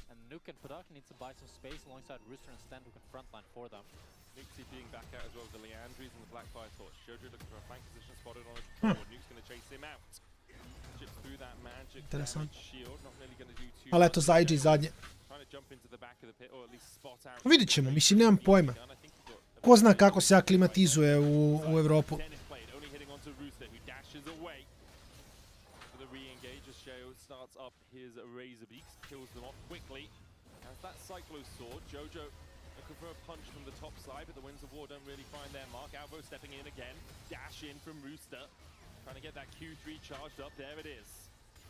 Sante can do a lot of work in these fights as Jojo is forced out by Product, who misses both his skill shots. Q3 onto Alvaro, into the headbutt pulverize combination. Jojo trying to get the taunt. Solar Flare flashed away from by Product and Nuke, and now the Shockwave will pull them back. Rooster je živ. Sheo lepo odigrao, mislim da nije ni bitno. Mislim da koji ovo uzima da... Lucian ulti za malo čanka. Ko ima Soul, ovo je 1-1. Ovo je 1-1. To set his team up for success here. They're going to get 2 kills. Sheo, he can try to look for the steal. I don't think he can find it. He's going to get chased out here. Elioya going in. Safeguards forward. Rooster too low really to protect Sheo. This will be soul for MKOI. Spreman sam. Pink, naravno. Ili crveni, nema crveni, mora da ima crveni. Crvena kroma. Mora bude crveni Ferrari. To actually take down anyone that Rooster or Sten CCs, which is making it so difficult for Shifters to try to find these fights. And if you thought they were lacking damage before, they're now staring down a Chemtech Soul, which will make it so much more difficult to try to take down any of these targets. As we watch it here from Elioya's pro view, he finds the Q onto Product, and then ward hops, kicks, nuke, and just wins the fight based on that. He gives the hero's entrance for Elioya to get onto that back line. MKOI looked for a second like they might be setting up around the Baron, but they delay it. No real surprises there. They can wait this one out. 4,000 gold ahead. And Shifters have been on the back foot from basically minute 1 of this game. MKOI able to get the leads through the bot side, through Super, who's 2,500 gold ahead. Hasn't completed that third item yet, though, as Product dashes away. The taunt's going to land onto Stend, who pulls himself up a little bit with a triumphant roar, but might have to reset before he can join this one again. The Solar Flare down, Nuke no flash, nor does Duck. Super stepping in, Alvaro at half HP, Sten trying to help his team gain mid lane priority. Jojo again on the flank, this is what MKOI did well for the last fight. Sheo's going to try and chase him out. Will win out that fight eventually with the Darking Daggers. And dash in from Jojo again. Da, ping znam da ima, ne znam ja crvene, Sten je mrtav. I Nuke je umro prvi, decent ult, al džabe. Pogotovo s ovim Solom, također ne primaju damage kad su na pola healtha. Ovo je možda game i ovdje čak.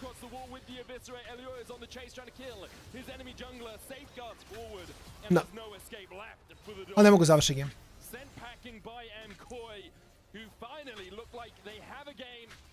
Možda mogu, mislim, trebali bi možda Barona da uzmu? Padak je živ, ali i on je mrtav. Verovatno. Lepo od Roostera, onda se dešava na svog AD carry da ga ubije svejedno. I Rooster sad ovdje umire. Nemaju end, ali imaju Barona. 25. minut, nije loše.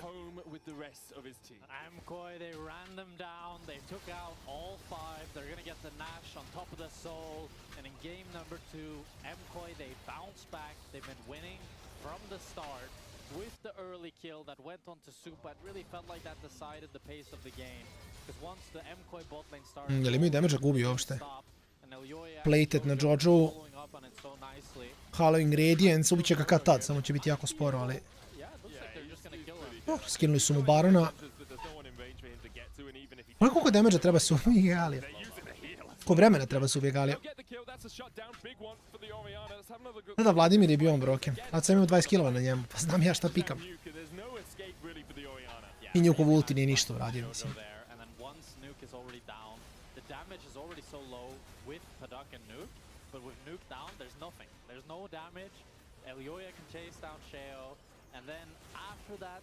I like the attempt from Padak and Rooster. They're thinking like, oh, maybe if the rest of them base, we can try to kill them. But they didn't base. They stayed. And Elioya is just so strong. He lands the Sonic Wave, and they chase him down and kill them. But it does mean, though, okay, so Jojo died. So the silver lining for shifters is that there's only 4 Baron Nashers, and Jojo's still dead for 5 seconds. Jojo is going to teleport back, but if you look at your screen, you can see that Rooster's already pushed top lane quite deep. So that is nice for them. That, I mean, man, you're looking for a silver lining. That doesn't really matter. Yeah, they're bronze pushing. in my estimations, but yeah, we'll take it. Importantly as well, Share and Nuke kept around as Padak looks for the damage onto Super. TP in, Sten using the Unbreakable Will just to survive the engage that he initiated. Nuke on the chase, but Super not in range on Shockwave. As Jojo is just going to clear out the top side. Does have the TP, as you say, join a fight. Share looking for mere win. Ali ima damage ga ubije. Teško.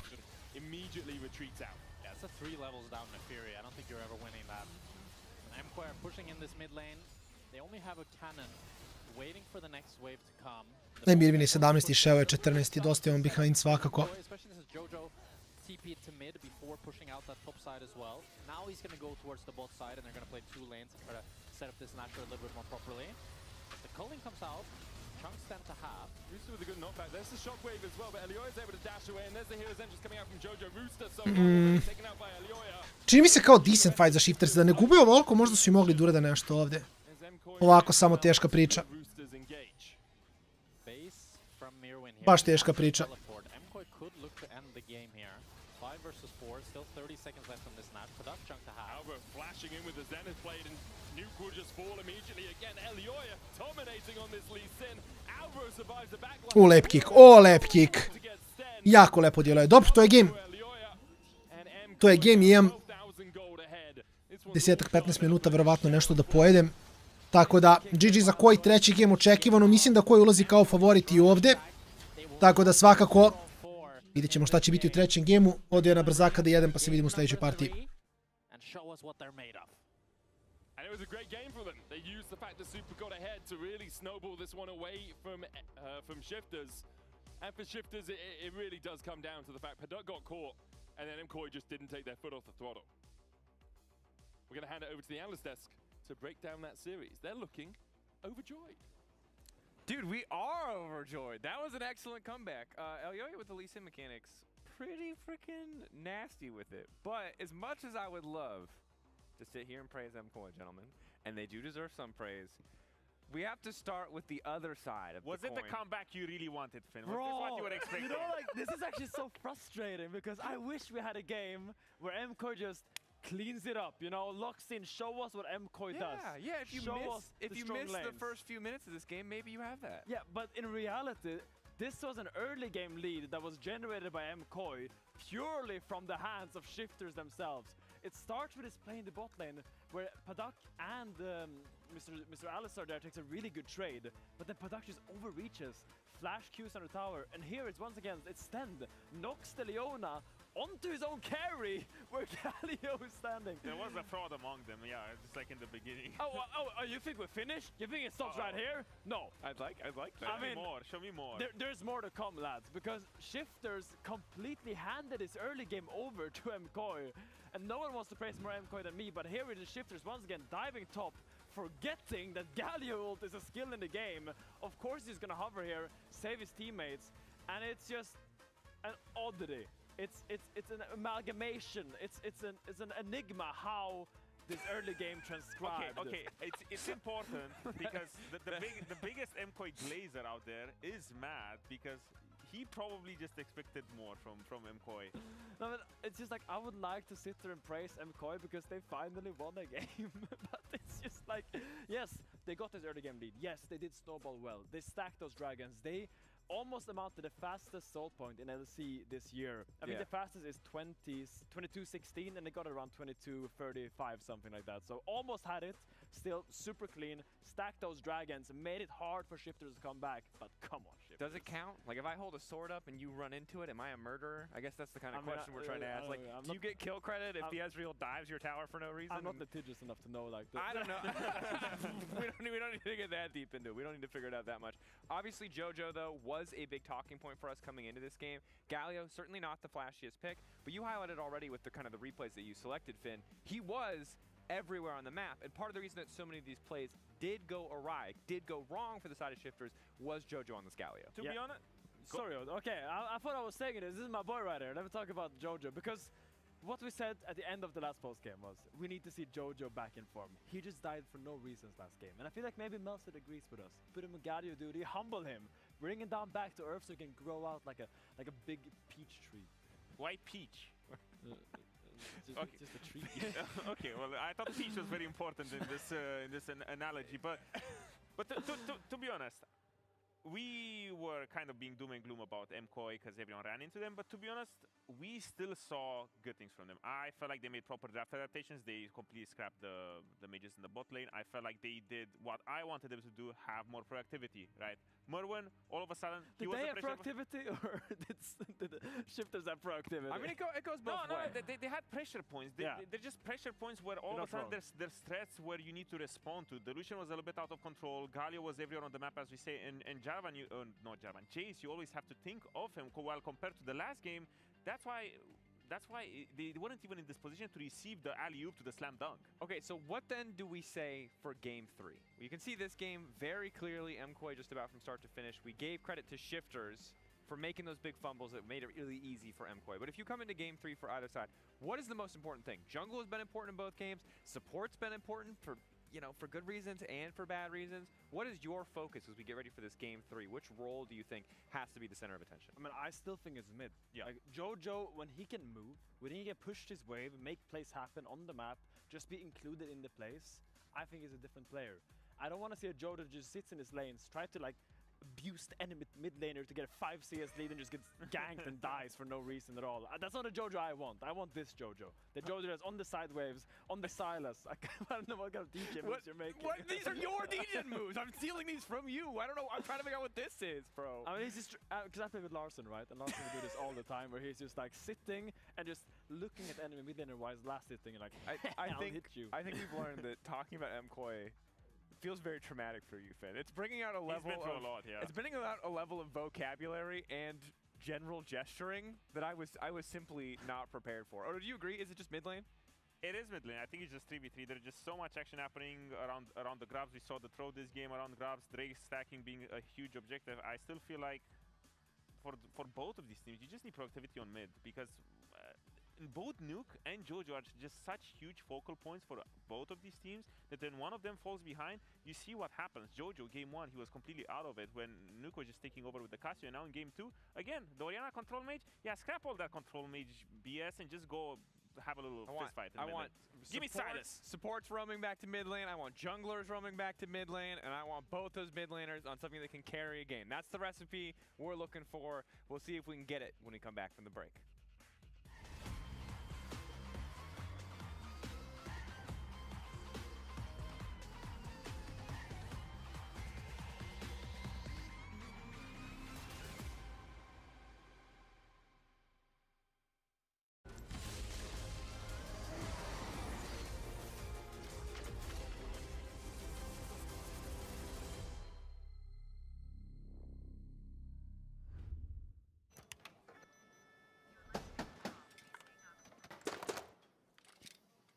Brother. Let me try. Wait. Brother.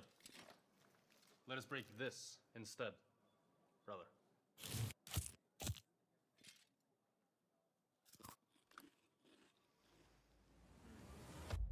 Have a break. Have a Kit Kat. What is this, brother? Perfection.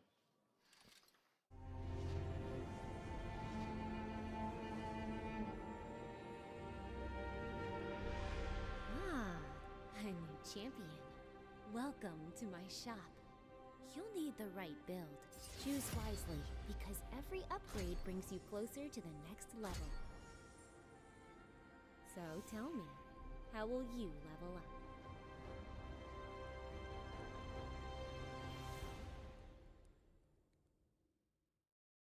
Want to find your fastest server every time?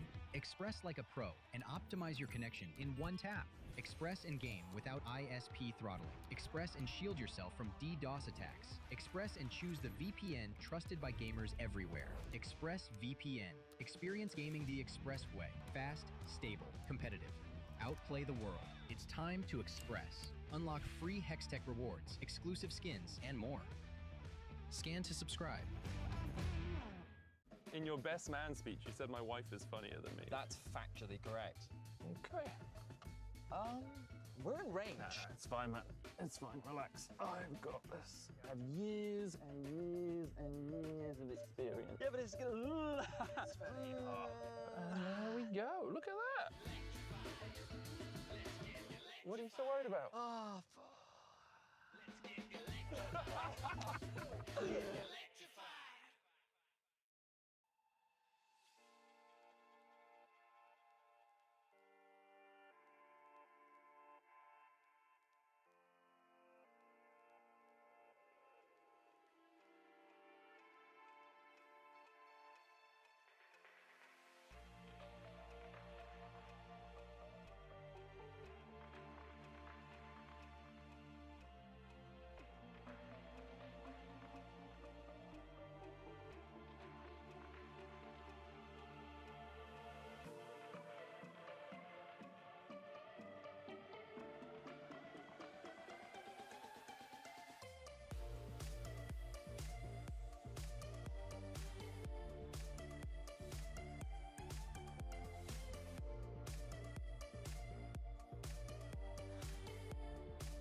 Somebody's breathing.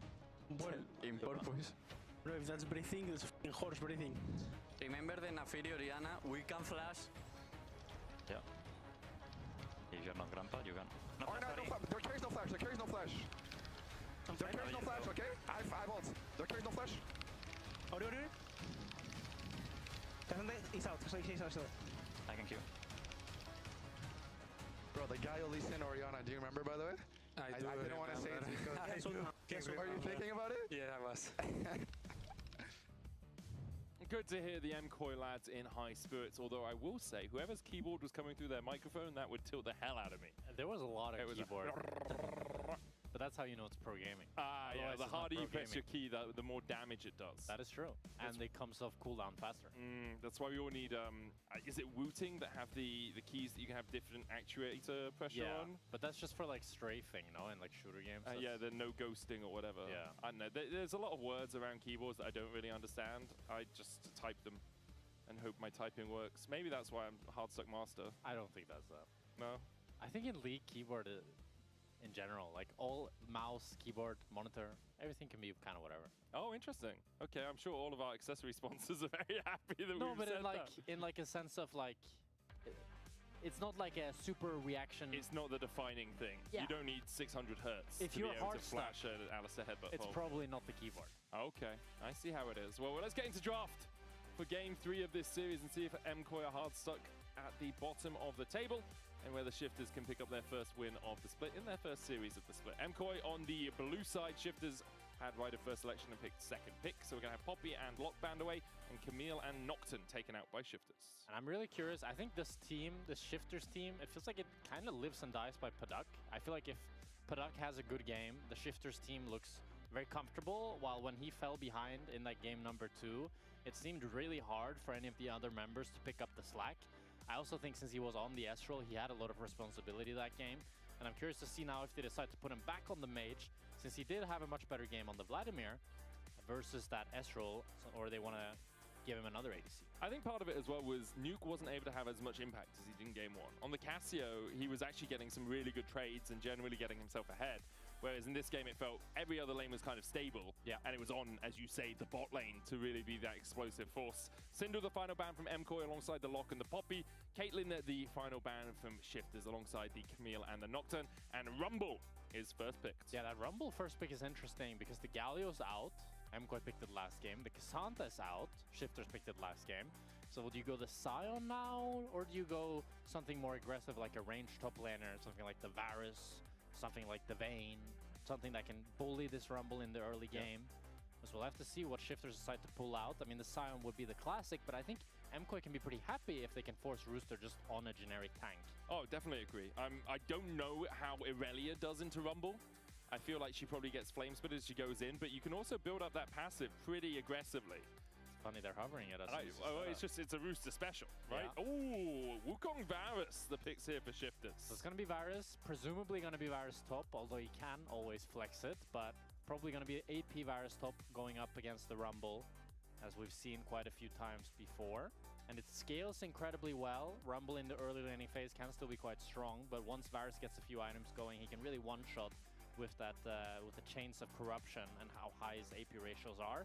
And he does really great into tanks, so it's curious that Elua decides to go for the Trundle. The thing with Trundle that's nice so far is that he's playing against an immobile carry. Yeah. So the Pillar has a lot of value, but no real tank yet to steal any stats from. But it does kind of indicate, hey, I'm going top lane. I want to try and kill this Varus on repeat. MKOI as well, by picking the Trundle, kind of I evo me nazad, finalni game dana, koji Shiftersi. Sad treba vidjeti draft. Trundle su ljudi baš počeli da pikaju blind, što nekako, koliko mi se sviđa, koliko mi se ne sviđa, nisam najsigurniji.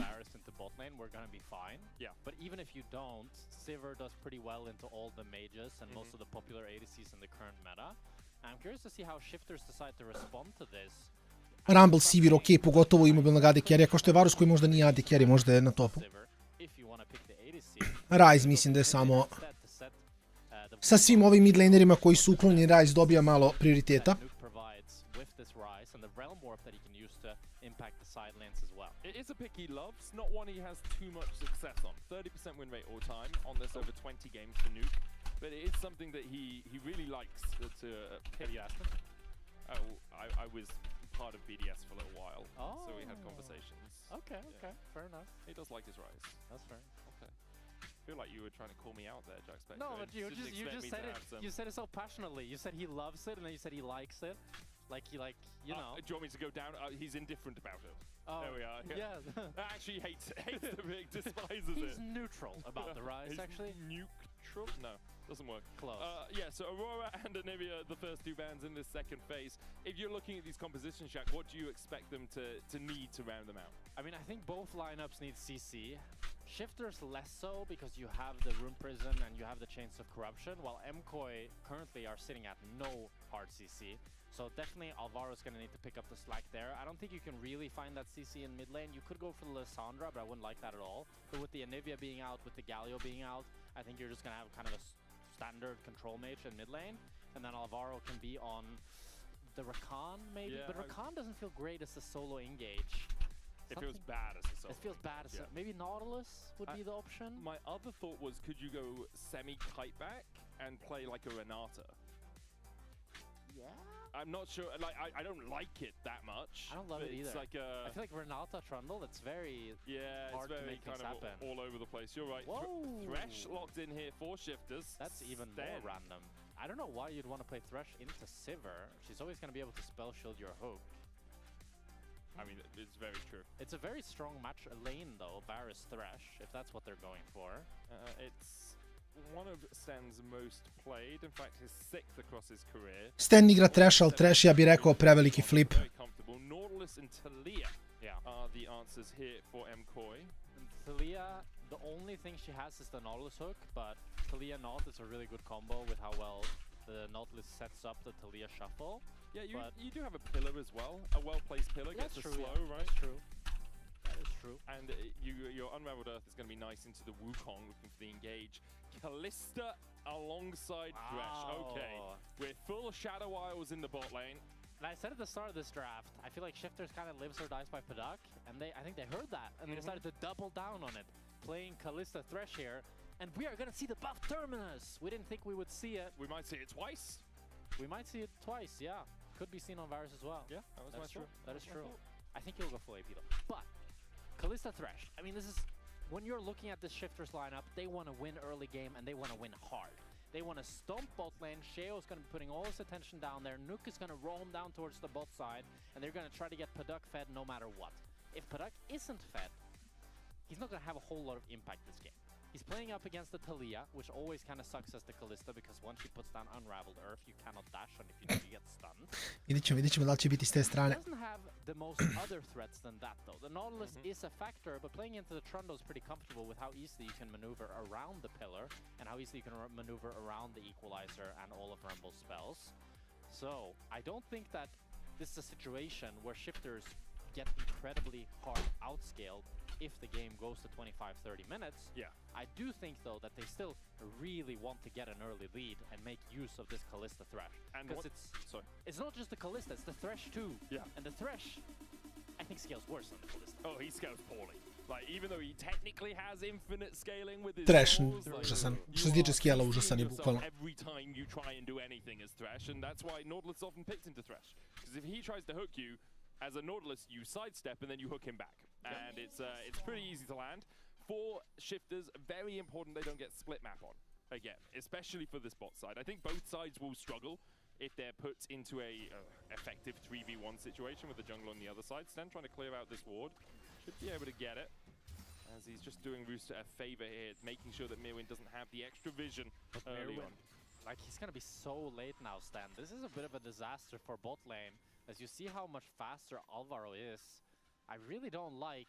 I mean, it helps Rooster, obviously, the fact that he clears that ward, but I think you sacrifice way too much on bot lane now. You have no pressure level 1. Duck might even get zoned from the XP here. He got the XP from that one, but I think he's going to lose the other melee. The second. Oh, he did? Okay, a little bit of a sneak there. I feel like he shouldn't have got those. He gets the third as well. Okay. I mean, that's really nice for Baduck. Perhaps not as good zoning as possible there. That is true, but still a really bad start for this Callista Thresh, who wants to be bullying in the early game. So we'll have to see how the matchup develops. And Padak is going to get level 2 really early here. Early play there from Sten as well. Padak hits level 2 as they look for Alvaro, who is forced to walk away. Does still have the heal. Padak dashing around, uses the rend. And yeah, he'll be very happy with how that's gone. Hook landing onto Sten here. Heal comes out from Alvaro. Kalista samo ima kill, ne? Nema. Još jedan basic i sad ima basike. A, nema! Ok, ja sam mislio da ću dobiti kill ovdje što je najcrnije, ja igram Kalistu. Super, ima flash barijeru. Dobar, dobar. Ovo je kill svako za njega, ne? Nije. O! Aaaa, nice, super.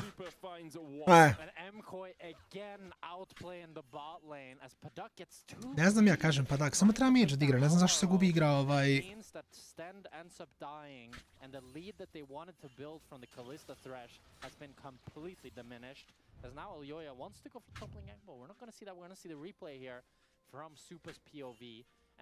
Even though Stand is level 1, because of the Kalista strength, Shifters still feel comfortable playing forward here.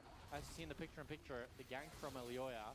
He got Varus's flash, right? Mm-hmm. Yeah. Yeah, Rusa forced the flash away, and then here, Super flashes forward. Yes, he doesn't get Paduk, but this boomerang at the end. Stend kind of baits himself into it to a degree by walking that side. Juke, but then he tries to juke, yeah, and then has to walk up. So it's one of those hard positions. Češće, to što naći nije loš. Samo što ne znam da li stavlja kao faktor rostere. To je jedino. Ako stavlja u faktor rostere, onda je full legitimna priča, iskreno. We did see a cross map as well, as Sheo, he got both buffs, but both on the bottom side of the map, whereas Elioya went in, stole the red, or maybe did his red and then looped all the way around towards the top side. I'm not quite sure, but Elioya ganked top with only 3 camps done, so he must have either done his bottom side and run up to top, or done Sheo's top side. And Sheo has a full complement of clearage as well. Yeah, I think Elioya cleared his bot side and then went up. But okay, it's quite possible. I just didn't quite see it because I was focusing on the bot lane. I mean, Sheo has a really big tempo lead, that's for sure. As he clears these Krugs now.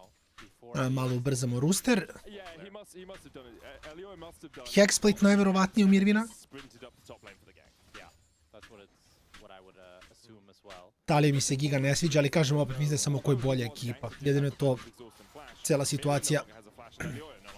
So he got 2 summoners in exchange for his 2 summoners. Yeah, so not too bad for him. It's really the bot lane that's the worst part of this Shifter's game plan right now. Down a Cull, down a Longsword on Paduk. Still, their skirmishing power is stronger, I'd say. So the Kalista can still continue fighting, but you have to feel that you kind of already on a clock as this Kalista Thresh, and you just accelerated that so much more. And we've talked about how important time is, right? It's so important. You put yourself behind in time, or ahead in time, I guess. In the you put the enemy more in the future. Yeah, they have more goals. And we're all time travelers. That's true. Okay. What they said? I go forward a minute. So super clearing out vision around here as Paduk comes back, not quite on the Berserker Greaves. Looks like Sheo might be going for an early Drake, which I like. Stack it up as quickly as possible, especially with the reset coming up from Alvaro. And with the Warrior Trickster, Sheo can do it a little bit quicker than other junglers. And this is the reward of the tempo lead that we talked about earlier in the jungle department. Because Sheo was able to clear his camp so much faster, Elioya was in base when Sheo was doing this dragon, and also the fact that Kalista and Thresh, even though they died, they're still much stronger. So that's why Elioya is not trying to run towards this dragon and just waiting for the top lane scuttle to spawn as his own cross map. Yeah, that 10-second wait while you're just standing next to the scuttle crab, it's like, okay. It's coming. It's coming. I'm gonna get it. I'm gonna get it. It's gonna spawn. I have myself some delicious garlic butter crab. But while this is happening, again, it might materialize. Well, it's because the Rise is moving into Fog of War as well and has the Realm Warp, right? So you have to respect the fact that you could be very quickly in a 4v2, which is why Jojo also passed down through his own jungle. In the end, the 4v2 won't materialize, but there was a possibility. They did get a plate, so they're closing that. Kad će Diablo? Vidi Diablo. Nova sezona kreće još malo, tako da ko zna. Sve je moguće, sve je moguće. Izbacuju neke legacy iteme, svašta nešto. Valja možda pogledati. Just takes over to 6 as he takes down that Gromp. So now we'll path up towards his top side. Rooster unable to develop a massive lead over Mirwin, the threat of not having a flash and the possibility of Elioya being in the area as well when he was doing that Scuttle Crab. Always a bit of a struggle for the Varus, who's gone for the Phage first hit on his top lane build. The Sten is looking for a gank onto Mirwin, and Mirwin has no ward. And no flash. But Mirwin is respecting tenses the gank, it would appear. I mean, with the fact that Paduk is alone in bot lane, probably Da znaš da nismo salty, da znaš da nismo. It's one of those hard times. They could just die here. Stan could just go around the wall, yeah, and Sheo's there. Equalizer down on the wave, not going to catch the entire wave, importantly. There's the ward out from Mirwin. Rooster gets the push in here. Chain of corruption has already been used. Mirwin's flash still on cooldown, and this Rumble doesn't really have anywhere to go. Flayed knocked up with a Cyclone, and there he goes down. Sten gets the kill. Nuke came in with a Realm Warp as well. Keeps Jojo and Alvaro from forcing any further plays. Paduk needs to get over this pillar, needs to chase away from Elioya, who continues to try and subjugate him down a barrier, though Elioya tanks a couple of tower shots, almost a third. Does manage to walk out with his life. And a really good proactive play by Shifters. Mkoi, they try to respond to the bot side, but they don't have the CC to take down Paduk, nor the damage, so he ends up getting out with his life. Treba pecuti ekspanziju, dobar dredge. That's the worst tempo vibes ever for Nuke. Like, he's just Samo da ga malo iznervira I to je to. Finishing my recall, now Ro just comes around the corner, chucks a hook at him, keeps him around. Paduk now summonerless on the bottom lane, a little bit trickier for him to survive. So close for Jojo to cancel him again there. He's still gonna lose a few minions, and maybe Jojo can pick up a plate, but Sheo's trying to sneak away the grubs here with the lantern. They don't know that Elioya is recalling right now at the Krug, so they're quite cautious to try to take these grubs themselves. I mean, Alvaro and Jojo moving up from mid lane as well. Lantern goes down, perhaps a little early. You did still have Smite for Sheo, so could have played for the 600 HP on it, but again, not knowing where Elioya is, he can interrupt the Lantern. Konzola? Znaš šta misliš, salty, koja konzola? Sony ili? Yeah, that means Mkoi are gonna get two grubs. Oh, no, never mind, Sheo's coming around the corner, but Elioya's here now. Sheo dashes, there's the Smite, and now Nuke is... Sad samo oli na Nuka, nema šta. Bukvalno oli na Nuka samo. Mirwin's equalizer not off cooldown yet. The seismic shot into Chain of Corruption though. Great seismic shot for the knockback with the exhaust onto Jojo into the dredge line. Out of Alvaro, who's low on mana. Rooster takes the first kill. Sheo burns alive. Rooster trying to get out. Elioya down to 200 HP, but a good pillar will stop Sten from getting any closer to that wall. He didn't have flash anyway. Mkoi get 3 kills on the play. A mislim da ima, Cleo, da. Mislim da ima. Samo moraš da napraviš ono lika onda. Ne možeš da igraš solo self-found, ali ako napraviš ono lika, da, možeš. Imaš dungeone koji ti zahtevaju mehanike više ljudi. Ne možeš sam to uradiš. Što je faktički kao raid.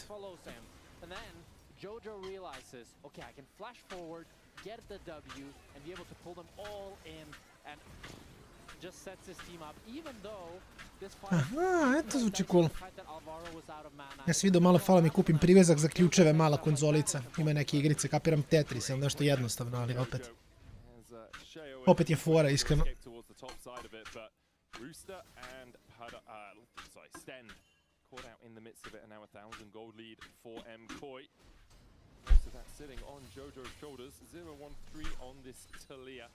Has the Weaver's wall back up as well if he wants to try and make a play down in this bottom side. Currently just standing back. Even though the Unraveled Earth is really good into the Callisto, there's still a threat of you getting caught out. She dodges to the side of it. No flash yet on Paduk, so doesn't have that tool to escape its clutches. Drake up, 15 seconds time. Shifter's got the first, will they play for the second? Right now Mirwin is not showing top lane, and I think Shifters are like, okay. Don't really want to take a fight when it's likely to be a 5v4 with no TP on Rooster. Yeah, Rooster yet to get the top lane role quest, so he still doesn't have TP. So that does mean that with Mirwin moving, Mkoi have... Oni hoće se biju ovdje. Samo što moraju da lete u choke, što baš nije optimalno. Mkoi will just play for the mid lane wave and see Jojo pinging on it, saying we can get some plates here.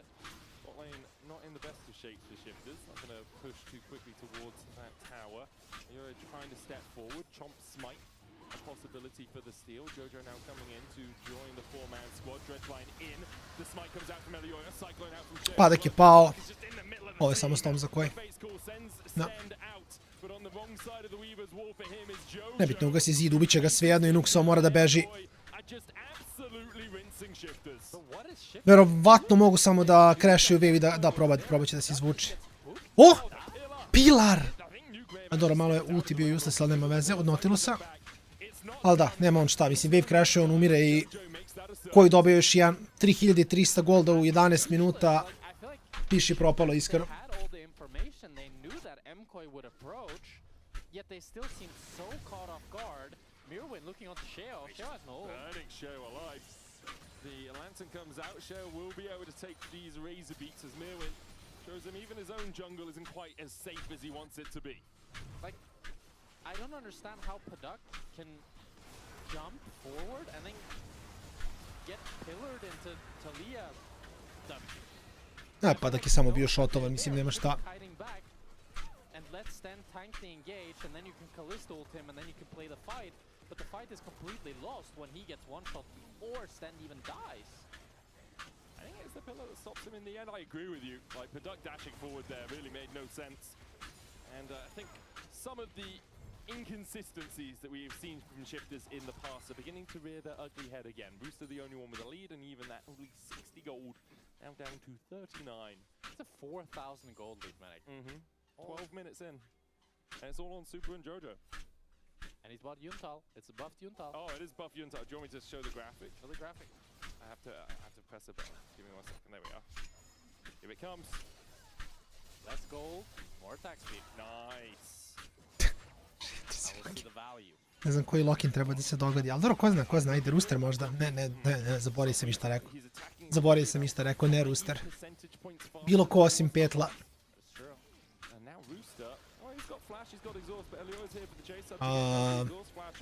Mislim, znaju da nema ulti, ovaj dive je malo prljav, ubiće ga verovatno samo.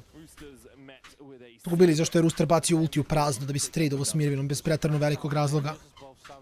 Mislim, generalno ulti gađaš kad je konfirmovano, inače ovako ti se dogodi, uzmeš, baciš ulti u prazno, oni su u fazonu, ljudi, Varus nema ulti i samo te dive-uju.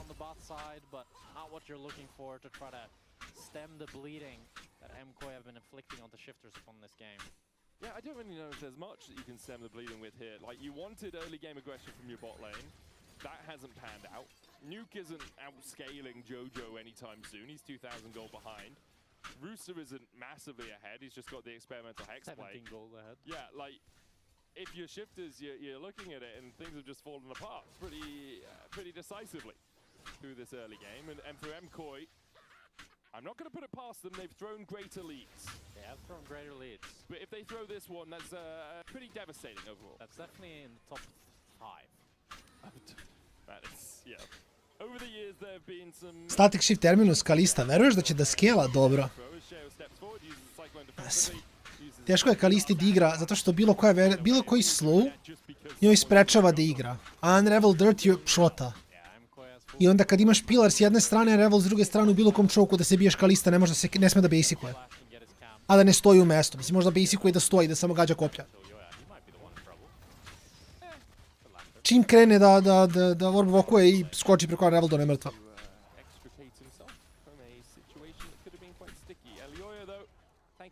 Rekao je baš ima način da se nosi sa Kalistom, znaš. I Rumble ult, i Trundle Pillar, i Talia Unraveled, i Talia Shav, i Nautilus Dredge u ult pressure u svakom fajtu. Kao ako Kalista krene da skela nenormalno, imaš kako da se nosiš s njom. Jako mi je čudno da došli na tier 2 boots. Kalistina brzina skoka skela od toga koji tier bootsa ima, tako da je jako čudno da nije samo rushao boots za brže orb okovanje. That is true, but every male league champ has abs. I mean, every male has abs, just not visible. That's true, right? There's every person. You're 100% right. Every person has abs. You see the ripped out taken by Elioya. Good sizing shot back onto Rooster here. I don't think MKOI really want to keep it going, but the dredge line in from Alvaro means they do. Fate's call. Products now right in the middle of MKOI. He walked into them. He gets the lantern out, but he's just gonna die for it. He manages to flash to the safety of his tower, and Merwin's having none of that. The Realm Warp will get only Nuke to safety. As, that's not gone well for shifters. No, it has not. Like many other plays. Mata deli. Shifters are trying something. Terminus na kill. Terminus na kill zvuči dobro, da. Da, reći bi Terminus, je. To mi je smisleno. Samo što kažem, mislim da ćemo biti teško da igra samo zbog kompozicije. A prvi game igrao Vladimira na botu prelomio. Pa, like sam, nije sam iznao game, ali skoro je sam iznao game.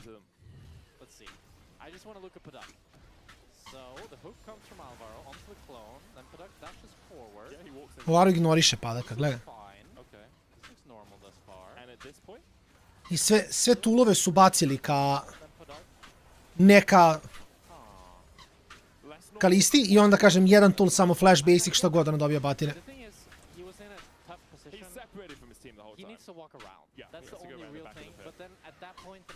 I onda mu se neko flasha na glavu i to je to.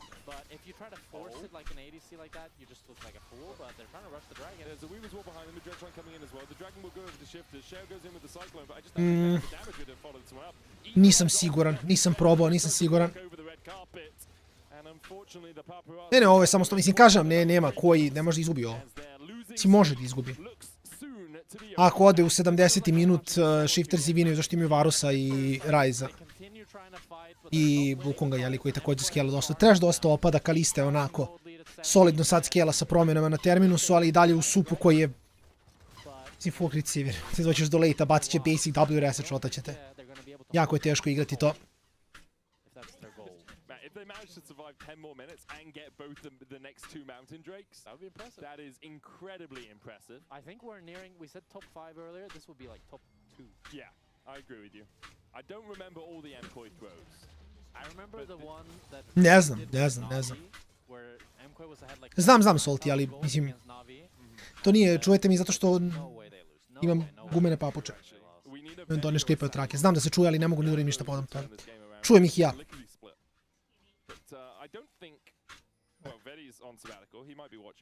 Mogu da usporim eventualno. Ali čuje se guma na gumu. Da, sad se manje čuje. Ja to mogu hodam sporije. Čuje se i dalje, ali šta se radi? Kad ubrzam, onda pravim puno koraka pa se puno čuje.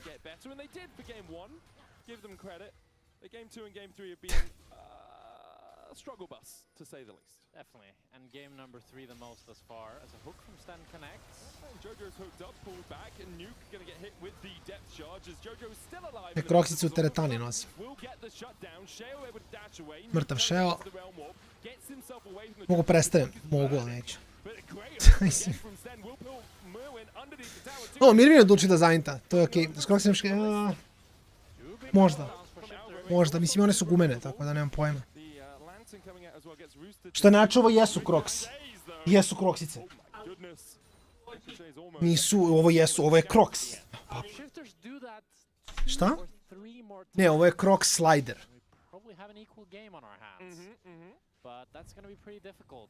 To je fora. Ne, mislim, ne želim bloatware, iskreno. Kao okej mi je to, ali ne...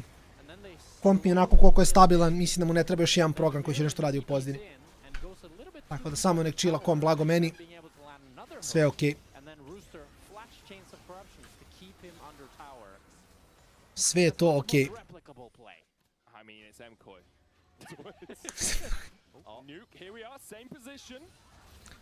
Dobro. Flash, Ghost. Supa nema range. Flash cool. Yeah, Nuke gets caught out there. It does mean that Shift MKOI now should be able to get this tier 2. Uzimaju tier 2. Soli daleko. Ali vidjet ćemo. We said it, the scaling is in their favor. You're up against a Kalista Thresh. Yeah. And you have an 8,000 gold lead. Pretty hard to mess that up. Never say never, but yes. I agree with you, Jack. It's pretty one-sided for MKOI right now. For Shifters, Pduck has finished Ginsu's. You have a lot of Aegis stacking up on Nuke, that's something. Dusk and Dawn just completed on Rooster, so that's a big spike for him. But they are still quite far away from optimal gaming positions, you could say. Most definitely. Nuke should be close to his second item. I think MKOI though, they should be looking at pulling the trigger on this Nash. November ti je da se ceo novembar ne briješ u znak borbe protiv prostih cancera, ako se ne briješ muškaraca. To ti je no shave novembar. To je to, pitala si šta je. Šta je novembar? Trying to push through two lanes while Mirwin answers the top side. It's a 1-2-2 formation. Super steps forward, gets a chunk on that inhibitor tower, as do Jojo and Joya. Movember? Movember? Kao Mode Alone i November, zajedno, Movember. It's either that or starting the Nasher, the two ways of progressing this game right now. But picks are quite hard to find because shifters can just play on the right? Like Pa veoma moguće, Mato, veoma moguće, iskreno. just want to stand at where their tier 2 line would be and just catch waves. I feel like Padak will die. Mislim da je to jedan jako realan ugao. Just because he will. No, but look how far up he is. I mean, yeah, this is the pick possibility. Yeah. But if shifters Static shift, što kada shift prokuje, Spear se zakuca u svaku metu koja primi shift. To je jako interesantna interakcija na Kalisti. Jer Shiva plaja on hit na sve što pogodi, a Spear je on hit.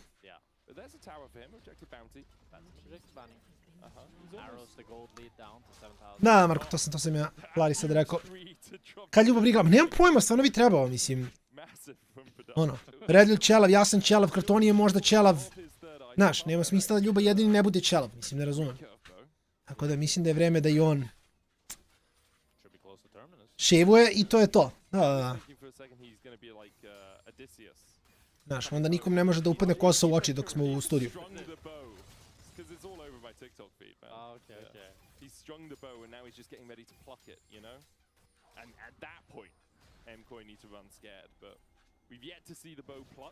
Mare je ćelav, pa mislim, blizu je.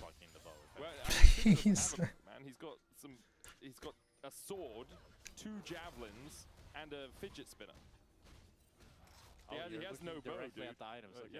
He has Doran's bow. Doran's bow doesn't count. That's the kiddie bow, man. That's the one with the suckers on the end. That sticks to the target. That's all he needs. No. Because otherwise, they both have a Doran's bow. Okay, well, Sheo's in trouble. Play by play. Importantly, not Padak. Sheo's in trouble, play by play. Koji transition na koga kastera, Nuk je mrtav, samo Nuk je otišao, bije se sa svojim demonima trenutno. Ovaj dredge nije bio van range-a. Spell shield. Od Supe mislim da nije bio na cooldownu, Htio sam da kažem mora da reaguje na to, ali sam vidio da nije imao spell shield, tako da... Mogu je da flasha ulta, mislim da bi se jedno pogodio nekog drugoga, nije ni bilo bitno jer on nije bio opasnosti.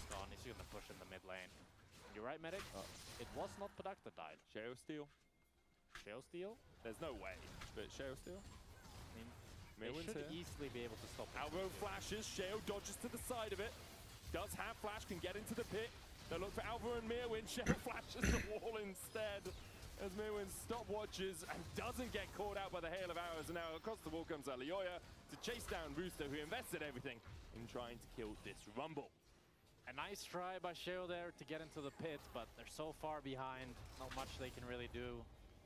That means Nash goes over to MKOI, the gold lead is extended to 10,000. Čega, Juri, ne treba, ne znam šta radi, ili ovo je... What the fuck? Toki sidestep. Kalista ne dobija kill, nešto je bilo od padaka, užasan flash. I sad će samo Sivir da ih prelomi. Ide Supa, još jedan, ne znam što je prestao Juri Treša. I dobio bi 15k sa 1000 da si pogodio, iskreno. Da, realno da si to ubao, mislim...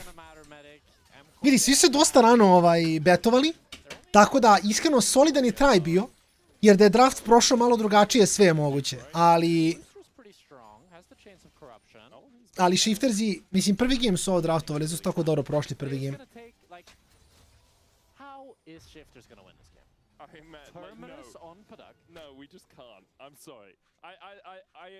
Generally agree with the idea that there are shifters fans out there and they want to know how shifters could get back into this game. Well, two things just happened in this chat. game is entirely done, Jack Spectra. No, but two things just happened in chat. Jojo just spam pinged Trundle, Elioya, so he might be tilted. Okay. And then second thing, Padak just pinged the shutdowns of Supa and Elioya. Oh, really? So Padak is locked in. Padak's pinged the 700 gold bounties. Yeah, so he knows what he needs to do now. Nuke with the Realm Warp out. Gets to the Lantern in time.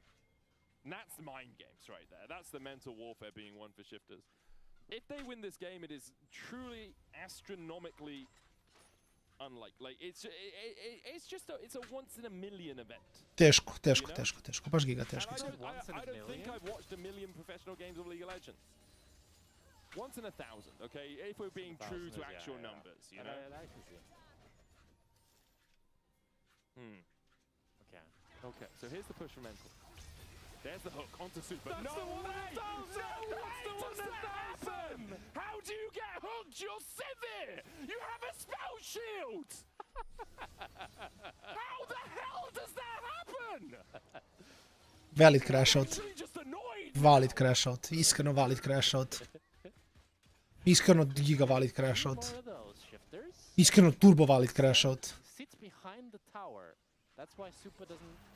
Mislim, lep je bio hook, ali brate mili, čuješ da hooka, vidiš da hook izleće, mislim.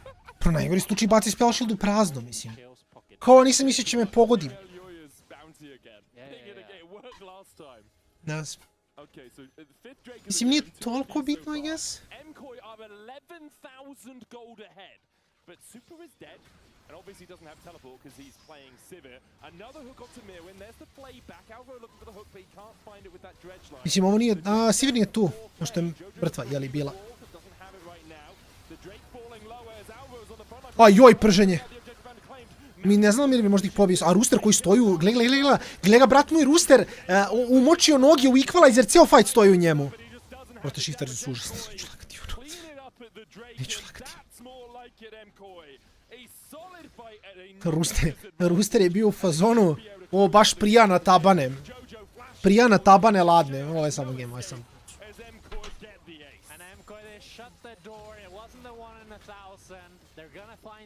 Dobro, sutra Giants i SK i gledamo Fnatic protiv koja, ako se ne varam. Tako da sutra će biti fora ako ništa. GG's za koji, eto, došli do prve pobjede, Shiftersi do prvog poraza. Svakako smo za večeras gotovi. Ja poslije javljam, da li ću, stavit ću na Instagramu i na Discordu, ali streamam ili ne streamam, vidjet ću kakva je situacija sutra. Bilo kako bilo, ljudi moji, ja se nadam da ste uživali. Ostavit ću naravno i intervju do chilla, kao i sve ostalo. Shiftersi jako razočaravajuće, ali svako bi to bilo to što se leca tiče. Ostavljam intervju, mi se vidimo kasnije ili sutra na Game Nightu.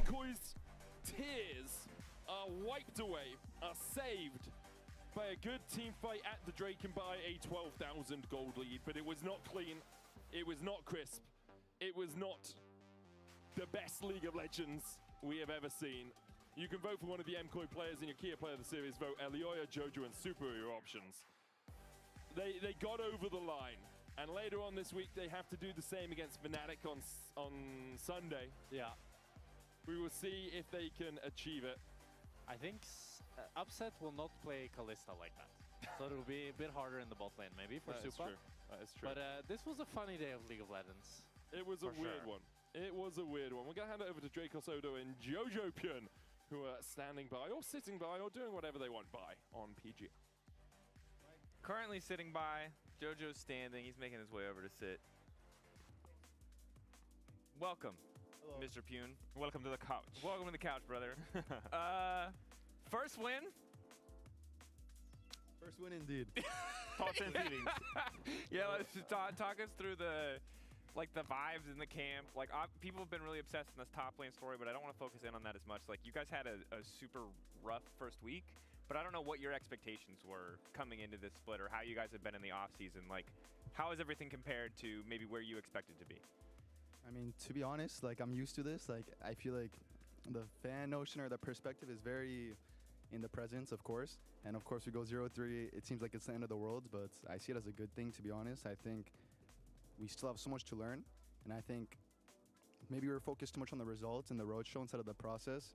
But I think we all kind of understood we have to focus on the process and the results will come naturally. So yeah, for sure, we're going to be at the top at the end of the split if we keep practicing well. I think we're doing that. We just have to fix some incidents because the G2 and the Vitality game, for example, were really free, and I had some, I mean, just some moments, you know, that doesn't make sense. So I think overall as a team, we're very strong. I think honestly we perform even better under pressure, so I see this as a good thing. So I mean, I'm not too worried. Okay. You're saying that you had some incidents, and for me, at least from the outside perspective, it felt like you guys are trying to figure out the meta and stuff like this, and more often than not in the times where I feel like you are having like bad performances or you're being caught in mid-game, which I feel like something is very uncharacteristic to you.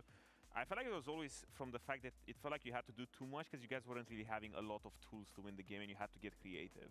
Yeah, for sure. It's something we talked about coming into this meta because, for example, G2, KC, they went to MSI and they kind of found the meta very fast. And when we first came, we were kind of slower on the meta, playing faster, the mages, bots, everything. So I think we also struggled in that meta, kind of finding how to actually win the game. I felt like the past 2 weeks we were playing without an actual knowing the win condition or knowing how to progress the game. So I feel like we were kind of lost in that sense. Now we really had a talk. We talked about the meta, how we want to play the game. So I think we for sure just know as a team how we want to progress. Is that the biggest difference across the board that we see this level up in performance on stage? Is just that you guys now all have a much clearer game plan on how to like get it across the finish line? I'd say for sure, yeah. I mean, I think me individually too, I haven't been playing as well as last split for sure in the beginning, but I think right now we've all been practicing very well. So I think it's a mix of the meta and also how we've been practicing. I think we've been practicing much better too. Yeah, it's unfortunate that your season started with playing both of kind of the other top teams contesting you, because it makes it really hard now for you guys to ramp up and maybe steal top seeds from them, like looking super far ahead. But what is the immediate focus for the next coming weeks? Because it's not only important for you guys to like make sure that you have the meta figured out, you know, hopefully no massive changes, but you also just have to keep winning. Like you can't disrespect any bottom of the table teams. You can't take anything easy. Because you started 0-3, it seems like every single game has to be really serious, and that does feel like a lot of pressure. Yeah, for sure. I mean, I think, like I said, it's very easy to focus on the results, but then I don't think the performances will come because you'll be nervous and you'll struggle. So you have to keep focusing on the process, keep working well, and the results will come, you know? So we're just going to keep focusing really hard, and I don't think anybody's too worried, to be honest. Speaking of the process, you're sitting next to a coach for the team that you're playing later this weekend in Fnatic. Should we talk a little bit about that matchup? Thoughts on Fnatic? Any scrim leaks you can give us? I mean, not sure. I feel like Fnatic is always the same. I feel like scrims is very different from stage. It's not real data, to be honest. So I think Fnatic is usually better on scrims. Maybe they'll also be yes, that is true. Maybe they'll also be good on stage this time. I'm not sure, but yeah. Definitely going to be a banger. Odo, I think impressive turnaround. I definitely felt nervous, Jojo, after that first game. I was like, oh, we are witnessing complete and total free fall. I did not trust the process, but you've at least ignited some hope in the process. I also didn't trust it at times. Like I think in the roadshow, I got pretty emotional in these things. So, I mean, now I think I'm very confident with the team, and the team is also very confident. So. How was morale after those? Because I found myself as well in these positions where you have to kick it off against the top 2 teams and Vitality, of course, where you feel like you might have the best prep in the world, and then you rock up to one of these weeks and then everything just gets flipped on its head. Was it one of those moments that was easy to bounce back from, or was it just one of the where you just have to put in a lot of work? I mean, for sure it's very tough, you know, because like you guys said, if we lose another game, especially to the bottom teams, even making playoffs can be a challenge. So we really just had to put in the extra work, and I feel like it's very easy, these moments, to kind of make or break a team. Either a team completely collapse or you just become so much stronger. So, yeah, I hope that we're going to keep getting stronger and stronger and won't get complacent. Well, it worked because, honestly, game 2 and 3, I felt like it was kind of back to the roots, original vanilla style MCOY, where... super clean, like...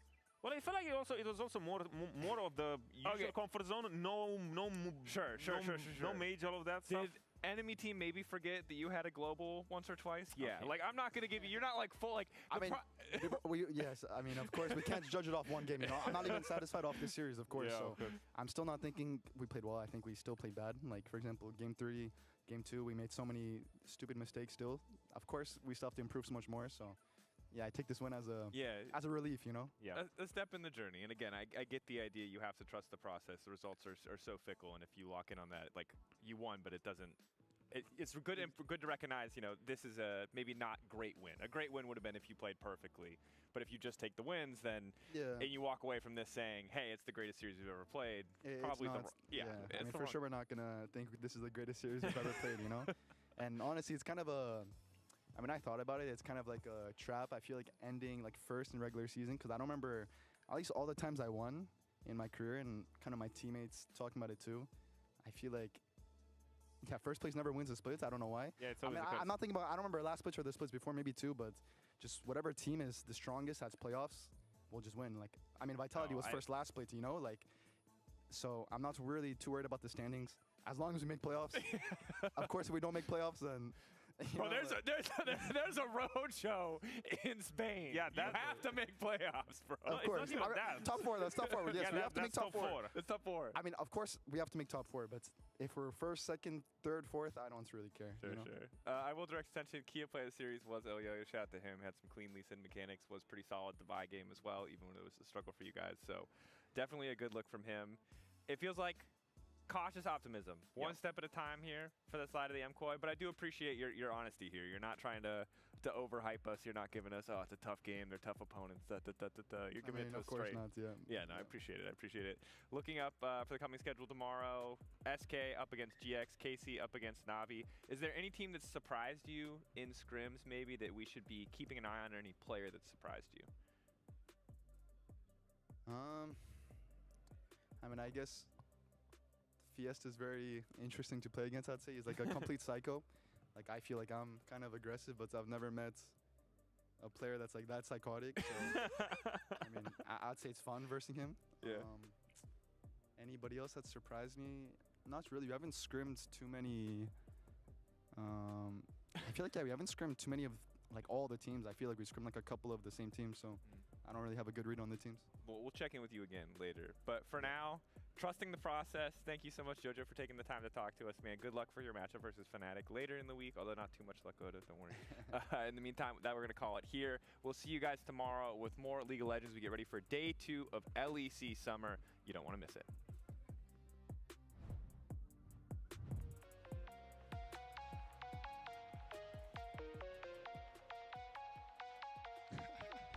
Just tower U6, tower U6. We can play. We don't need to play fast. Yeah, we will kill them both. We'll kill them both. F knock up. Good job, base. Oh shit. Oh shit. Nice. Oh, whoa. Does end the game? Yeah, I will play your things. Okay, good macro, good macro. I am good. I take CS. I am good. And the fight just goes in their favor as they can run Team Relic down. But now, No, it's bullying at this point. I will refresh it. I TP. Nice, good job, this played slow. Mirwin's already down to 300 HP on top side. Stan looking for a re-engage. Mirwin down. Stan getting away from the shadow dash. He's going to fall to Jojo. Stan falling almost towards the bottom side of the fight as well. Public execution. Stan is decapitated by Mirwin. Somebody's breathing. Bueno, bro, if that's breathing, it's f***ing horse breathing. Remember the Nafiri Oriana, we can flash. Yeah. If you're not grandpa, you can. Oh, no, there carries no flash, there carries no flash. There carries no flash, okay? I have ult. There carries no flash. Ori. He's out. He's out. I can queue. Bro, the guy only sent Oriana, do you remember, by the way? I didn't want to say it. Were you thinking about it? Yeah, I was. I hit on everyone. Keep going, okay? AORUS is one. I win this steal. Go to the pit. No. Okay, we're fine. You can end mid, bro.